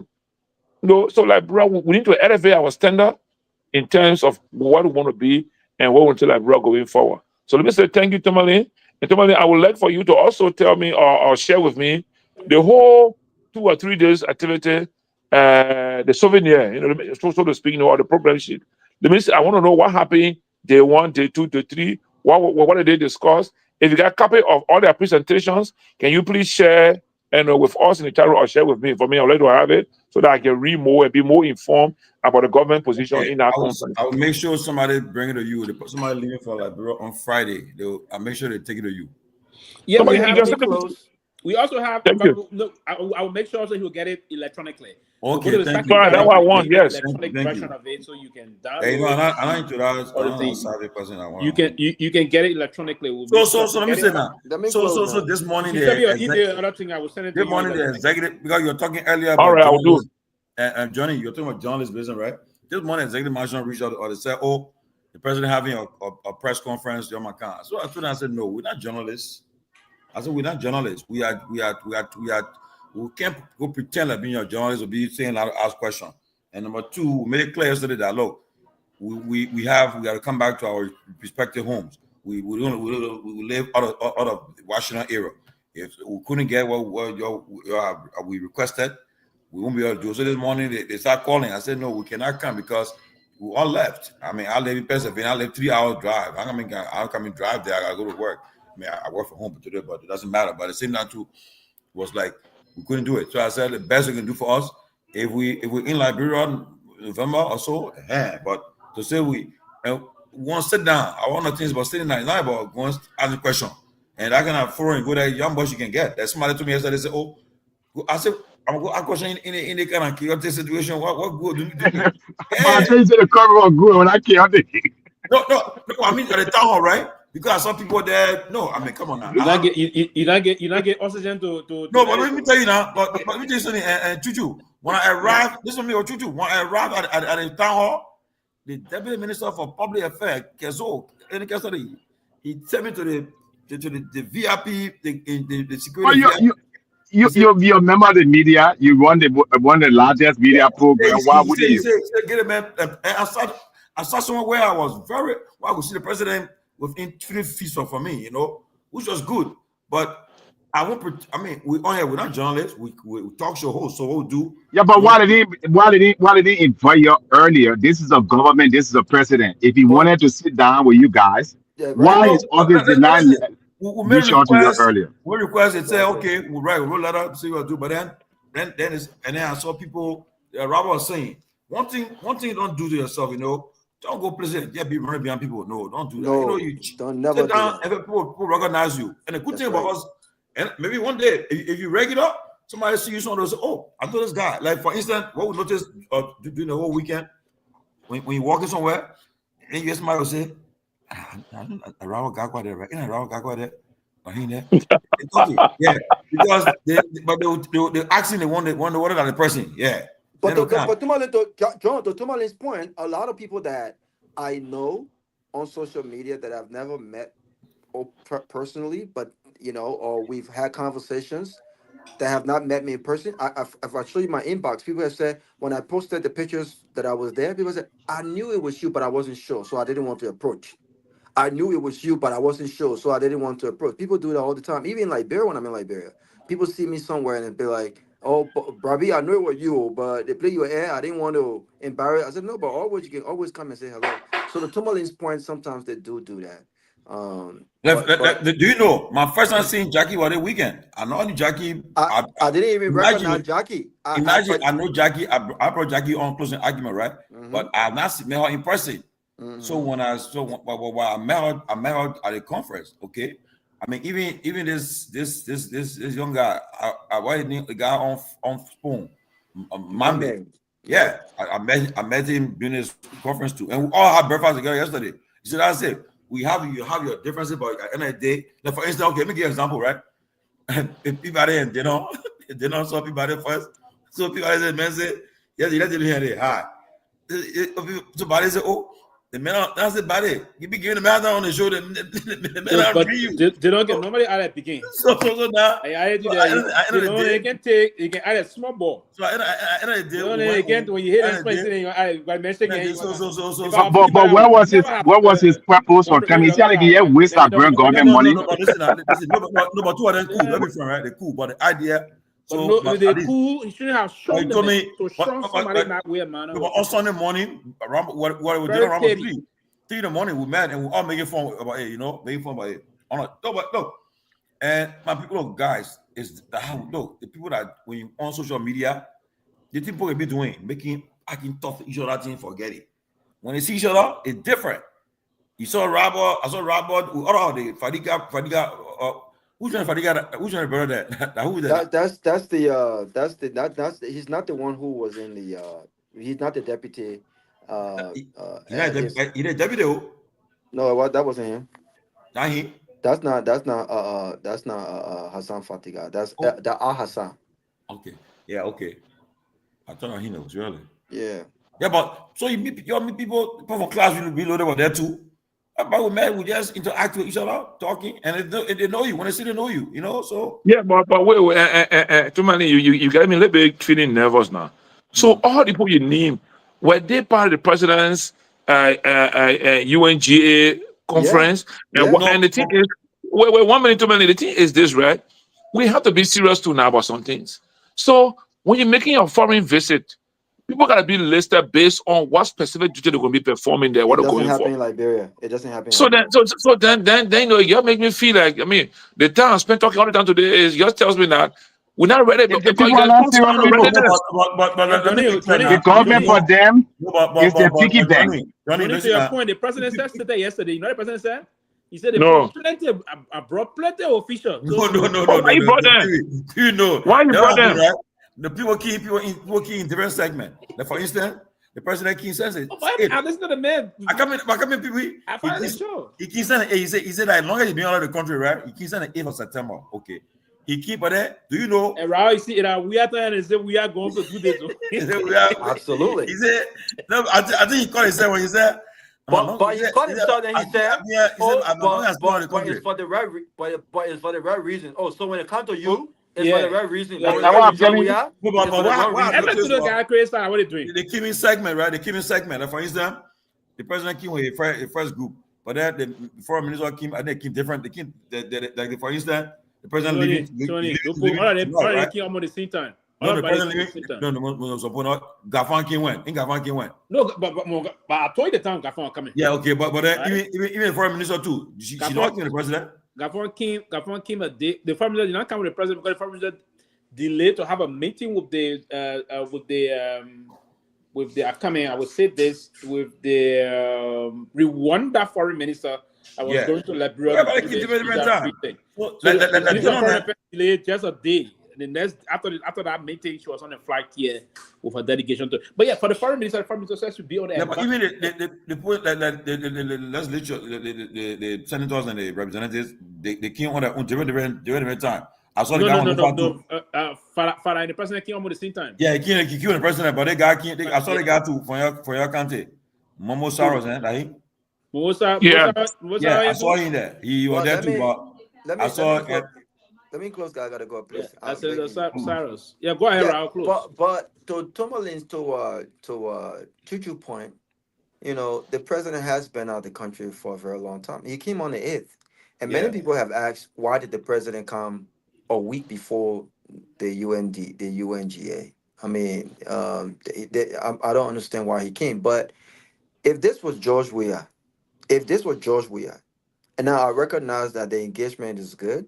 I don't agree that you needed all of those ministers and all of the folks who came. And you know what they also did was they like this show off. They want to introduce all of these people. There was no need for them. They're wasting our time introducing political advisor to the president, legal advisor to the president, all of these advisors and ministers to the president. That's not what we came here for, right?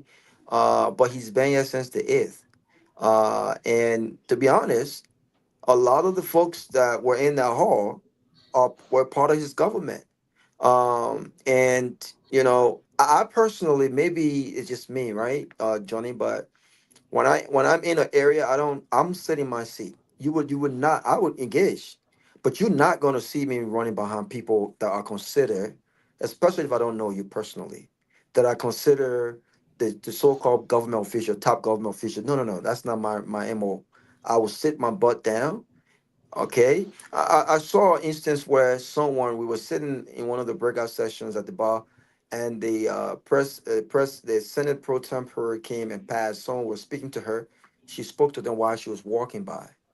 Protocol and respect demands that even as a public official, when you're out and people speak to you, unless you have all these securities behind you like the president, you stop and you greet them, shake their hands, introduce yourself, you know, shake their hands. The people feel entitled. You know, that's how you engage people. It's in the Liberian people like they're a bunch of fools. You know what I'm saying? That's how you and it says a lot about you. That I've been to programs because people that Sylvester they're running behind there and kissing their butts. Which Alex Jones does not do. Robert, don't bring that up again, man. Johnny Robert, you know one thing I observed. You know I get kiss butt. You know that. You do. You're the number one butt kisser in the whole world. Listen, right? You know what? I don't kiss butt. You know what I observed, right? I will try to broadcast so you can get your job so you can sit down. No, let me share something with you, man. You know what I observed, right? I see why the president John, everybody wanted ya.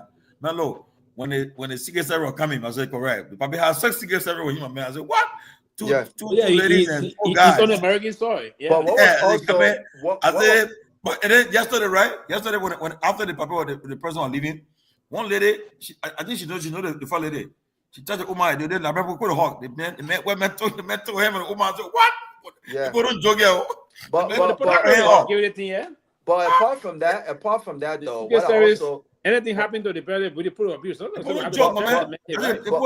I said they posted, and you notice them and they standing there. They're serious. They can't be smart because they're right. But what I also realized though is it seems like the president is the priority. Which I mean, the way I'm raised, if I went somewhere with my wife, I remember one of the occasions yesterday on Saturday. I mean, when he was headed back into his room before he came back during the breakout session, I realized that all of the Secret Service were protecting him, and sometimes, or most of the time, his wife is not standing next to him.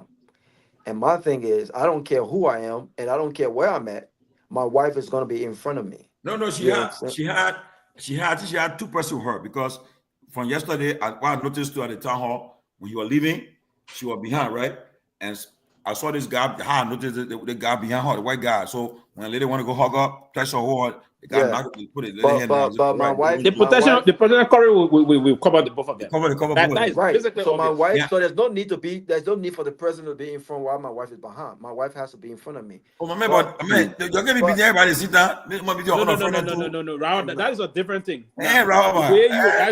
That analogy can hold you. But what I'm saying is, Tomalin, the president is the president, and he's if I was president, because the protocol require he move ahead. He got to shift on him. Yeah, so he has to be ahead of the Raul. So then, no, hey, gentlemen, let me come to that point. Once they come to the president and his wife moving together, the president cannot be ahead and the wife behind. The wife. Listen, this is a complete protocol. The wife will be working. Hey, man. No, listen. Look, you know what happened, Tomalin. Listen to me, Tomalin. Watch all of the American. Let me get you. That's you, America, right? Watch all American presidents and their wife at any event. See where the position. Let me just start right there. See right now, Trump and his wife on in public gathering. If you saw at the UN, listen. If you saw at the UN, right? When Trump and the president were going to the escalator, his wife was ahead of him. But I want different. Yes.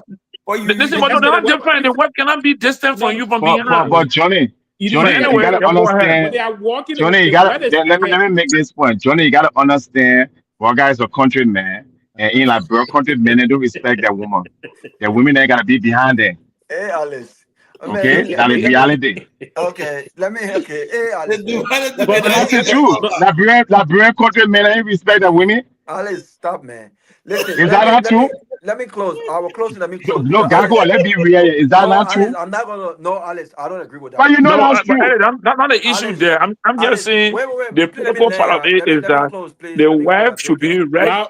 I want you to decide if you understand that. Everybody will do that, but in our culture, countrymen they don't respect the women. The women don't say that. No. I would say that that's the wrong perception. That's wrong. That's true. That's our attitude. If that's the case, then even if that's the case, and this is the problem with this whole country and Congo BS, because at this point we do not identify who's country and who's Congo based on your culture. We identify who's country and who's Congo most of the time in Liberia now based on where they got their education, their bank account, their position, so forth and so on. Because people call me a Congo boy. I'm a country boy. My dad is a country man. So to say that country people don't respect our women, then country has nothing to do with your education or where you are. It's your attitude towards your life. It's your attitude. These are Jews, so that nonsense. You understand what I mean? No. Let me make it clear, Robert. When we say country, and even in this country in America, listen to me. Let me educate you here. Even in America, I will hold you there. Don't cut me off. Let me explain myself because you want to run with something. You want to run with something that I'm not saying. Even in America, if you go to Kentucky, if you go to Alabama, they are country white people. Okay, so I'm not saying it in a derogatory way. They don't I'm call them saying they it call them is our Caucasians. tradition. Listen to me now. Our tradition, people who were raised in that kind of environment that they have not gotten out of it yet, where they don't respect women, where they say perform female genitalia in a country, where they say do all these things. That's the attitude towards women. That's All why right. in Liberia No, right Tuji, now you are you have wrong. a government. Hold on. Tuji, your We have statement a is dead upon government where arrival. Tuji, somebody you are rape a wrong. 14-year-old, where somebody rape a minister, allegedly rape a 14-year-old, and he Yeah, still allegedly. passing around free. Yeah, allegedly. Okay, so let me You just land. said allegedly, Thank General. you. So Yeah, Rob, so Thank but you. he please. should be he should be he Okay, should but be he Chuchu. should be Eh, incarcerated until the yeah, I don't investigation want to meet on your the comment, stuff that please. rape. Oh, so somebody, someone at the law now, somebody Yes. accused you, Even going in to a jail. country if you're accused of rape, you think you'll be sitting out of your house? No, when you accuse, Guys. Too many, just a minute, please. Thank you, We my we brother. If we you're we we accused of rape we we we, we, in a we country, have you think you'll be Chuchu. sitting out of your house? You'll Chuchu. be in jail. But Chuchu, man, the reason why the man meet you because it's not fair though. You can be quiet when you're speaking. Then when people are speaking, you're interrupting them, my man. No, exactly. but you're All right. interrupting me. You didn't. No, I made I a didn't point. interrupt. I No, didn't Robert, interrupt you. It was my turn. when you are It was my speaking, turn. everybody listen. When I'm speaking, let me finish speaking No, but it's before you my can turn. Do you interject. realize that it's my turn? If you want Yeah, to but speak, you you have can do all the that. time here. Nobody else No, is. my man. It doesn't matter. That's Okay, not. go We ahead didn't and tell you to speak. not.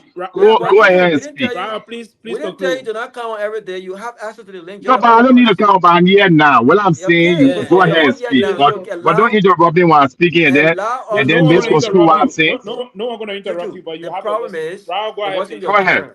The problem is wasn't your turn, was my turn. Anyway, but I don't agree with that assertion that countrymen don't respect women. I think that sometimes people are products of the environment. But again, I saw that my wife and I actually was chatting about that.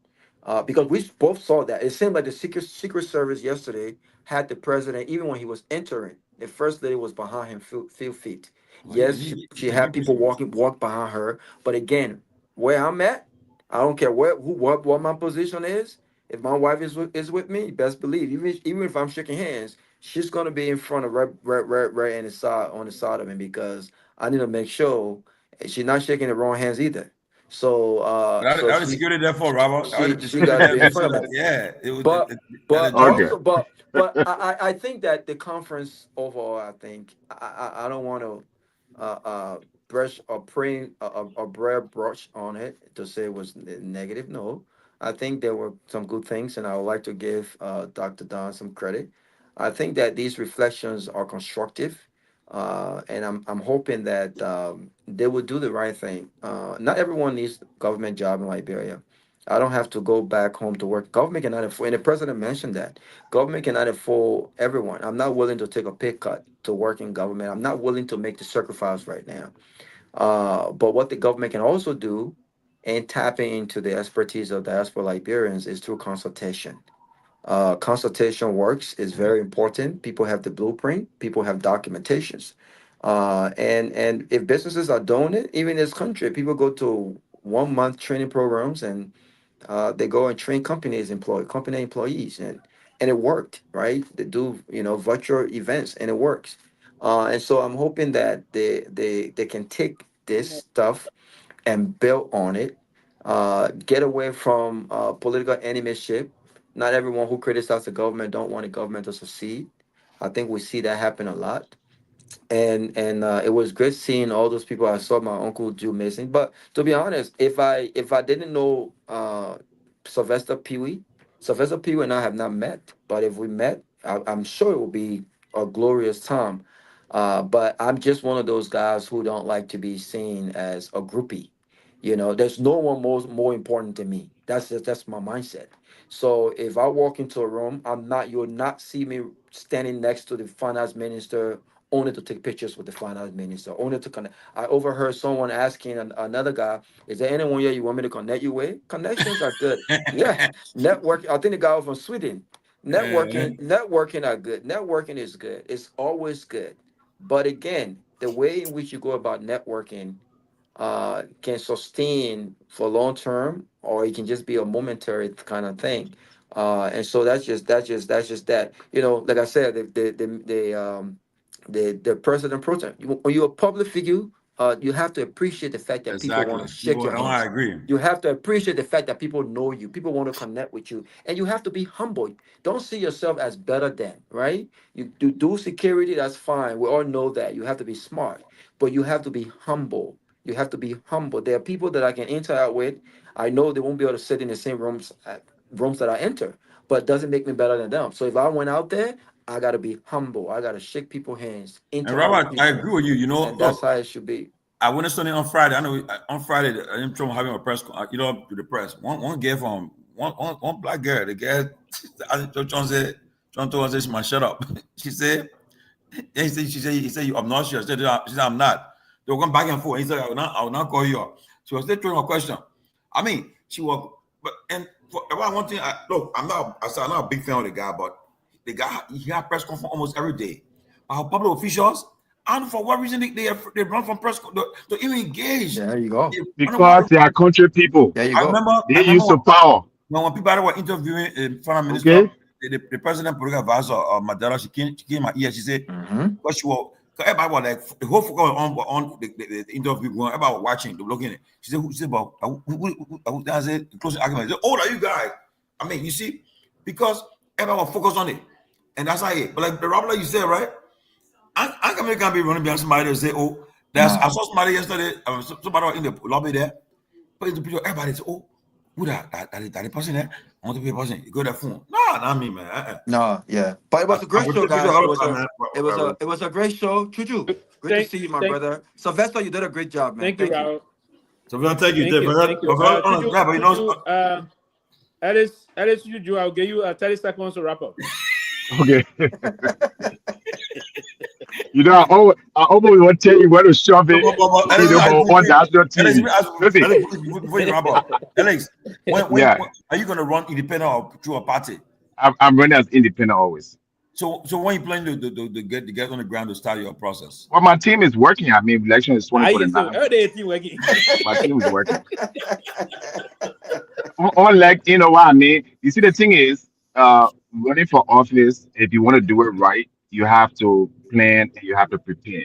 Yeah. I'm not the kind of person that just do things. Listen to me now. You see, the man always interrupting me. I don't know what's your problem. You the host. I'm trying to ask a question here. Okay, but let me answer the next question first. Then okay, go ahead. Okay, he asked a question. If I'm running as an independent, I answer his question.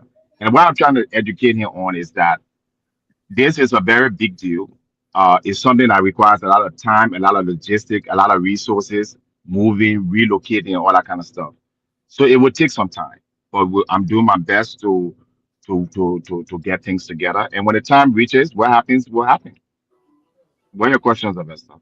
Yeah, my question is, and everybody knows this about the nature of the electioneering process in the country, how capital intensive it is. Are you, by any chance, putting into place a kind of a mechanism in fundraising, and how much are you targeting to contest the coming election in 2029? Well, I will tell you this much. Part of the reason why I withdrew my candidacy the last time, for two reasons. One, I felt the Liberian people were still stuck on Joseph Boakai and George Weah. Okay. And it would have been a useless cause to go and participate in an election where the people have already made up their mind. We're all listening to a third party. We're all evaluating somebody else. Right. So it didn't make much sense. My people were upset and they were disappointed that I did not go to participate, but I thought I made the right decision because if I had gone, the outcome would not have been different. Let's be realistic. They wanted Joseph Boakai. They got Joseph Boakai. All the things that I said about Joseph Boakai has come to fruition so far. Okay. The incompetence, the failure, the suffering. Every day people call me from Liberia. Every day people are frustrated. So what's the prospect now? So let's say come 2029 and the people are still stuck on between Georgia and unit. I can guarantee you that nobody's stuck on Joseph Boakai or George Weah. There are a few people who are still looking, and most of the people in the CDC they only are there by default because they do not like the United Party people, and so George Weah is the only alternative. They haven't gotten a chance to see and meet other people yet. My return to Liberia is not something I'm going there for 1 week or going there for vacation. I intend to traverse the entire county. I intend to be a part of the daily life, and that's a big proposition. And instead of coming here every day and talk what I'm doing and what I'm not doing, but to answer your question, it requires a lot of money. It requires millions of dollars to participate in the election. Have you Millions, started? tens of millions of dollars. Have you started So, galvanizing some support oh in yeah, amalgamating I'm a financial expert. Why would I not take that into consideration? So I'm aware of the cost, and I'm doing my best to make sure that I'm not going to come to participate in election just to get a job. And That most of the people. as a finance man yourself, how much have you raised already now on hand? Why would I tell you that? How much have I raised is none of your goddamn business. You're not part of my team. You're not part of my. So that's your answer right there.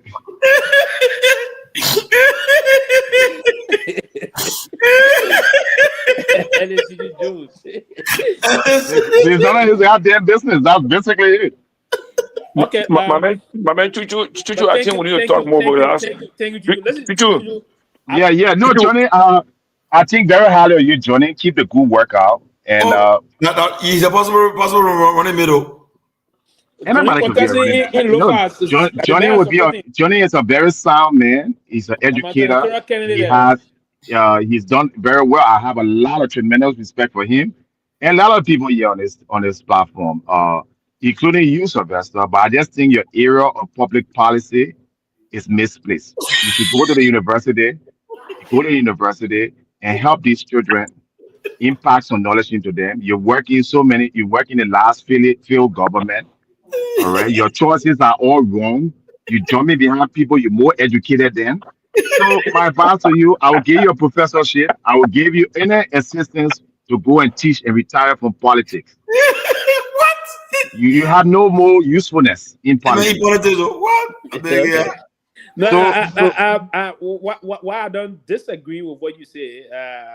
The issue about impacting knowledge, we were impacted before, so to impact that's where you fit best. Whenever I'm back in the country, trust me, I can assure you that was going to be a major role. Now, the issue, and that's one of the things you always say about government job. When I serve as an assistant minister in the place, it's not that much you have, right? So there are a lot of area, and the fact that I'm here now, I'm trying to tailor my attention to certain area that when I'm back home, I can cultivate more and unlock more opportunities, right? In terms of what I mean, listen, I won't sit and just wait for $2,000, $3,000, $4,000, $5,000 to come to me from government when I will have the expertise to unlock an opportunity to make even thousands of dollars more in terms of different kind of a consultancy, opening to other enterprise that can bring in resources. So it is not about just that. And whenever we sit here and say things, oh, the man is opportunistic. No, everybody will but you see what is dangerous, Sylvester? What is dangerous? What you do that is dangerous, right? Mm-hmm. A lot of people listen to you. You're on the air, you're a public figure, right? When somebody like you who is an educated man, a former minister and what have you, what you say has a lot of impact to a lot of young people. That's why most of our young people today they are lost. They don't know how to make decisions. They don't know how to think. It's because instead of educating these people on the platform that you have, right? If you come here and you're talking about for instance, how wasteful this government is to bring a whole delegation of lawmakers that ain't gonna do anything when you have schools in Liberia even got proper doors, right? You can encourage those kinds of things. You should be here and be talking about the ills in society and the problems that many people are faced with. Alex, I will hold you there. I will Not hold you there, yet Alex. supporting. I will hold you there, Alex. If somebody is on the show, we all here. I'm not one of those that can praising this government. I've been considered, and part of the reason why there's in certain quarters. In someone was just telling me the last time, someone that I respect as a big brother, he's told me clearly that in most of the chat area, they consider me one of those that are always lambasting the government. They believe find me to say, What you wasn't doing now with the George Weah government, which was a very horrible government. You know that. How they can co-opt me or opt me. Listen, I will always come out to speak to the hard reality. If the government is doing, and that's the problem with most of things. When the government is doing things that are commendable, we all should collectively come and say, this is But I commendable. do. If What the makes government you is doing think? another thing that is condemnable, you Mhm. condemn. And my own way forward is to condemn what the government is doing that's not good and proffer the way forward. That is the way we educated people should do things. We shouldn't be dogmatic in our Yeah, criticism, but who? right? We Nobody shouldn't be here is saying that sinister if a in terms of government how we doesn't want to do, if a attack them. government does the right thing, That's nobody not here the is goal. saying. And I'm on record. If you go and check my writings, and you go and check my interviews, right? Whenever there's a good idea, right, I will praise it. Of course. That's my country. I love it. Absolutely. But that's not my job here. Is not to go there and sing praises for the sake of singing praises. No, My no one's job going to do is that. to I'm not recommend, also doing right? that. I'm Hold not on doing now. that. I'm not saying. that. Let me I'm give you an not doing that, instance. Tutu. Let me give you an instance here. Let's go back to the conference, which I think what the show was mostly about. I'm not saying having a conference is a bad thing. Okay. Well, I'm not saying that Dr. Don did not do anything, that he wouldn't be somebody better to be on the program. All I'm saying, and Telco made the same point, for something like this to be real impactful to the people's lives in Liberia, you have to strategize about it. You have to get people who have that ability and that experience. How is that criticizing? Well, again, you have a government that don't have money. The company every day don't have money. The company every day things are hard. Yeah, we said Why they will you need take? to Why will you bring emphasize a man? Why will you bring a man like Darius along on a conference? What is his usefulness? The man is the chairman of the Senate Foreign Affairs But this Committee. has nothing. This has the way he's supposed to be doing. He's supposed to be back home making laws so Liberia can have a much on recess, better. on recess right now. On recess. Back. Yeah, but I'm saying, but you on recess, then go be with your family, go to your district, and go and see the needs in Monrovia. Back to the back. We'll be You see what I concluding mean? on this. Don't be coming traveling, spending tens of thousands of dollars. You can't sit down and contribute nothing. That money that can be used for schools, for hospitals, to pay people. There's a lot of other important area we're going to discuss about this conference. We're going to be looking at the different portion of the conference as to how the conference, what the impact is going to bring, and we're going to also hold the government. There's going to be no impact, so better forget it. In terms of the way we want to see this thing move as a country, and we're not going to end here today. We're going to have different section of discussion. Joseph Walker is a failure. Let's admit it here. Quickly before we move forward, gentlemen, there's a key thing we thought to move and ask some caution about, and we're going to be focusing on this hopefully tomorrow. The police report on this alleged rape thing relative to the deputy minister, and there's another report. There was a debate today on that as to the Minister of Internal Agriculture came out yesterday and did a disclaimer. Clarifying certain report about it's a matter contractor, right? Yeah, and let me make this disclaimer also. The guy in caution, Sando, so somebody that somebody on a serious note that I had a very personal relationship with. Oh wow! Yeah, very personal relationship with. When I heard this and I saw the picture in the chat room when Myean posted this, I even called Myean. When I saw the picture, I said no. When I called his phone. The phone didn't ring. I sent him a message and I didn't get him up. I can recall coming. He used to work with the Lone Star MTN. He knew much about the RT thing, kissing phone, everything you have with your gadget. He was very helpful. So normally I used to call him. Wow. He used to come to my house, to my office, and all those things. I felt very. And if it is true, I spent the information that came out about his side of the story. That's why I even sent him the message. I say, if it is true, they alleged you on Myean, but if it is true, you are doomed. It's very, very, that's a very disgusting thing and all things, all of that. But I'm told he's currently in jail. He's in jail? Yes, I'm told he's in jail. And for him, the information is. Looking at jail, he on a house arrest or at the central prison? I'm told, I don't know now, even at the central, but he was in jail. You see what I'm saying? Listen, to listen. We should let us be very mindful of this. No. But shouldn't the police director hold on, Sylvester, and that's why I question you. If this is a public case of our alleged rape, and the person who is charged with the rape is sent to jail. Shouldn't the police director come out and let the public know that where he is and all that kind of stuff? So I should be giving it for Sylvester. I'm coming there now. Myself, I built some interest to find out about all these cases we behind the same house conversation with them. So tell us. So the police is the first line of the criminal justice system. The police is saying during the investigation, because according to the report, they sent specimen of not specimen basically for now. They sent this girl, this teenage 14-year-old girl, to the hospital to do some medical. So they were waiting for the medical report. But while waiting for the medical report, because of the severity of his case, according to report, he was caught in the act. It was alleged that he was in a room with this little girl. Allegedly, I'm saying this allegedly. So no. So that's not, hold on now. If he was caught in the act with the girl, that's not alleged anymore. No, it's still alleged. No. It's still alleged. Okay. Listen, no. Your eyewitness account. No, listen. The crime. No, listen that. They said they hit the door open and bust the door open. Okay. It's alleged. Okay, no, it's not alleged. That's not alleged. No, it's alleged. So what are you saying? You're saying, okay, Sylvester, no, Sylvester, if someone sees me and you drinking at a bar, right, eyewitnesses see us. Is it alleged that you and I were sitting there drinking at the bar, or were we drinking at the bar? No, drinking at the bar, we're not committing crime. And see, so that no, forget about the crime part. That's what I'm saying. Anyways. Now, if someone saw us drinking somewhere that is prohibited, then to prove it, you have to go beyond reasonable doubt. Anything that you cannot that's prove, not what reasonable doubt means. Anything you cannot prove is alleged. No, let me tell you something. The fact that, let me tell you something. So in Liberian law, listen, because most of Liberian law, they caught in the room with the girl. It's alleged that there's only one question that needs to be asked. Okay, there's only one question that needs to be asked.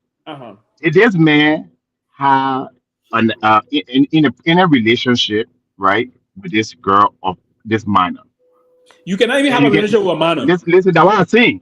Yes. If there's any text messages, whether they have sex or not, right, it's considered statutory rape. If there's any relationship, okay, so there's nothing about you have to be proven to say statutory. But now what you have, listen now. Can be proven the police, listen now. The police, once there's a text message, people eyewitness account saw the man with this girl, they have a relationship. That's not the alleged part. Now, that's the alleged part is where they're trying to put the pieces together. Anyways, until they can confirm that it is. You are proving innocent until proven guilty in the court of law. Yeah, right? But before it even goes to court, he arrested based on the evidence. The evidence is he was caught with this girl. That's not alleged. For my own, for the guy. You see what I'm saying? He was caught in an inappropriate thing with this girl. That's not alleged. That part is not alleged. No, Juju, 1 minute, Juju, by our system, by our criminal justice system, once. Even if you are caught in the act, it's still alleged until the police can collect the evidence, properly charge you, and forward you to court. When you go to court, then become a defendant, right? You become a defendant. Then you are still alive, but you become a defendant or become an accused. Yes. When the court ruling is passed and the evidence produced by the police and the prosecution is able to defend that evidence in the court with no doubt on it, when you are found guilty, that when now you are considered a criminal but in the court of public opinion, the man was caught with his girl inappropriate age. Public opinion, you are right. Public opinion, you are right. Yeah, public opinion, there's no alleged now because you are falling about it. So in the eyes of the law, criminal justice system, the man still considered an alleged. The man should be in jail. Yeah, Juju, no. Again, public opinion, you're 100% correct. But again, the public opinion will not apply to our jurisprudence. So the police will have to now go through that. But in the meantime, the reason why he's in jail, he's in jail. The reason why he's in jail, I don't know if they are taking him to sub jail because it'll be more than 48 hours. So I want to believe they took him there already, right? No, Pewee, he cannot go to South Beach until taken to court. No, that's what I'm saying. I don't know if the police have charged him because the police should charge him. Because right now he might be in police custody for police to collect evidence and charge him and send him to court. Now the court will remand him to South Beach for because in his case, once he's charged with has he been dismissed? That Johnny, has he been dismissed? No, I don't have idea why he has been dismissed. He's a contractor. He's a contractor of in the procurement section of the ministry. But I thought you were deputy minister. No. So we're talking two things here. We have the deputy minister case that is still pending. Okay, that's the one I'm talking about. Okay, they say investigating that heavily. Okay. Yes, they say. And that was an underage girl, correct? That they say 14. The both of them is 14. Okay. So while that guy has not been arrested. So the police investigation. What arrested you for? The police conducted that investigation on that guy on the case, the deputy minister case. Okay. The girl and the parents, they allege that the very day the girl was raped, and the police from the CCTV footage found out that this deputy minister was never in his office, according to report allegedly again. They didn't see him enter the office or see her enter the office. That's not to prove that it didn't happen. I'm coming. The police is also saying that to prove that this guy is actually engaged into this thing, to charge him, to send him to court, we have to conduct the stupid. The further report that said that. So now the girl made a statement. That she was raped by this man. That the statement you go by. So the man now has. So hold on now. The man when he's in court, he gets a lawyer. He cannot ask the court to be released pending the trial.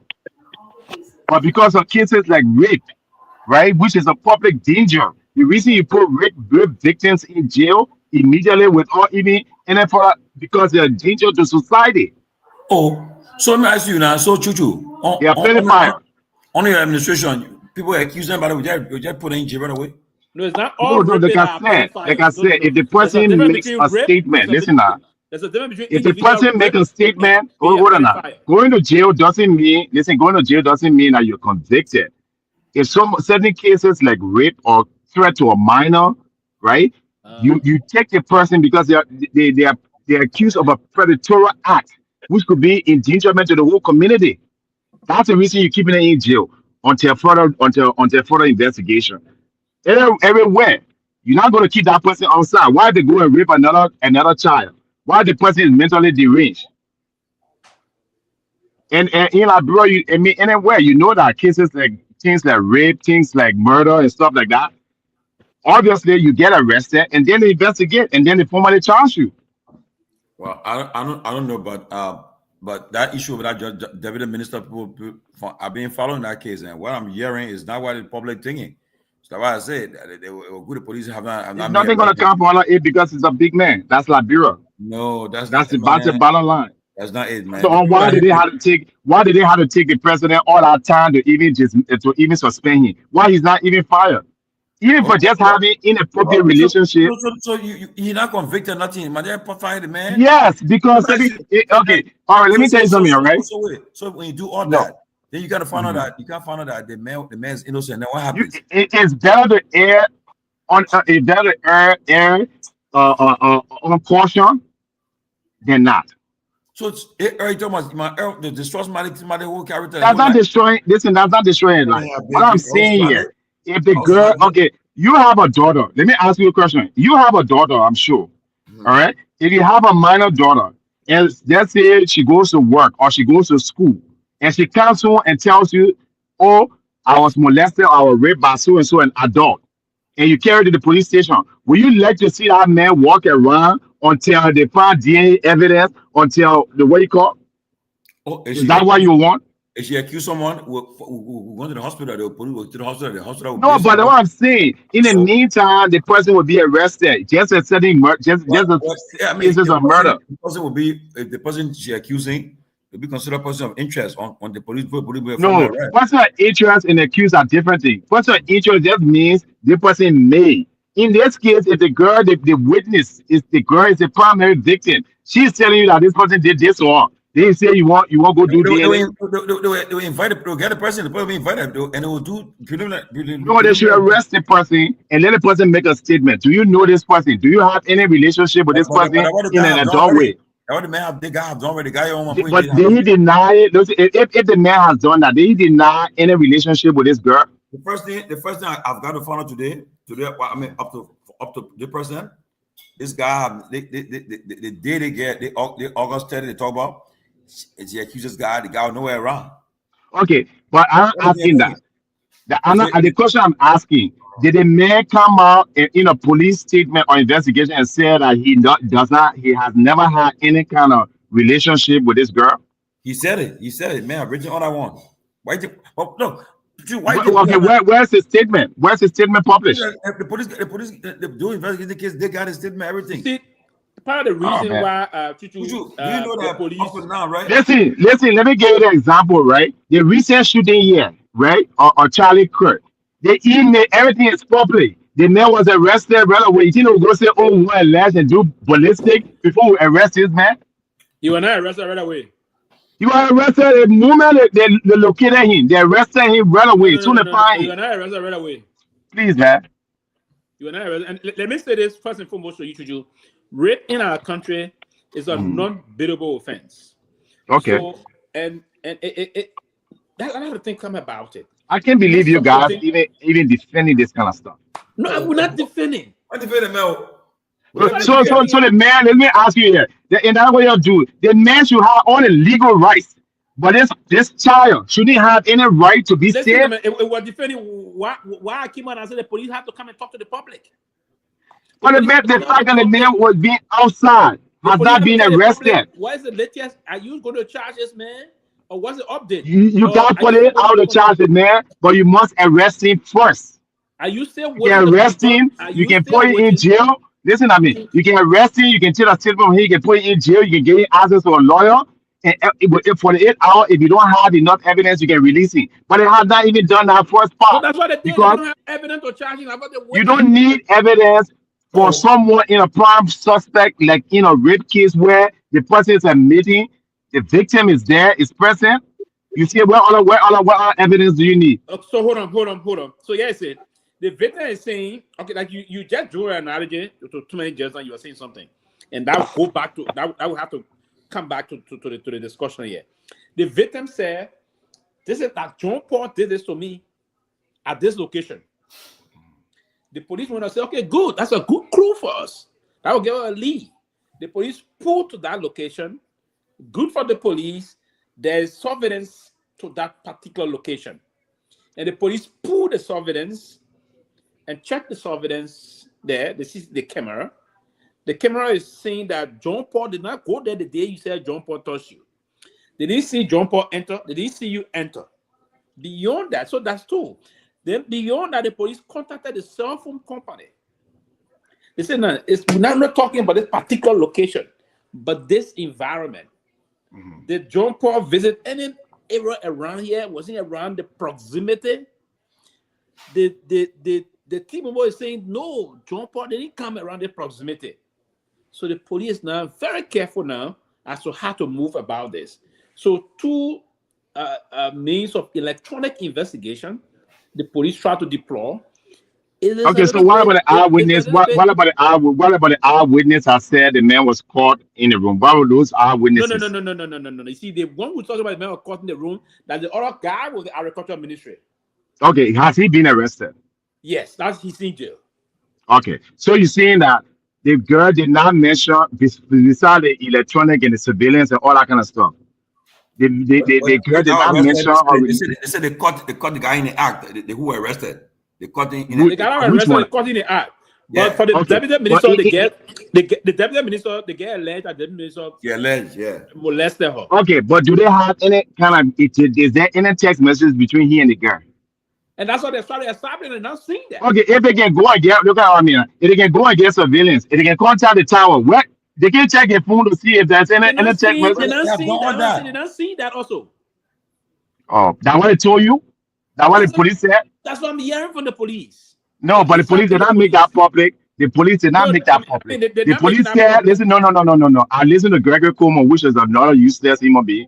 The Gregory Kromah said that they need to do DNA and they don't have the equipment. They wanted to ask the American embassy for DNA or testing material and stuff. That's why the man has not been arrested. They didn't say that, oh, they investigated the man phone or they checked the man to see. Listen, if the police, Chuchu, I'm not saying this not right. There's nothing for anybody to protect that guy. I can tell you, when I'm president, you're accused of a minor being raped before your ass will be in jail first. Okay, why then we investigate. Hold on, let me tell you something.